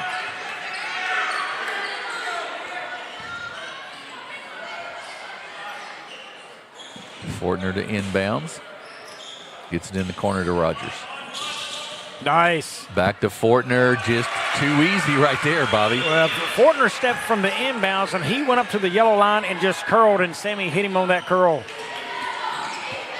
Set up, designed to go to Fortner. Lowry with it. Kicks it off to Jones inside, spin move. Baker right there. Shot is no good. Jackson will lose it out of bounds. Will go back to Risco. Cooper Jackson getting a lot more minutes tonight with Lane Allen on the bench with a little bit of an injury for the Dons. Yeah, we have not seen Lane Allen tonight. Smith with it up top. Rogers thought about it. Smith will take it. Misses it. Good defense there. Doniphan standing in the zone. 1 of 13 now for Risco shooting a 3. Haygood in the corner to Jackson. Off the mark, a little long, no good. Haygood inside over Gotze, up and good. Well, I'll tell you, Haygood has been really good in the paint tonight, moving around, getting shots. Rogers misses the shot, but Fortner right there for the putback. Owen Fortner having a great night. He's got 13 now, and it's 43-31. Yeah, 13 points, 5 rebounds. He has been really big tonight inside. Larry thought about it, then kicks it to Haygood. He will take it, and good. Corey Haygood. Fight. Absolutely. Corey Haygood got 14 now, and they're 3 of 11 shooting a 3, so it's a 9-point game, 43-34, and good offensive flow here in this second half as we've been watching. Yeah, good action right now, and I like that series where Doniphan stayed in that zone. The series before that, when the ball was zipping around a little bit stronger, I saw 3 guys really pursue over hard toward the wing to the corner area. And when you reverse that court, it makes it much tougher. And off that, the ball came inside the quarter, and I believe he got a score there. They've got to not pursue that ball so hard. Let one guy go out and guard, but don't send a whole team out there. I mean, that's getting them in a little trouble. Owen Fortner had 12 on Thursday night against Portageville, 13 so far tonight. Sammy Smith with 10 the other night, and he's got 11 tonight leading the Tigers. And it's Haygood and Jones, 14 and 13 apiece for Doniphan. 9-point lead for the Tigers as Smith brings it up. Rogers ran the baseline. He thought about the 3, doesn't take it. Kicks it across now to Baker for 3. It's short, no good. Rebound, Lowry. Just a really woeful shooting night from the 3-point line for Risco so far. Yeah, been very tough for him. Jones inside up and no good. Tipped out of bounds and will stay with Doniphan as it goes off Baker and Gotze. And one thing, if I'm other teams and I study this Risco team, it's the ease of a guy who likes to play in the post, ability to get to the rim on him. Jones in the lane, no good. Rebound, Owen Fortner. Yeah, Jones has been right there a lot tonight. Fortner, nice look off, layup, missed the shot though. No good, tipped, and taken down by Todd. He kicks it off to Haygood. Haygood crossover to the basket, up and good. And we've got a 7-point game. Smith to the basket, he goes up and good. Sammy Smith takes it in for 2.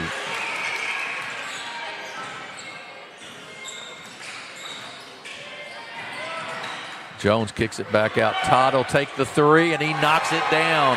Lansing Todd, he's got his second 3 of the night, and it's 45-36. Man, I tell you, this Doniphan Dons team won't go away with it. They will not. Actually, 45-39, excuse me. I forgot that 3 points. Gotze kicks it off to Fortner, up and good. Fortner again. And Gotze's a good passer inside. Yeah, he sees it well, and all of them do. I mean, they sure will. He's got to take him. Todd with it to Haygood down the lane. Speaking of a good pass, up and good, and it's 47-41. What a breakdown in a defensive performance we're seeing right now of Risco. Just right down the lane. Good pass from Lowry. Good finish by Haygood, who has 18 now. They're breaking. You're right. They're breaking Risco's defense down a little bit right now. Yeah, I mean, and they're doing it all at the rim. Well, they hit a couple threes out there, opened the lane up. I guess I'm not really sure what's happened there, but they are getting to the rim awful easy on this Risco defense. Haygood, as we mentioned, 18, 13 for Emmett Jones, 6 for Lansing Todd for the Dons, 15 for Owen Fortner, 13 for Sammy Smith, and 9 for Landon Baker for the Risco Tigers. Smith walks it up. Carlisle and Calvert in the game for Risco. Calvert will take the three. It's no good. That'll be a jump ball, and it will go to the Dons. Don't know that I'd want the first shot off the bench to be a three-pointer just that quick. I'm not sure that I want anybody shooting a three-pointer that are 1 of 15 for the night. Yeah. I mean, this is worse than a nightmare. Steele Calvert kicks it off to Smith. Carlisle kicks it back out to Smith. To Baker. He drives baseline. Smith will take the three, and he makes it, and he's fouled. Foul will go on Lansing Todd. Well, they were shooting bad until that three dropped, and it could turn into a 4-point play. Big basket there by Smith, and he'll have the free throw coming. Up, and it is a 4-point play, 51-41. That'll extend your lead pretty quick. Yes, it will. Back to man-to-man defense now for the Risco Tigers. Haygood kicks it across to Lowry. Back to Haygood. Calvert on him.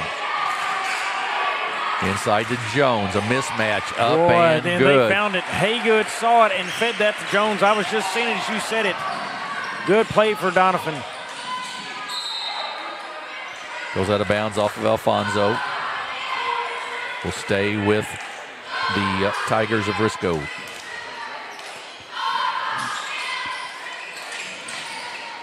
Smith, top of the circle, three, off the mark, no good. Rebound, Haygood. Risco continues to shoot the three. Alfonso to the basket, no good, but he'll be fouled on a block. And he'll shoot two. Well, Jim, 32 of 51 points has come from Fortner and Smith for Risco. Outside of that, the scoring's come from Baker. He had a three earlier in his score, but it has been those two have just killed the Doniphan Dons. Doniphan, meanwhile, the same thing. Haygood and Jones, 18 and 15. If one of the other teams can find somebody to really start pumping it in, I think it opens that game up tremendously. Absolutely right. Foul was on Carlisle, his first. Free throws, Alfonso misses them both, but manages to get the rebound. And it's then loose, out of bounds, off of Alfonso. Will go back to Risco. Well, bad turn. The two smallest guys on the floor for the Doniphan Dons were the guys underneath the basket with the basketball trying to find a way to get to the rim. Smith walks it up against the 1-2-2 zone. They get it to it, Smith in the corner.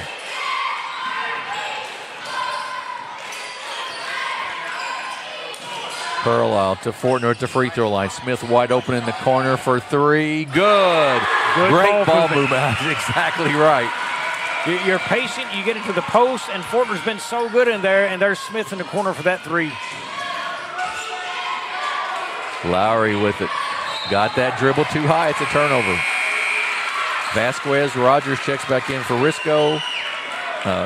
Balcom and Kelly check back in for the Dons. The way Doniphan is emptying out the middle of that paint there of Risco on defense, I can't believe they're not trying to hit Jones on a cut. He wants to finish at the rim. You got to give him a cut and a look at the rim right there. Smith walks it up for Risco. Carlisle. Vasquez on the left side. Inside to Calvert, back to Smith.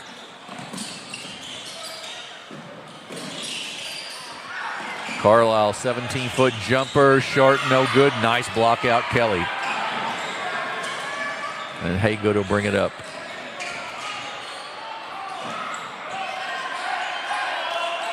Got another mismatch. And there it is.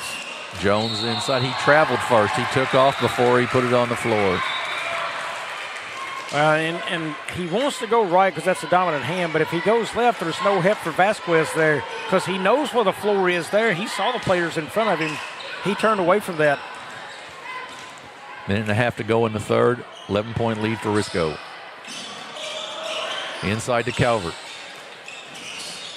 Smith open for three. Good. I absolutely love to watch them pass the basketball. Really, really good ball movement there.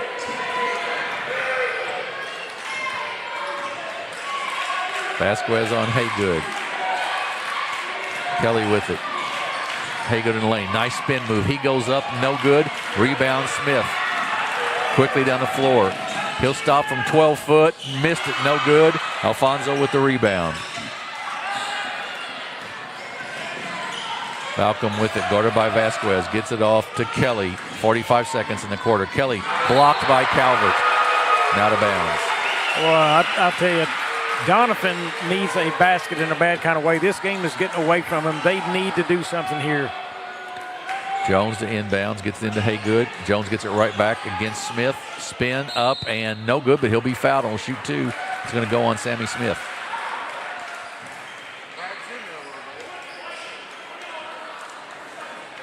He'll shoot two.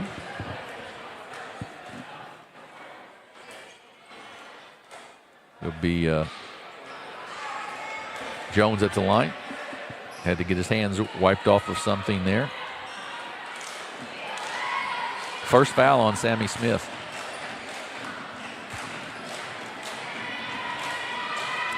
I wish I had the quarter breakdown. I'm trying to remember back what it was at halftime. 4 of 19 now from three. They have hit, I believe, 3 in this quarter alone. Yes. And hasn't missed a whole lot. I think they're 3 of 6 from the three-point line maybe this quarter. Seemed like it was 1 of 13 at the half. So I believe that's correct. Second one, Jones makes it. 57-44, 37 seconds to go. To Smith down the lane. Man. Carlisle with a great inlet pass. If you can't pass the basketball, you can't play on the Risco Tigers basketball team. I'm telling you. Jones going to be fouled on the floor. You are exactly right. They pass it so well. I wonder if they just spend entire practices just passing the basketball. They must. You know who they kind of remind me of? The game we did last year, Vianney. A dialed-down Vianney team who just passed it like crazy, and they had open looks all the time on the floor against the Sykeston team. Yeah, you're exactly right. Off of Lowry and out of bounds. Fortner in the game for Carlisle. 23 seconds to go in the half, or in the quarter, third quarter.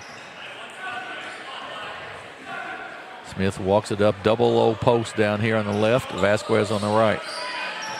And everybody moves. Oh, man. What a well-designed play. Wow. With a double post split right there, and Fortner was wide open. Absolutely. What a great, great look. You think he thought that play up on his own? I don't think he thought it up on his own, but I think he sure enjoyed that they ran it right there because he came straight off the bench for it. We're at the end of 3 quarters, and the Risco Tigers have opened up a 17-point lead, 61-44. We'll take a 30-second break. Bobby and I will be back for the conclusion of this one on Aycorp Sports. NextEra Energy Resources is the world's largest generator of renewable energy from the wind and sun, and a world leader in energy storage. Since 2016, NextEra Energy Resources has invested more than $339 million in Missouri to fuel local economic growth. Today, our company owns and operates 1 wind energy facility in the state and is looking to invest even more in the Show Me State. We are committed to being a trusted community partner and look forward to providing affordable, clean, renewable energy for generations of Missourians to come.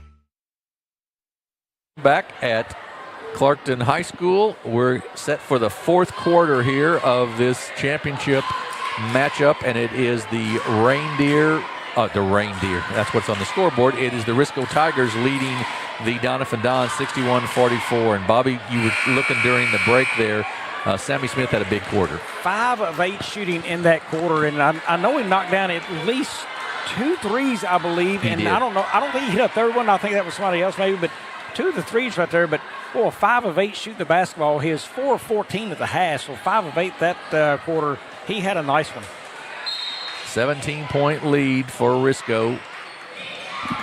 And they just sort of put on a passing clinic that quarter.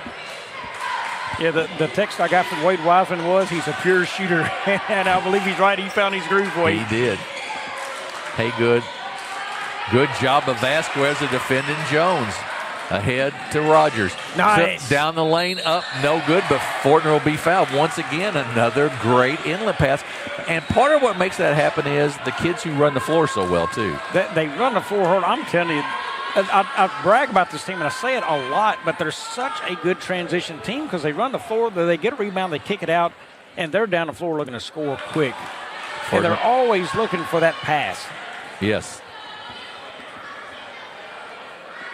Even Sammy, last year I thought Sammy would probably shot a little bit more, but he's even looking for that pass now this year. I mean, these kids just tremendous team. Porter misses them both. Smith ties them up, and it'll stay right here with the Tigers. Calvert will inbounds. Inside to Smith.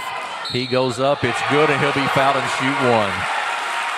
Their inbound plays, I don't know that they've missed a shot hardly on an inbounds play. I did a game with Coach Blankenship up at the Bloomfield Christmas tournament a couple years ago. He was the color guy for me, and I asked him on inbound plays, I said, how many inbound plays do you look to score? How many points off that? He said, anywhere from 8 to 12 a game is what I want to score on my inbounds plays. Well, he'll be happy tonight because I guarantee you they've done that. And the significance of that, and then you start watching how that team operates, and you can tell he spends a lot of time focusing on that area. Absolutely right.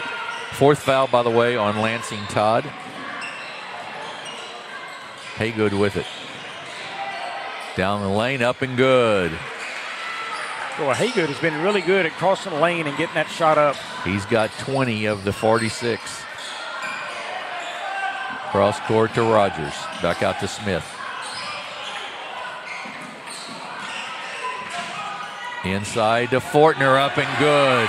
Again, it's fun to watch they move the ball so well. It is. Fortner's loving it tonight. Yeah, he the has. Beneficiary. Lowry with it to Haygood. Lowry puts it on the floor, loses control of it, out of bounds. Will go to Doniphan. Rogers just got his hand in there. Yeah, he did. Baker and Calvert and Godsey check in for Calvert and Vasquez. And a timeout by Coach Dilbeck of the Doniphan Dons, as it's a 20-point, 66-46 lead now for Risco. It's going to be a full timeout, I believe. We're going to take a 30-second break with 6:49 left in this one. 20-point lead for the Risco Tigers. We'll be back in 30 seconds on Aycorp Sports.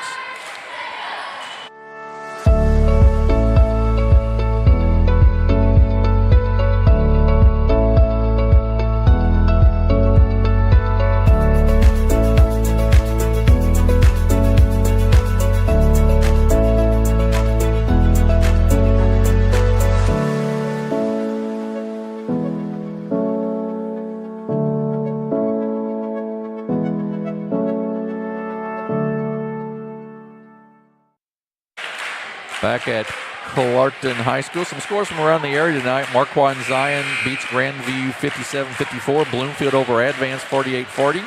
Jackson beats Festus 73-45. Scott City with another win. They beat St. Vincent 79-40. Woodland goes to 6-0 with a 78-60 win over Dexter.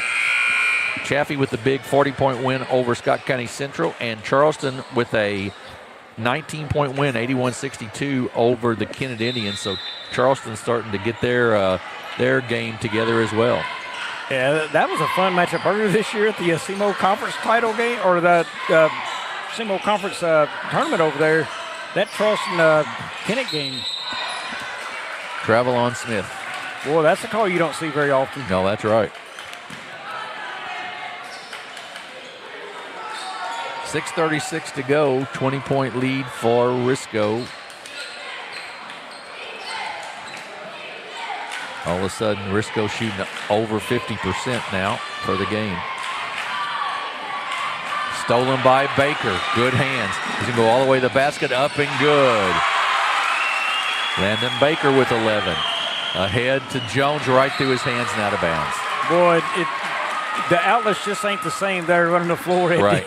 It was a one-man show trying to get down there and nowhere to go with it, really. Just overfed him.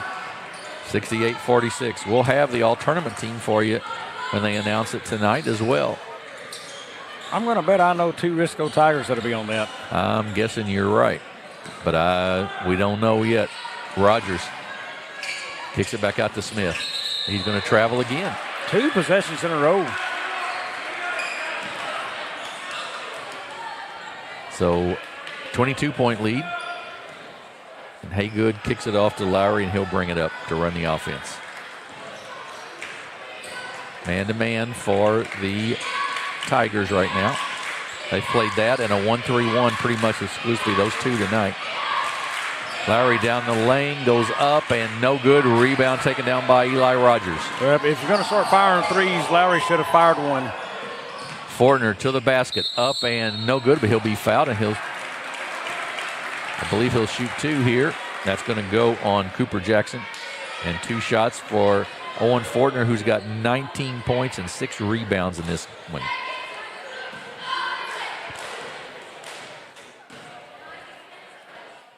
Free throw up and good.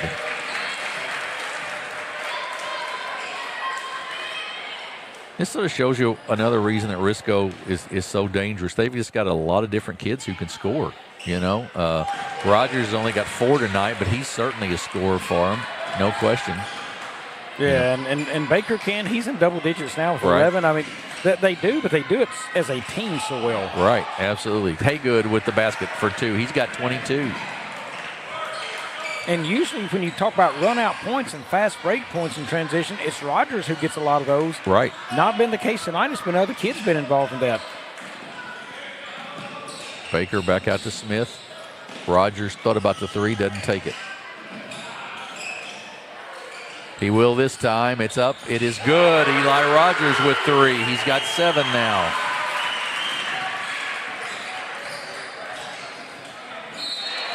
Oh, foul on he was Fortner. about to go on that one again. He was.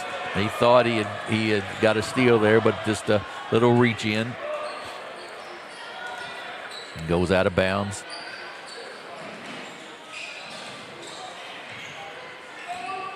That was the first one on Fortner.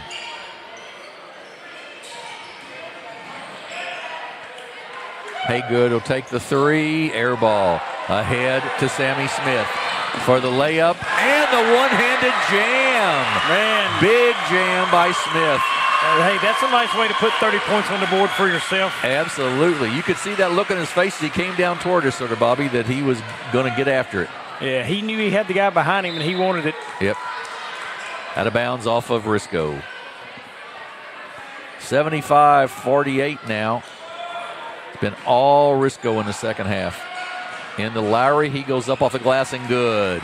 Good inbounds play there for the Doniphan Dons, and it's 75-50.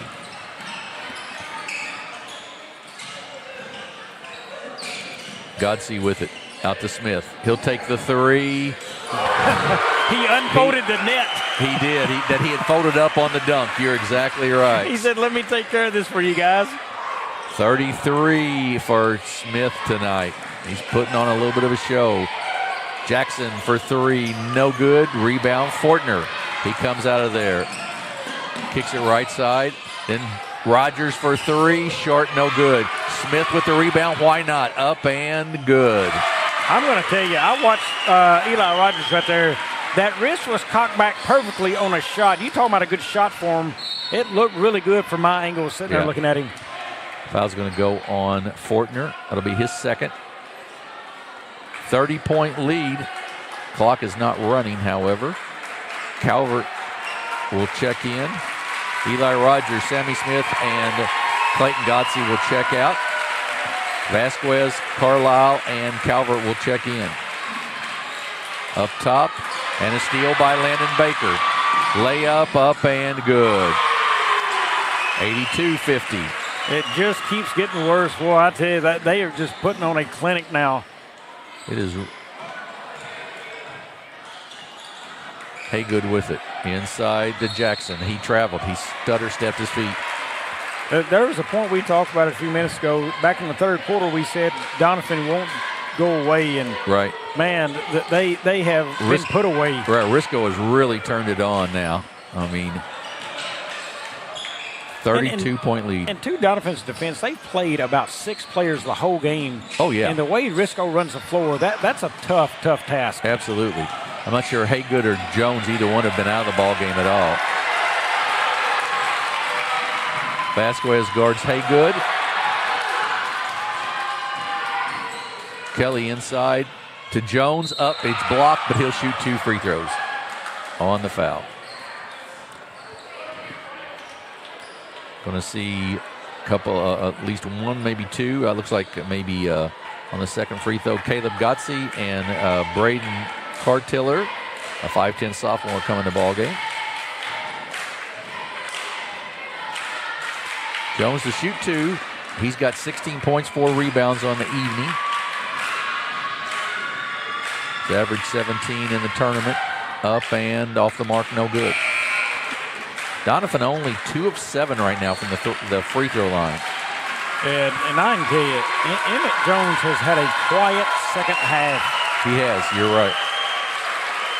Not for lack of effort, but it's just been very quiet for him. You wonder how much the defense of East Carter County on him last night, the sort of the beating around he took last night in trying to get his points. Well, you get home late, and then you've got to come back and perform again. Calvert to Carlisle, and he pulls it out. Good job there. Vasquez kicks it back to Calvert. To Carlisle, excuse me.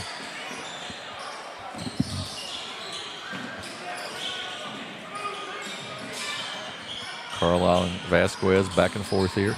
And then a steal by Kelly. He goes down. He's going to be fouled as he makes the basket. And makes it 82-52 as the clock continues to run.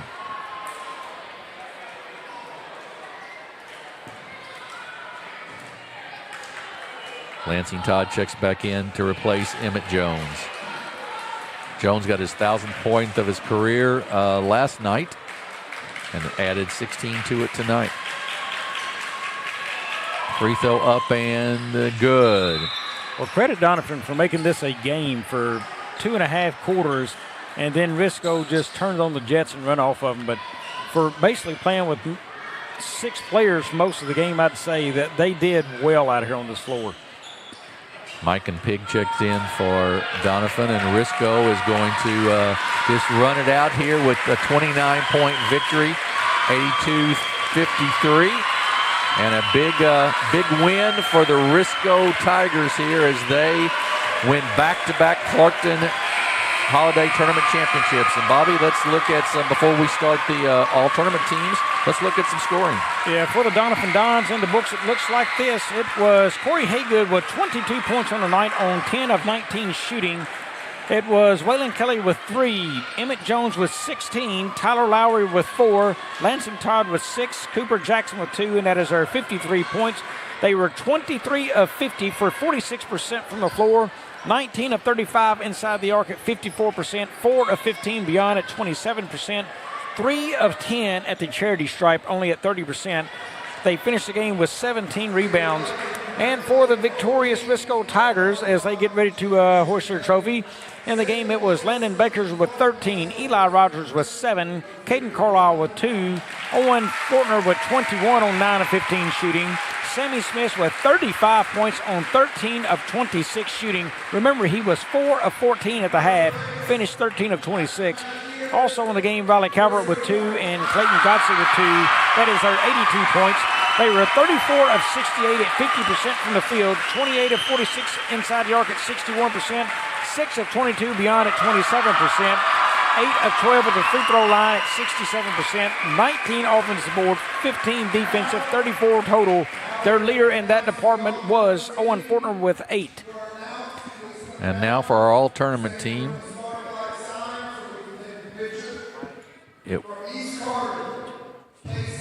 From East Carter, Kaysen Price. Nice little guard that they have. From the Risco Tigers. And I'll wait. Owen Fortner. Oh, a big game tonight for him. Again, 21 points for Owen Fortner, 8 rebounds.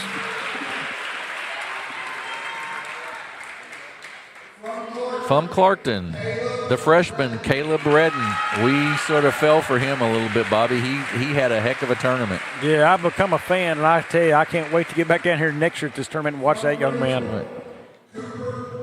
From Greenville, Cooper Sturgeon. He also had a really nice game, I know, tonight in particular. Yeah, last night as well had a big night. From East Carter County, Bryce Stahl. Bryce Stahl, another fine athlete, 26 in the first night, I believe. That's right. A little tougher night last night, but again tonight he played well. From Risco, Eli Rogers. Eli Rogers, another kid who had a big night last night. Tonight he finished with, we said it was 7 points. 7 points, 5 rebounds. Yep. From Doniphan, Corey Haygood had a great tournament. He had 17 coming into tonight and 22. And from Portageville, Xavier Bogan had a very nice tournament for the third place Portageville Bulldogs. And from Doniphan, Emmett Jones, 16 tonight. He averaged right at 17 for the whole tournament. And last but not least, this will be no surprise, from Risco, Sammy Smith. Yeah, what a night for Sammy Smith. 35 points, 7 rebounds. Apparently his ankle was not too bad. Not at all. Big win for the Risco Tigers. Congratulations to them. 82-53 winners. We'll see them starting on the 26th at the Bloomfield Christmas Tournament, as we will the Doniphan Dons. And they finished second. Third place, Portageville Bulldogs. And we'll see them, of course, at the Christmas Tournament, as we will East Carter County, who finished fourth. And then fifth and sixth were Greenville and Clarkton. So, Bobby, a good tournament as always down here. And now we get ready for a few days off. First time we've had a few days off here. We've done a lot of basketball. And then on to the BCT. Yeah, 2 years in a row now, this Clarkton tournament has not disappointed. It's a joy to come. I'm already ready to come back to see some kids performing this thing next year. Such a great tournament to be a part of. We thank the Clarkton School District for bringing us down and having us do this tournament and put it on. It's a fun time, and man, go enjoy your Christmas break because we got a lot more basketball to go. We will be on the air just a little bit before 10 o'clock on the 26th. That first game will be Gideon and the number 1 seed Puxico Indians. And then we'll have 8 games that day, 8 games the second day, 6 games on day 3, and the championship then on the 30th, which is we'll take the Sunday the 29th off. We'll have the championship rounds on the 30th. Bobby and I will bring those games to you from the Bloomfield Christmas Tournament. For my partner, Bobby Alford, this is Jim Riker saying good night and God bless from Clarkton, Missouri.